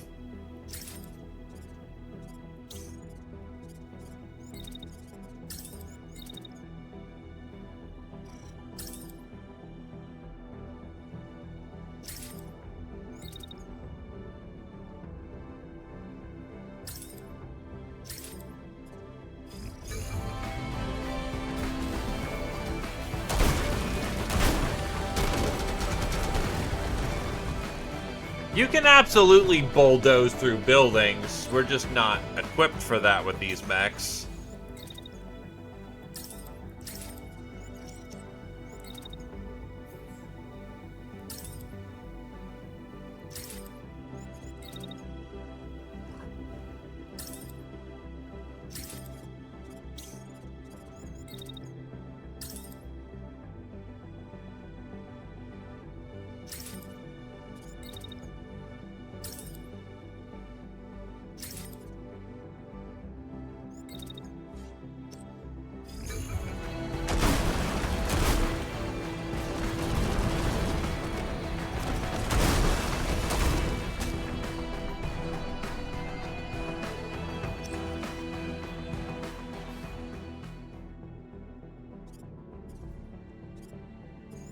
The problem is that the reason why I didn't put it on the shield mech is that the missile system goes on the hand slot. So, Missile Boy doesn't really... the missile system doesn't really help our shield and would fundamentally get rid of the thing that it does. Which is to be a tank.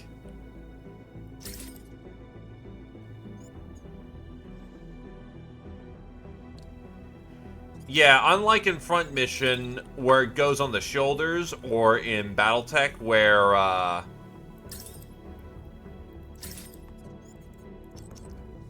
side torsos or whatnot can be an available option for this.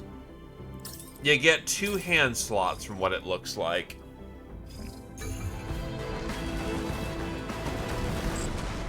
The forces are entering range. Time to go. The damage is done. No point risking a fight with a dozen squads.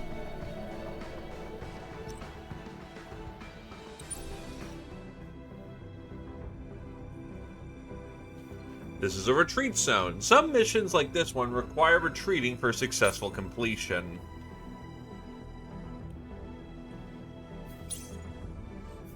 For example, if your mech will only arrive at the retreat zone at 3 seconds, replace the retreat action after 3 seconds like this.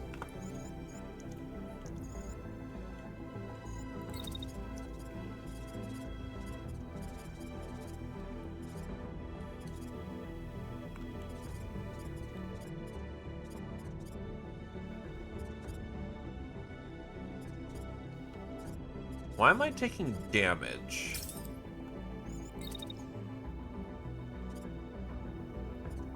I think we actually are starting to run into collisions.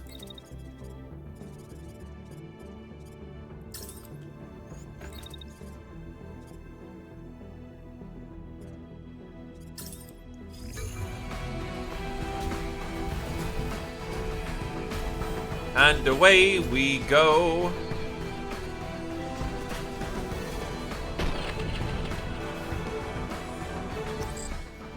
How they managed to cause so much damage? All units move to intercept, don't let them escape.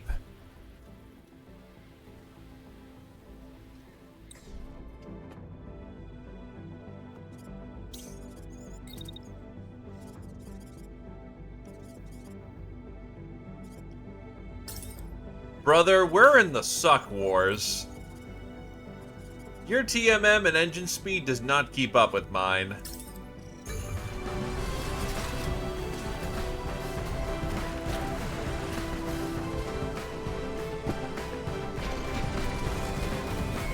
Collisions were a core mechanic of Phantom Brigade before 2.0.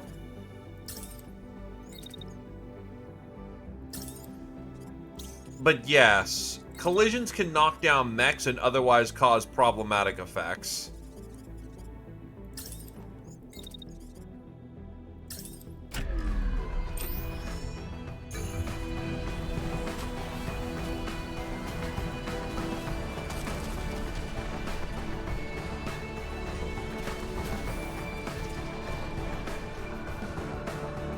They're hurting their own dudes.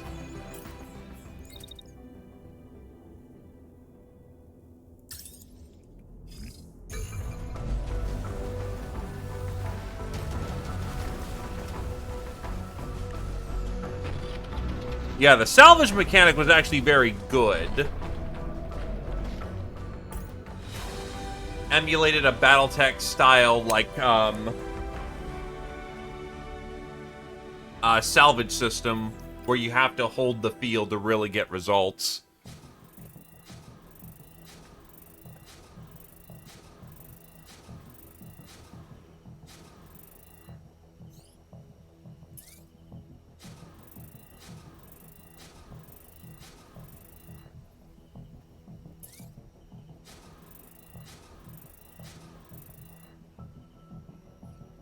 Oh, huh.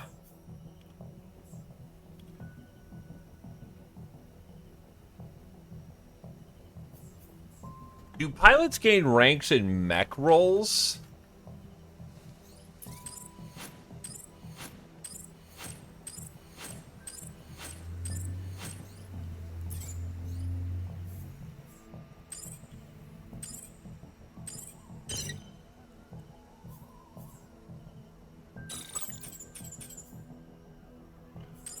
CT.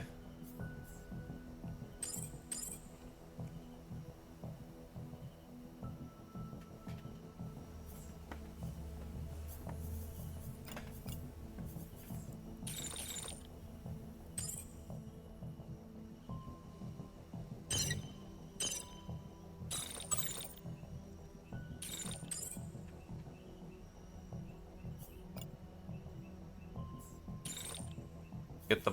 Actually, I have a lot of legs as is, so... Oof. We'll stick to torso and legs.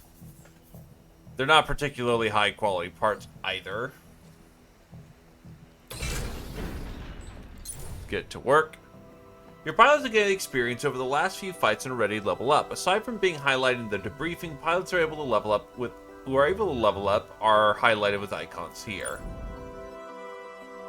The pilots at your disposal have different classes with distinctive specializations. Some might be excellent defenders, others might be deadly sharpshooters. Every pilot gains experience and levels up as they participate in combat. Each pilot has a unique progression tree, a set of traits that is gradually unlocked with every new level. Get over the traits to learn their effects, even if they aren't unlocked yet. Every pilot starts with a random intrinsic trait based on their class. Starter traits can affect traits further up the tree, akin to a subclass. For example, a support pilot with a repair-related starter kit is likely to unlock more repair abilities as they level up.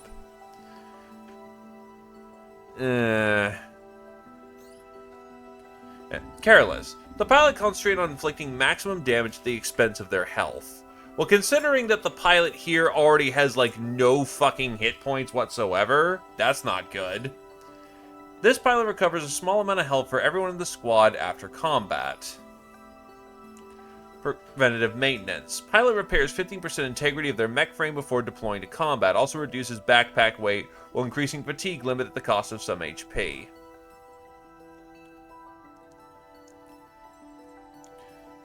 On one hand, like, from what I understand, I guess it rolls everyone's pilot abilities as a part of the pilot. But on the other hand, I'm not exactly sure if I like that or not. It does make quote-unquote people more unique. But on the other hand, it kind of just sucks to just have, like... I fundamentally have only 2 choices over 5 levels? That's not a lot of time. That's not a lot of room to, like, level up a character.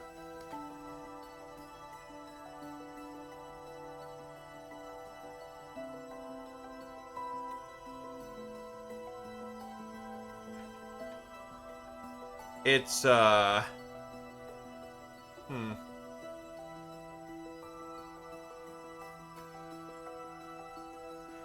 see where this goes and see if it keeps going further, but only 5 levels of pilot seems like they'd cap out pretty quickly.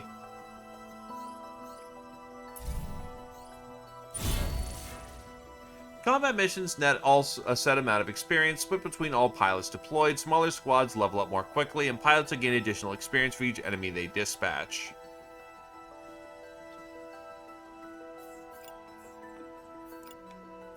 We either have blinding fire, can withstand additional trauma without dying, but gains EXP at reduced rate. That trait kind of sucks, especially when the game recommends you abuse autosaves if you messed up your loadout. The pilot modifies their mech so that overheating scrambles missile guidance. This causes overheating to deal less damage to the mech.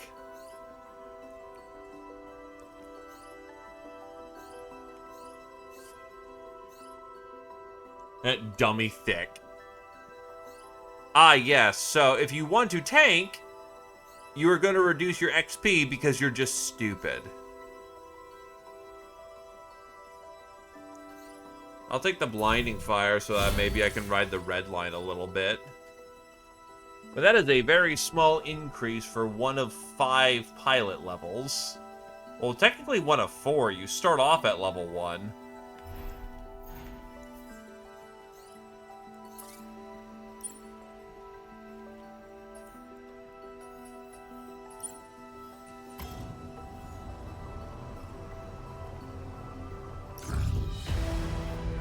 Your navigator is getting more and more comfortable driving the mobile base. Your crew is strapped into their seats, worried looks on their faces. "We can drive circles around him with this thing," he shouts through the roar of the rocks hitting the armor under your feet. The screens seem to agree, tracing a neat circle straight through the steep terrain around an enemy convoy. The crawler slows down as it approaches the enemy convoy. Looks like you'll manage to take them by surprise. You signal to your pilots it's time to deploy.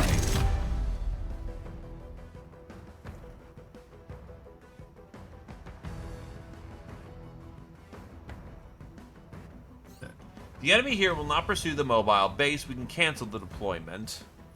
Well, we're hitting a convoy. The idea is, that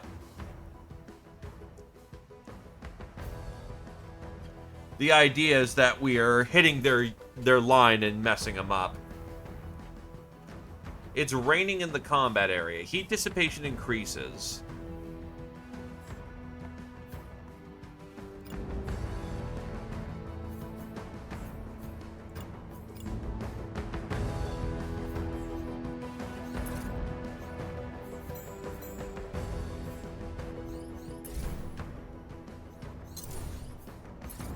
Honestly, the loadout should be fine for right now.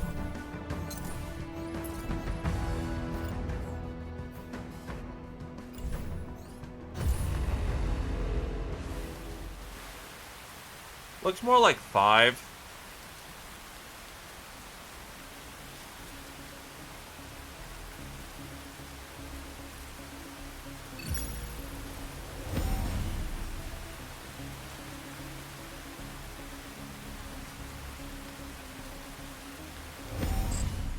You're in position, tracking enemy convoy approaching in from the east.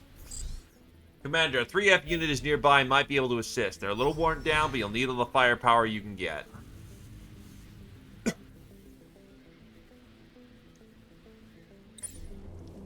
Intercepting enemy convoys can be a challenging but rewarding endeavor. You might be able to recover valuable parts, resources, and modules. These units are your priority. Try to take them out first and only engage other enemies if you have no choice. The enemies in the convoy are heading to this location. They will escape the fight if they cross the threshold.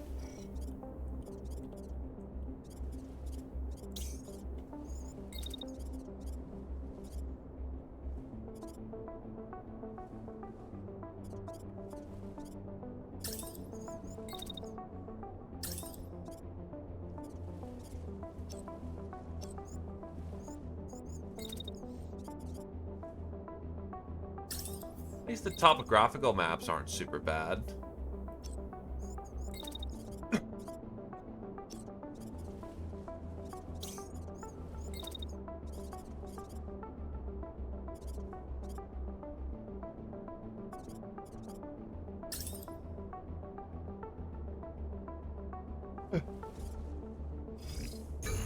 Just a movement phase this round.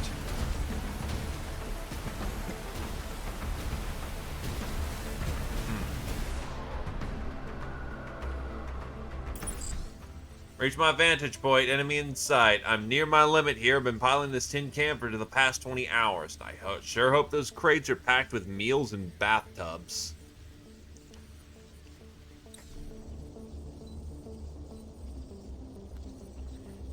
A 3F sniper joins the fight. They have an advantage position and can help you stop the convoy. This pilot is extremely fatigued. In this state, the pilots lose health every turn. Your own pilots might reach the same state if you push them past their fatigue limit. Fatigue pilots can still contribute to the fight while they have health. Order them to eject once their health gets low. This mecha is equipped with powerful thrusters, unlocking the dash action. Dashing can quickly close quarters, break missile lock, and evade attacks. It generates heat. Attacks and dashes generate a lot of heat, making it hard to pack a turn with actions. Today, the weather is in your favor. The rain increases heat dissipation in the fight. I don't know, man. That's like my daily life, dude.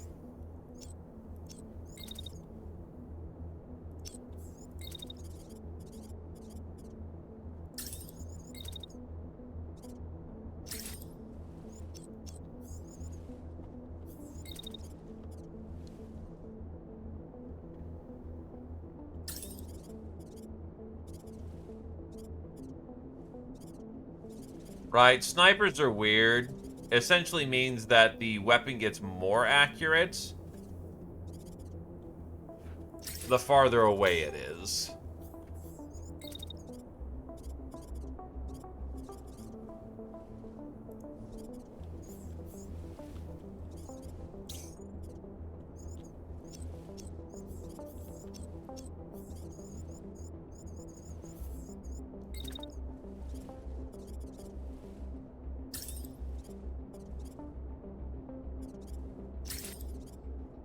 Yo, Kirchan.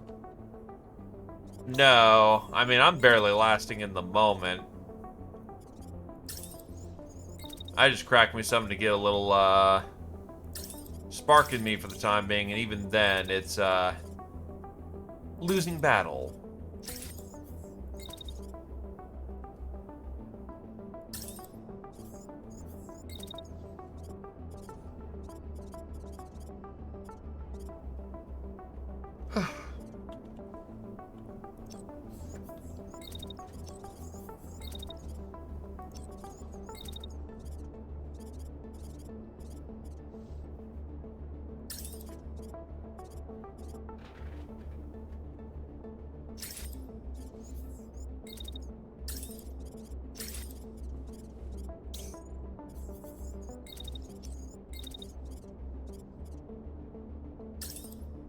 Wait it out.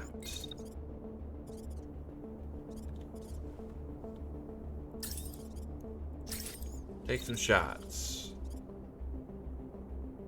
Shoot on the move.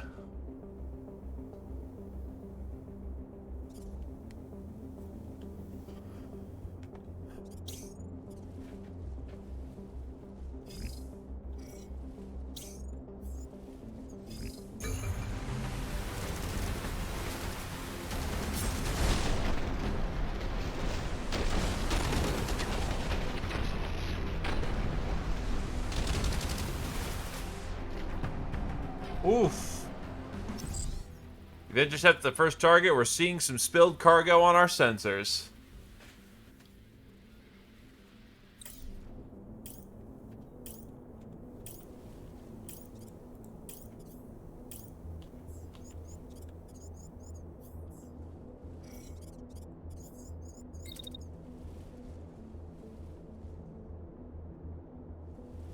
Could not see it, or is he running into a problem with vision?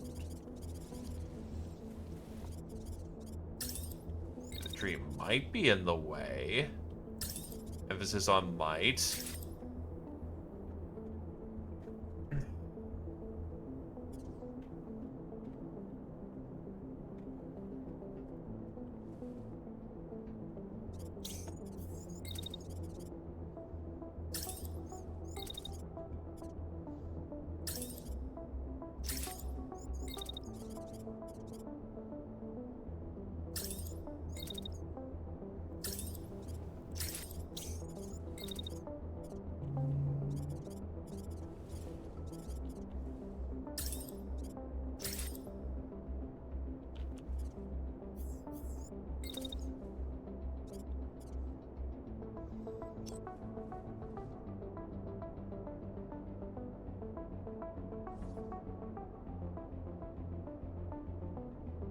BT8 characters do only get 3, like, big abilities, but they also get a lot of smaller stuff in between and mech masteries. The main thing is that those three masteries that you have, you get to pick 3 out of multiple masteries. Sarkit.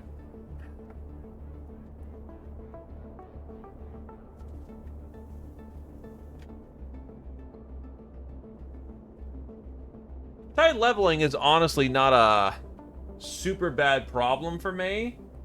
But the problem is like, for instance, your entire progression path, Tarmf, is do you want to get hit with brain rot and not level up? Which I guess is a much better ability because it seems like you're going to level up fast. Or do you want a minor boost? And the other guy over there is, do you want to reduce your already garbage health pool?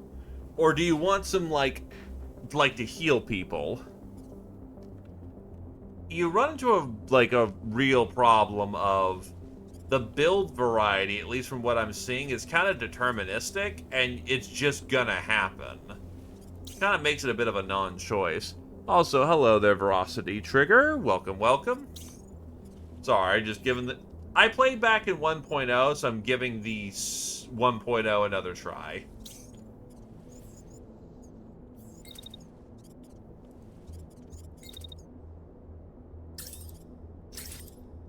I remember Melee being really jank at the time, too, so understandable pain.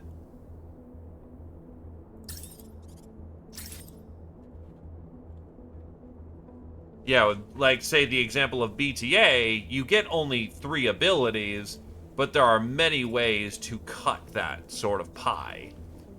Everyone is...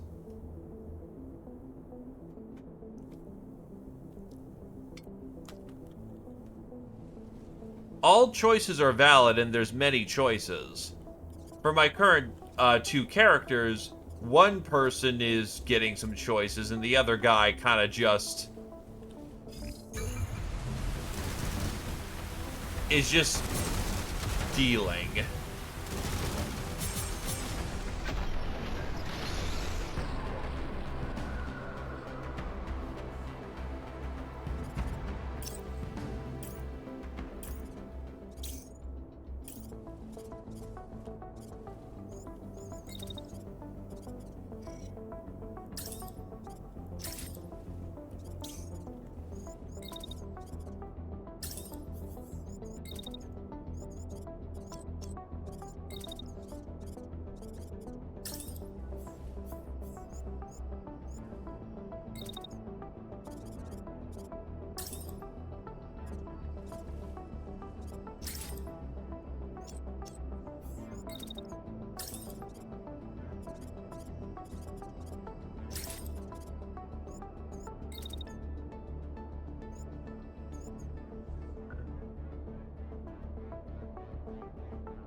Sorry, I'm a little on the tired side, so if I... seemingly just sitting there flicking my hand, that's not me trying to be dumb, that's me just going, ooh.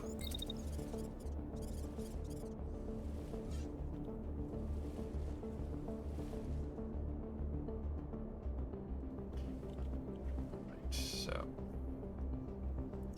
sorry. Fugo was very solid. People seemed to enjoy it, and people enjoyed using the funny cannon.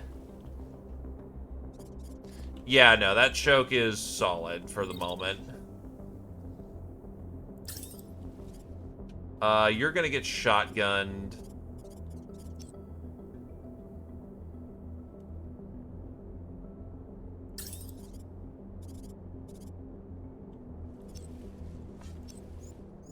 Honestly, I might need to step up.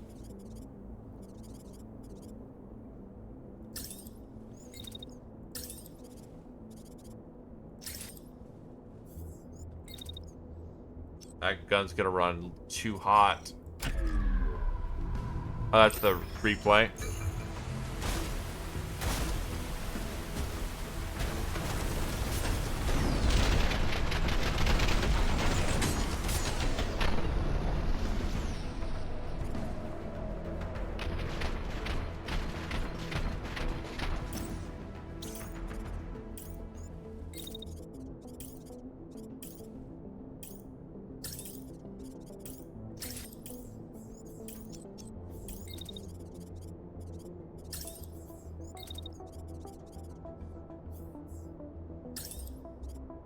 No reason I couldn't shoot on the move.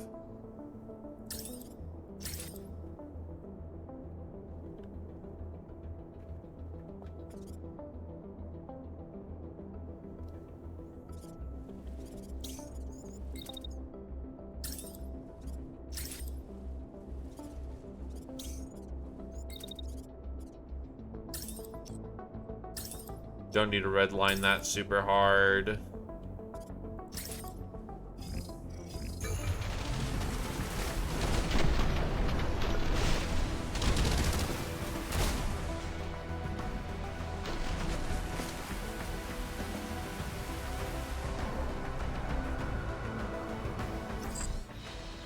Excellent work, Commander. The convoy is scattering, abandoning its destination. Time for us to review our haul. Did I just spike that too hard, too fast, that I don't get the entirety of the haul? I kind of suck if that's the case.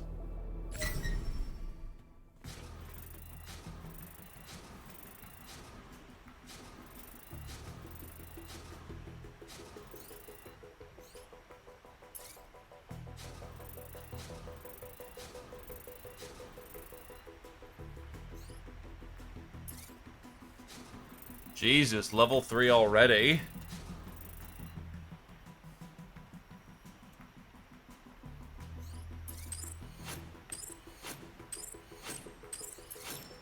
Hey, we got some greens. There is a loot rarity system in this game.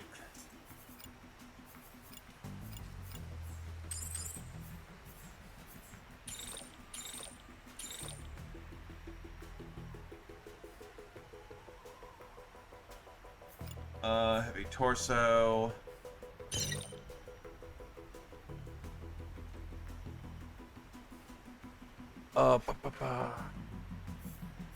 Yeah, scrapping the SMG mobiles. I'm not really looking for ones right now since 2 seems to be kind of becoming the standard issue.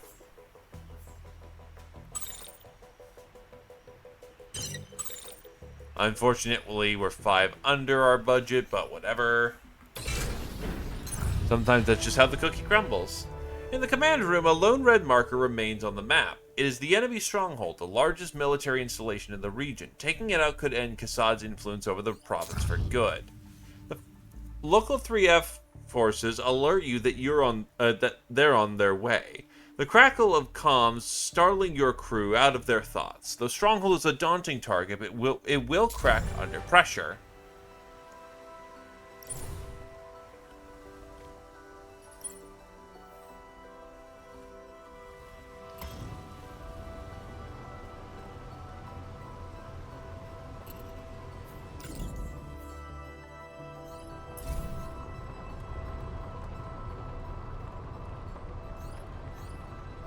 Alright, so gonna give them the pulse field.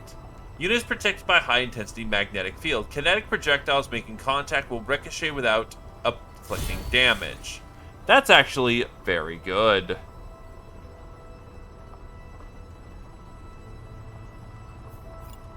And you have the ability repair, which just fixes your mech.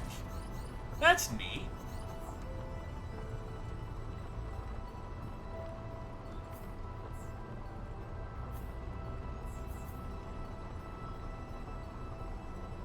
One thing I kind of wish as well is that pilots also kind of had a stat line, so to speak. Stat line seems to be more attached to the mechs, which that's fine. So let's see.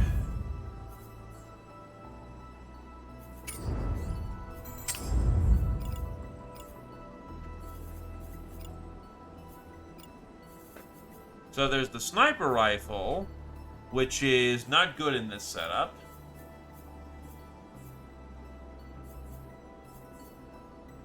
More heat dissipation, but less power.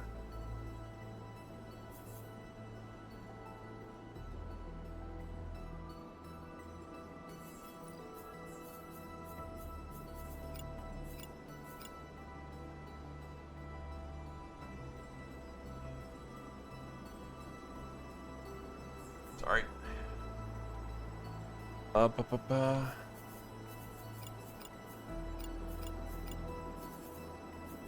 Could go for light arms, but the integrity is bad. My speed's honestly not super bad either.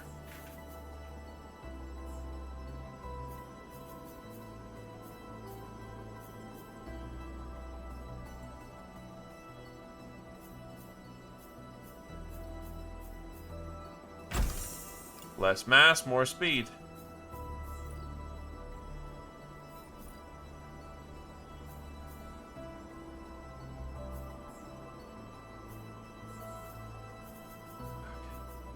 Oh, I saw something.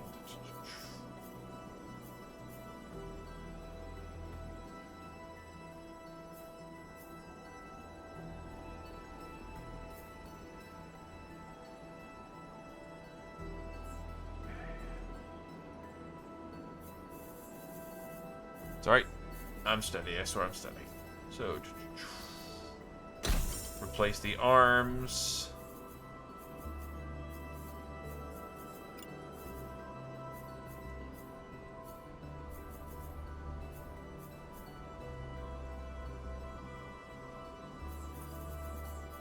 Right, that should be good to go. And then you, Mr. Protector Man, will actually benefit from your new arm.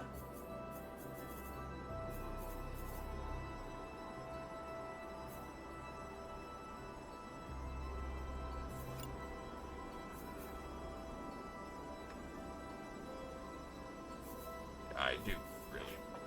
Let's see. So that is better integrity, better heat, less power.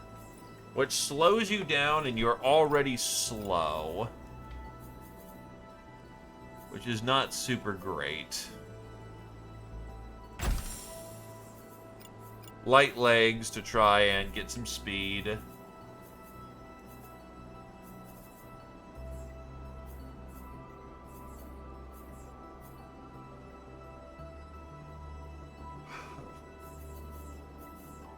Let's see. Yeah, we do have a better shield. I will say in my kind of half brain dead state of tiredness and not tiredness, I keep thinking this mech in particular has like a fur mantle, which is, that would be cool as hell.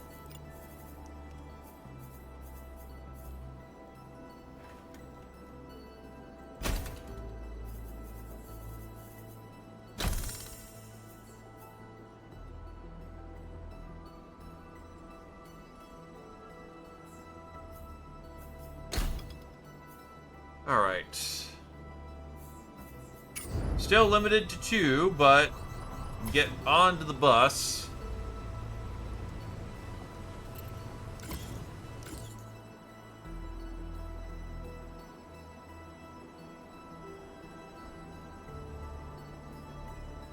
Anywho, where we go?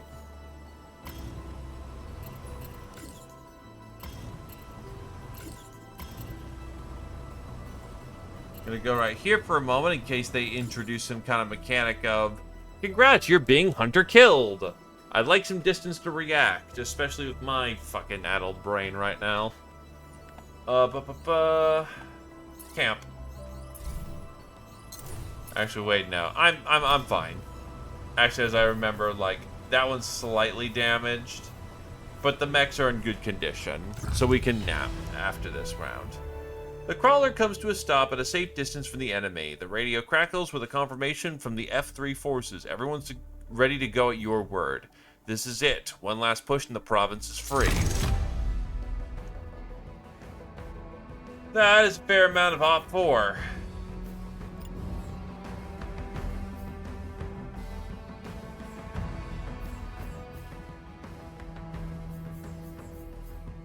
Yeah, well, we're there to stop them, so, you know.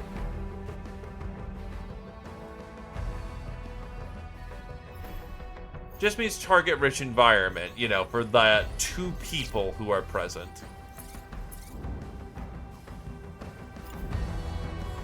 It also means LRMs may be advisable here.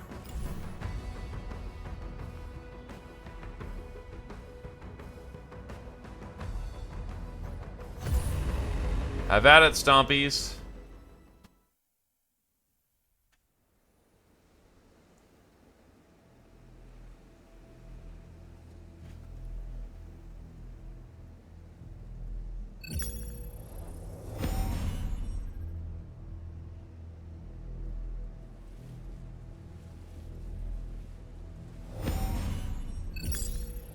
Good to see you, Commander. Our forces are engaging the enemy all over the perimeter. 2 of our mechs will join you at the gates. Give them hell.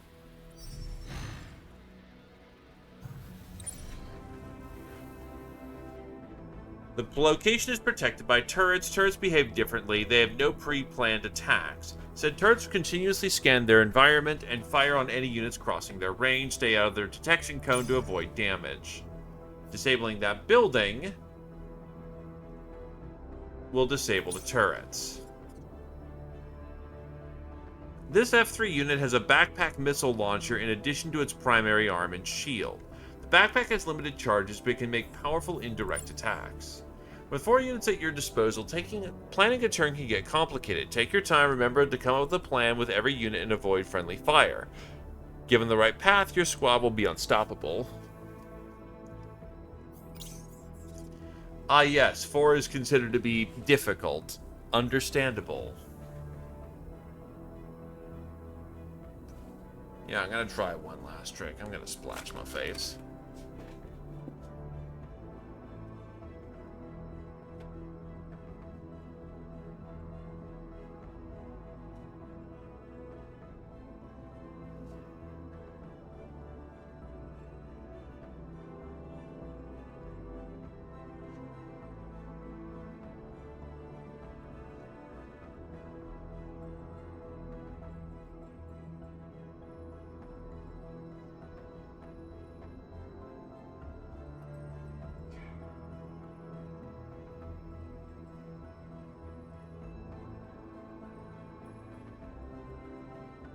Apologize. I did not know I was this gassed.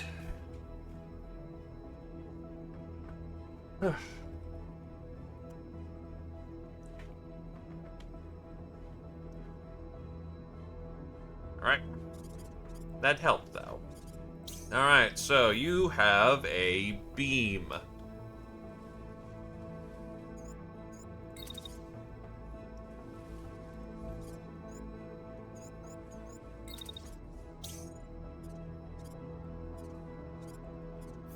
Ah yes, we're going to introduce a mechanic revolving around turrets.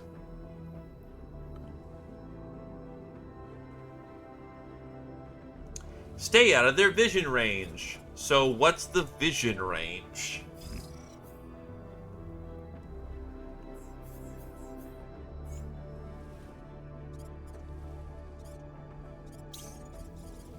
They apparently don't show up on TACCOM.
Shield. We are attempting to avoid a collision.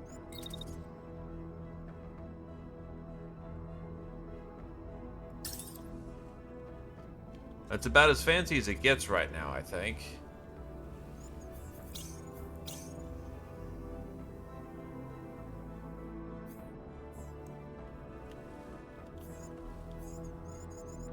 Right, you're coming in around late. And that's your problem. I think everyone's good to go, so go. Oh, you had no movement. But you're also LRMing, so, you know, who gives a damn?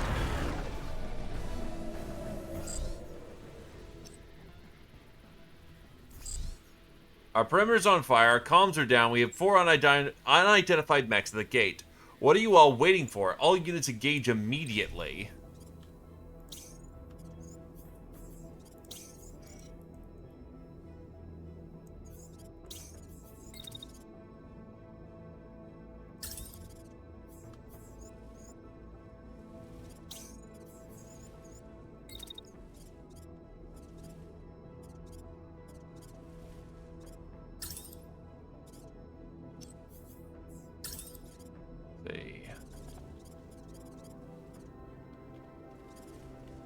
Target right.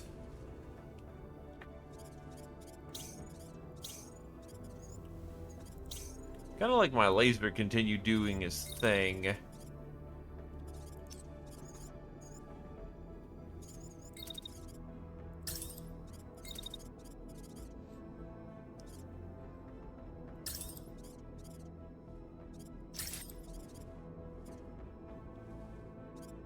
Their legs are not super great, but they'll live.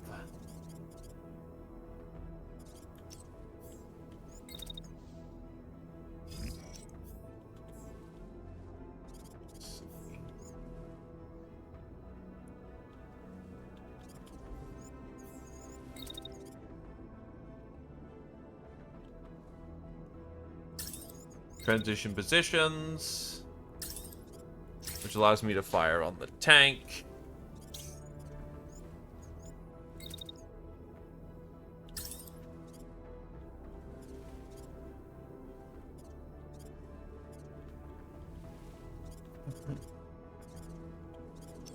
Let's see. First things first. Yeah, no. So you're focusing on that unit. You are falling back because, ow.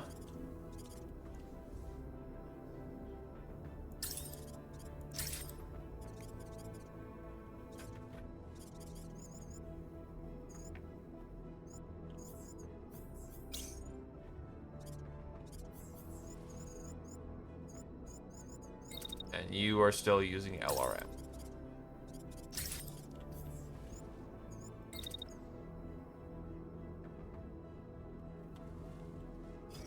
Yeah, so your fire support.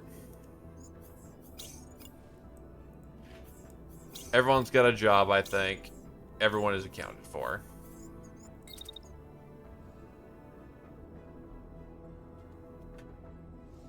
Yeah, sorry. Who has the no orders?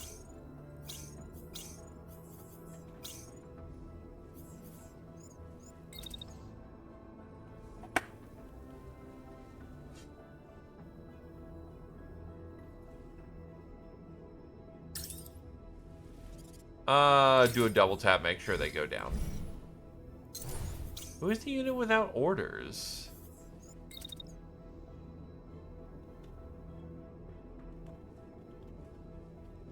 Yeah. Good enough, good enough, good enough.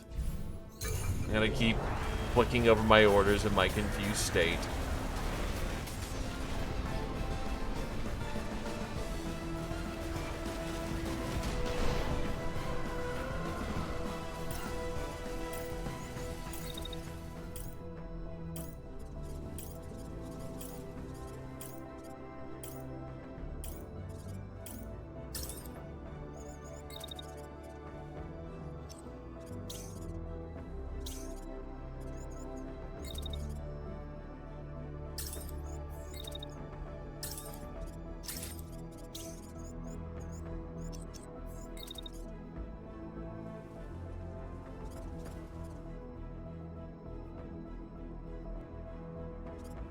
So you don't dash actually far enough to get... Let's see.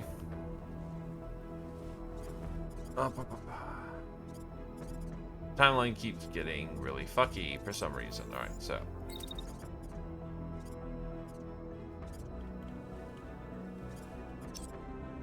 Why is the timeline getting super weird?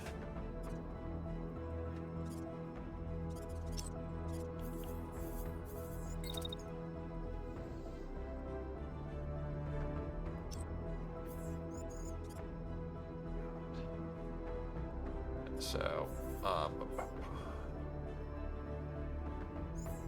because you are heavy laser, what's wrong with the fucking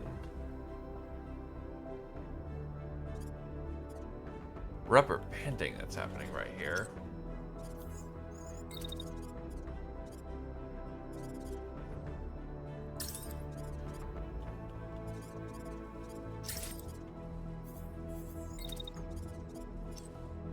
You've got your shot lined up, and probably some tanking.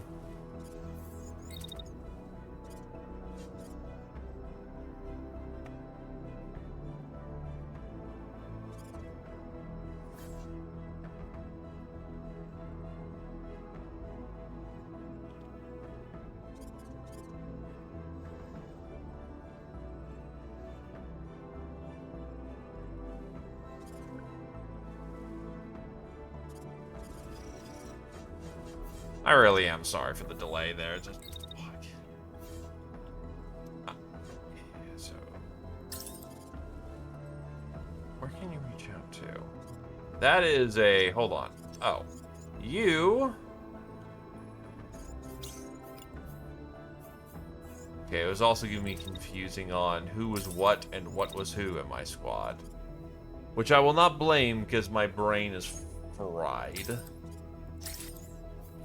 That is unfair to the situation at hand.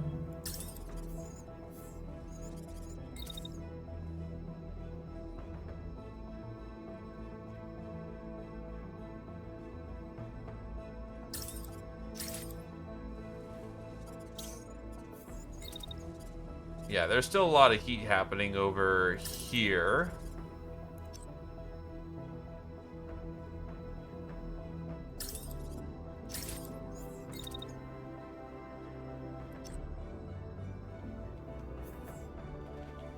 Alright, then that should be...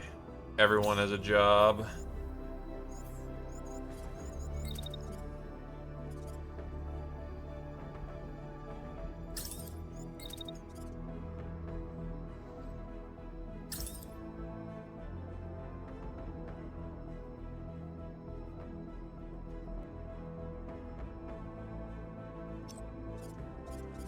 Yeah, you are moving up about there in the timeline. Probably right here, honestly, you're gonna blast the shotgun and be fine. That beam did, however, just slice that guy open and is hitting a collat in the back. When a beam is used well, it ruins.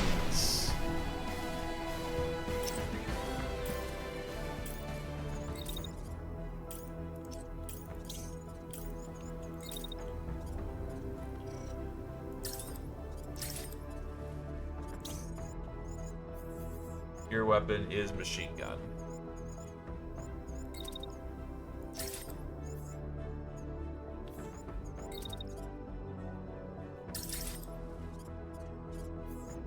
He's got a big ass burst that he can commit.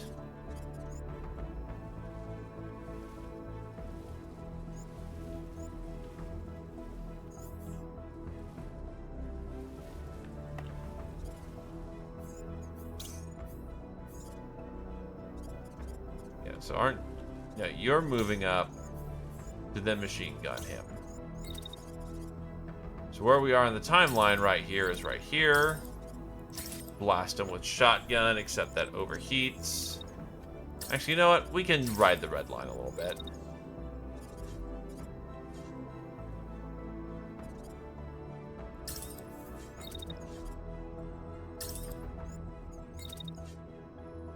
You are still running way too goddamn hot, though.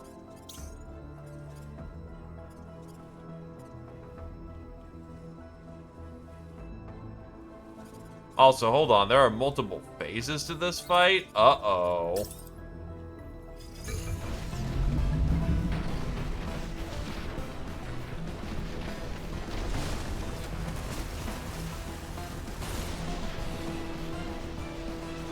Ah, there was a crash. Or rather, our dude ran into each other, because collisions are, once again, very real.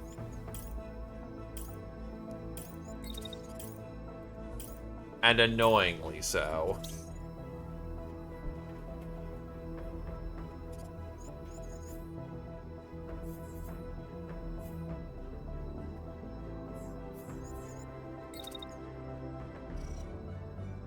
I'm just gonna do a safe eject at this point.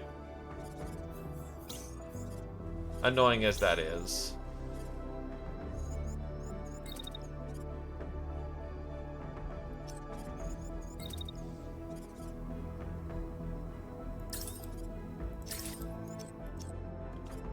Beams ignore cover, so why not just let loose?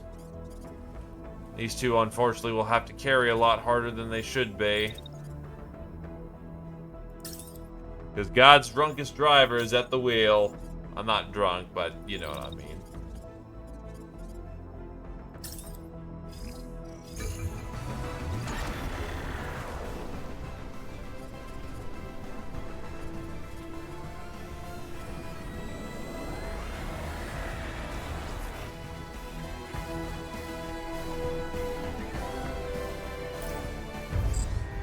We're overhead, confirming massive damage to the structures and multiple unidentified mechs on site. Quick response squad rapidly descending.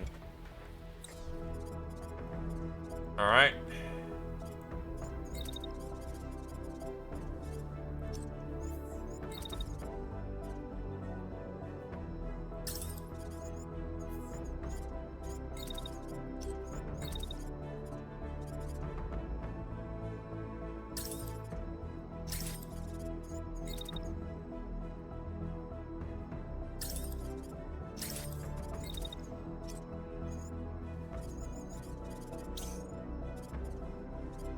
Mech is inoperable, but that's fine.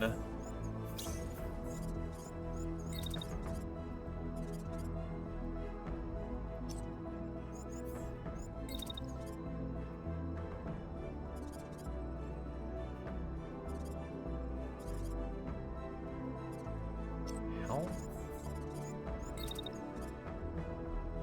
Or am I not allowed to go there? Probably not allowed to go there.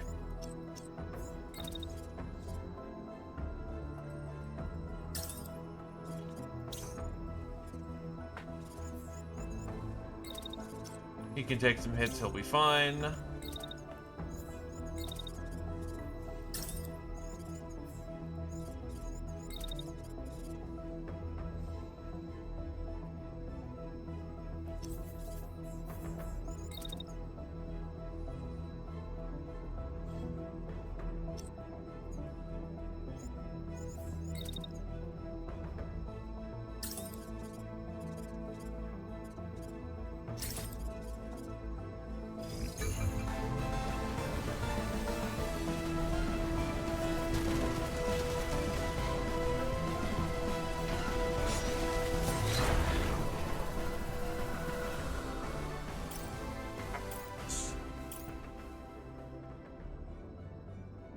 So they only have a second wave.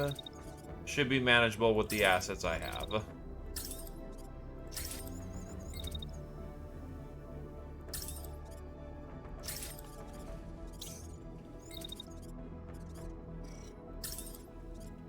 So if I do want a LRM-like system, I need to essentially have backpack missiles.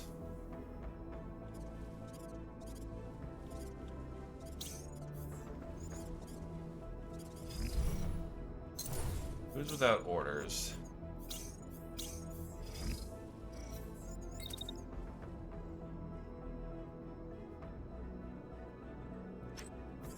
Honestly, stick with what we got.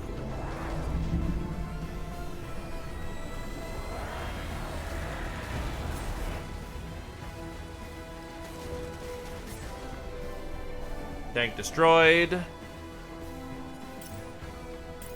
That pilot's having is what we'd like to describe a great old time.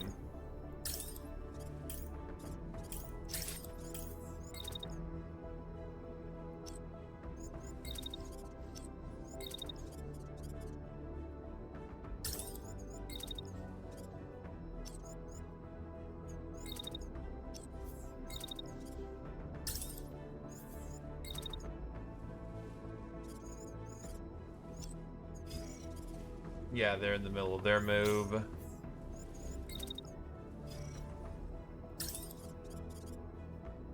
Beamy Boy is just gonna hit more with that beam because that is ridiculous. I do not remember beams being this just killy, which I will not complain about.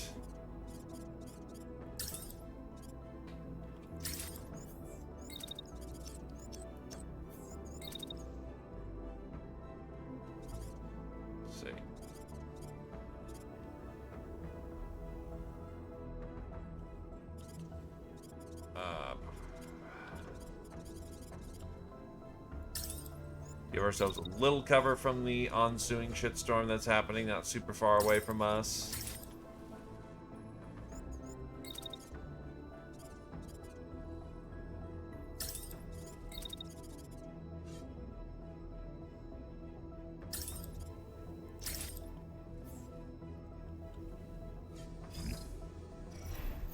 He'll be redlining a little bit, but that's fine.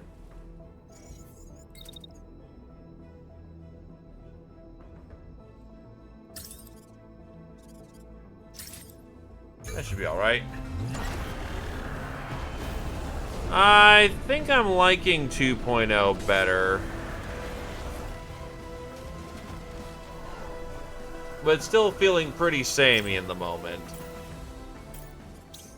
Unit is overheating. There's definitely some stuff that feels better. Like, beams are hilarious right now.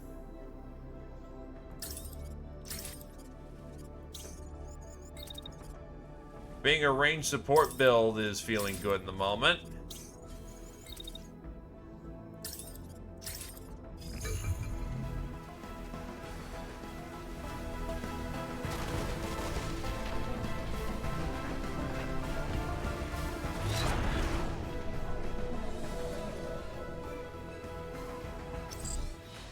Exceptional work, Commander. The base is secure, the enemy's in disarray, and perimeter squads are on the run. Let's get our pilots back on board.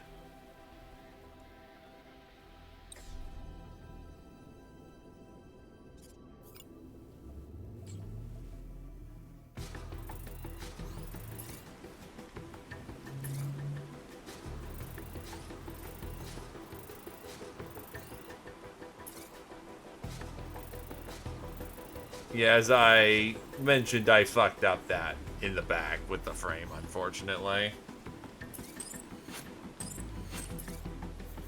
Grab the bits.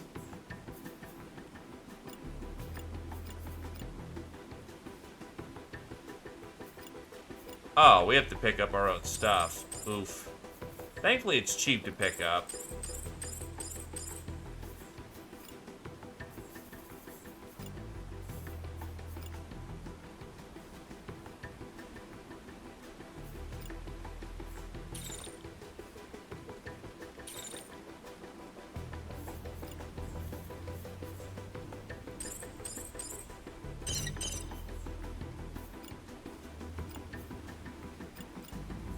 Is there a way to grab all that nice stuff?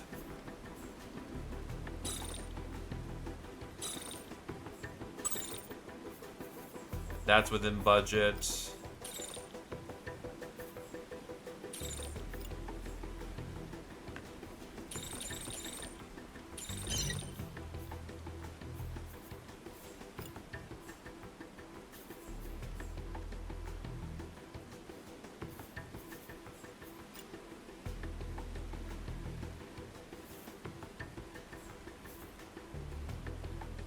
So you lost the legs, you lost the arm, and the shotgun was damaged.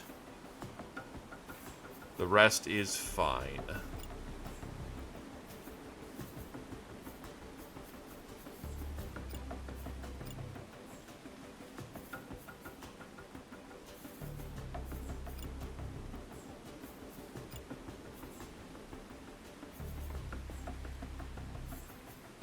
What's put me 4 over? One of these. I'm not going to be super picky about it in the moment. Resistant forces have already moved ahead to press the advantage. You're receiving scattered reports of Cascade units retreating all across the valley. Their grip on the province has been broken. It's a small part of Fjordland, but it's a step forward. There will be more. Salvage crew has had other exciting news to report. The enemy had a large inventory of military crawler parts. This is a game changer for the capabilities of your mobile base. As you review the list, one item catches your eye. Now you get the research button. Base can now be upgraded by spending resources. These upgrades can allow the base to house more units, unlock capabilities, and more. One of the most important systems you'll need in the days to come is the workshop.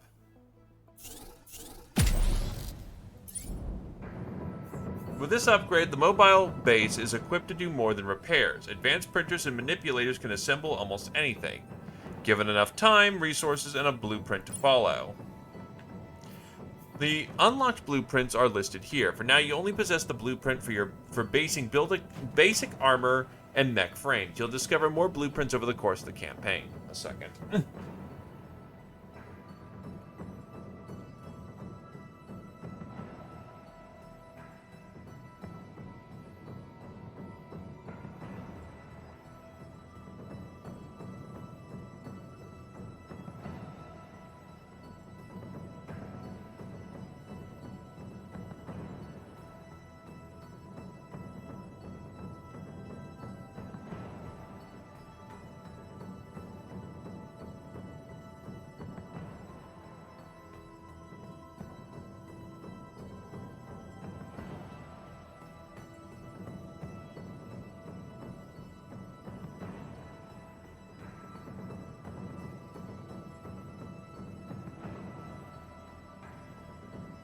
Alright.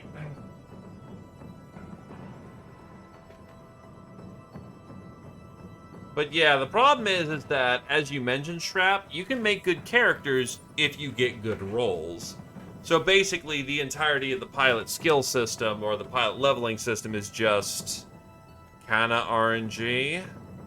Frames are incredibly important. These are the bodies of the mechs, units that you equip with the body, armor, and weapons in the customization tab. Building more frames allows you to expand the squad and replenish losses. Printing new parts is a delicate process that requires the base to be stood still. Just like mech repairs and pilot recovery, manufacturing occurs when you stop to camp. With the new frame being built, yeah, this is a lot of hand-holding, unfortunately, in the moment. With the new frame being built, let's review equipment manufacturing. You'll be able to access research parts from buttons here. To unlock projects in Workshop, you need to research them by scrapping parts. This can be done through the inventory or through the salvage screen. Some parts of projects might require multiple scrapped items to be researched. Check the progress bar to learn more. Higher quality part requires a separate unlock. The parts you manufacture are the same as the Workshop. That's level 1 right now, but that can be increased. If you have enough parts with a higher level, you can increase the level of the Workshop. Follow the instruction panel to level up.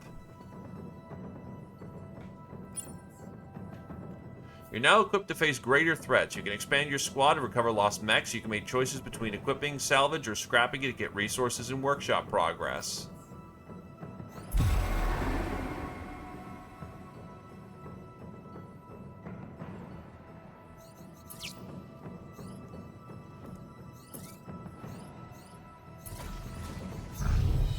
Members of the F3 forces have established defensive positions and are anxiously waiting for your next move. It's time to lead them into the next province.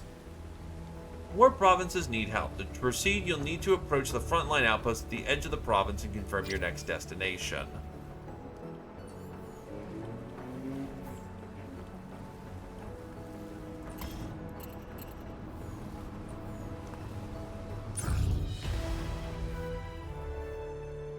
Allied outposts in liberated provinces allow you to select your next destination, and you can recruit new pilots before you depart.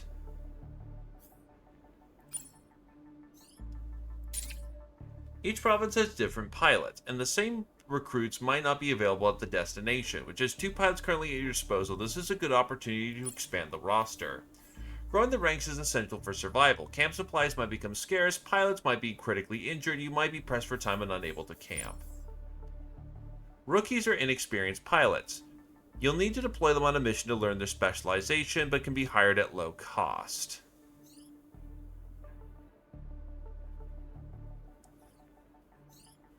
It takes a shit ton of supply to grab them. Some pilots might be veterans. They can be costly to hire, and they may already have leveled past the first selectable trait. Veteran pilots might be the right pick if you need to quickly fill a specific role. Extra health. Sprinter. Unit can move faster as a sharpshooter.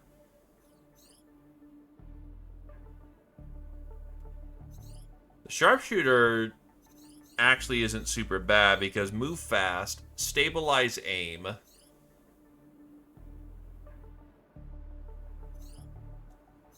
and then they can run cold as ice if they want to.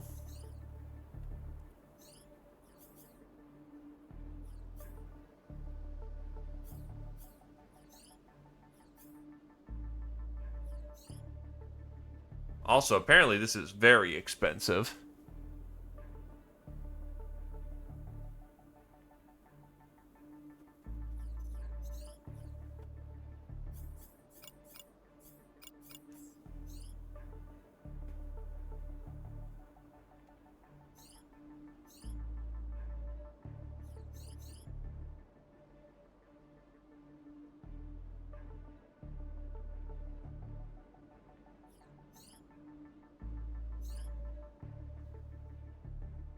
Barrier specialist.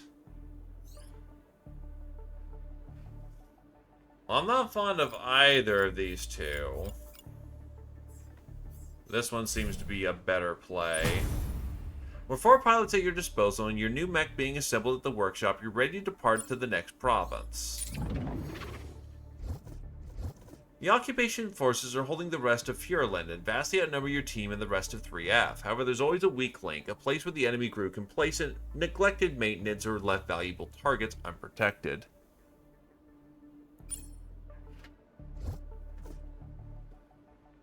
Honestly, like, what I'm seeing this could need is just... It's good that pilots now have abilities. The problem is that I don't see them being super useful for super long in that sense. Or rather, you will cap them out fairly quickly. Kind of like a long war kind of progression system for pilot may have been better. Because hitting level 3 in the tutorial zone, looking like we're about to go on level 4 and soon level 5...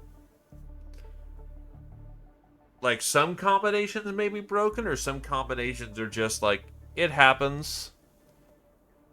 I kind of want more out of the pilot, you know, veterancy and whatnot.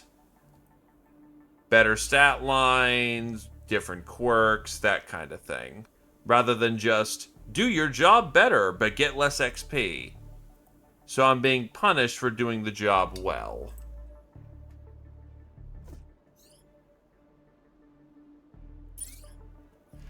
Once you select a desirable location, you can review the available intel here. This panel is similar to the mission preview and can list important modifiers, enemy strength, da-da-da. Enemy is predicted to be at L2. Occupation forces in this part of the outer provinces are vulnerable and have been designated a priority target from F3.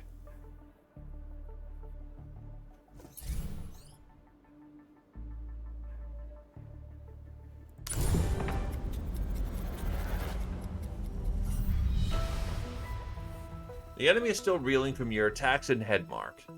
Press the advantage, identify vulnerable targets, and open up a path to the mountains. The ground you gain here will be a safe haven for your allies and civilians fleeing the occupation. The tactical map lights up with enemy signatures. You reach hostile territory. It's time to pick your next target.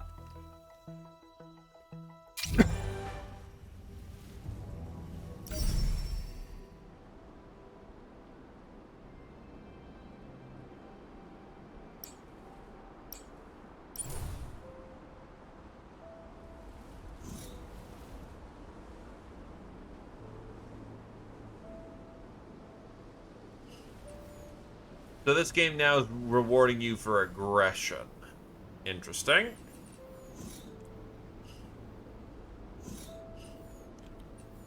Ah yes, do a takeover and you will get the objective done immediately.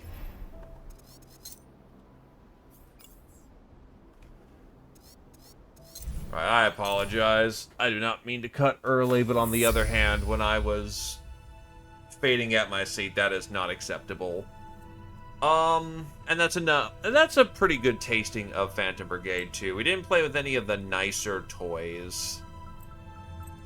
I'm not against giving this a second, more thorough crack. I do realize that being tired is affecting my judgment on matters. It still feels like the same game.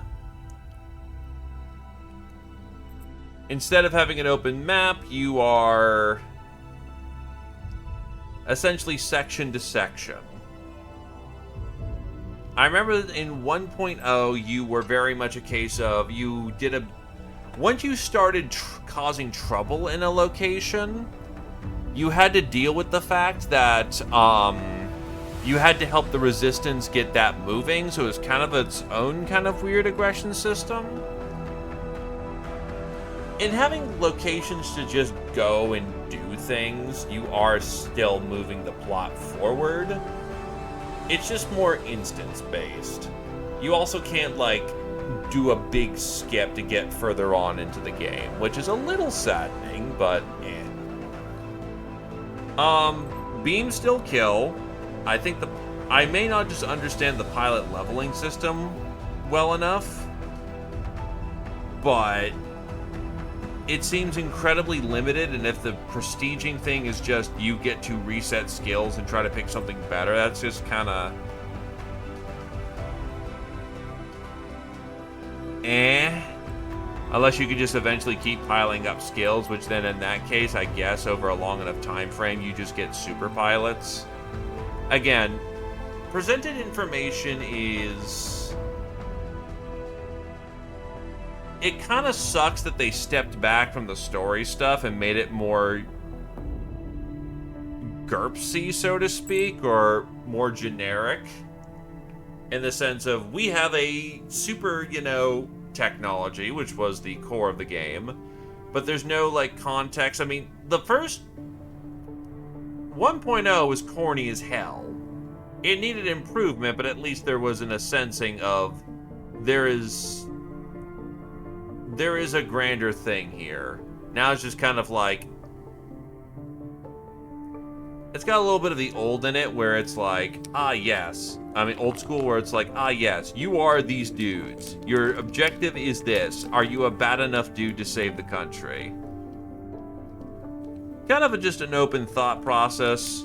Again, it's better than it was before. I'm not certain I would commit to it, because it's still Phantom Brigade.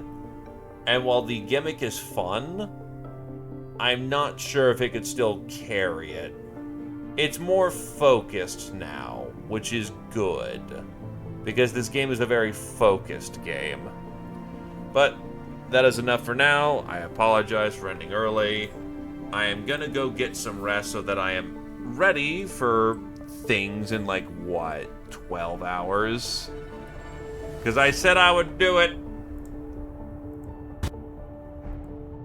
Menace soon, boys. Yeah, unlocking at about 10 hours, so about 7... Let's see, 8, 9, 10, 11, 12, 1, 2, 3, 4, 5. Actually, it's happening about 5. So yeah, I'll probably just start, like 2 hours earlier. Given I'll need to install, wake up, all that jazz. I'm gonna go till I drop for Menace. It's a new release. And I know I'm not going to beat anyone on a competition level, so may as well enjoy and play it. Enjoy with the lads. So I will see how long until I drop. Or rather, or if, you know, our usual lads are, yeah, we go till we drop. It is seen, Tarmf. I am closing up the shop. Have yourself a good night, lads. Bye-bye.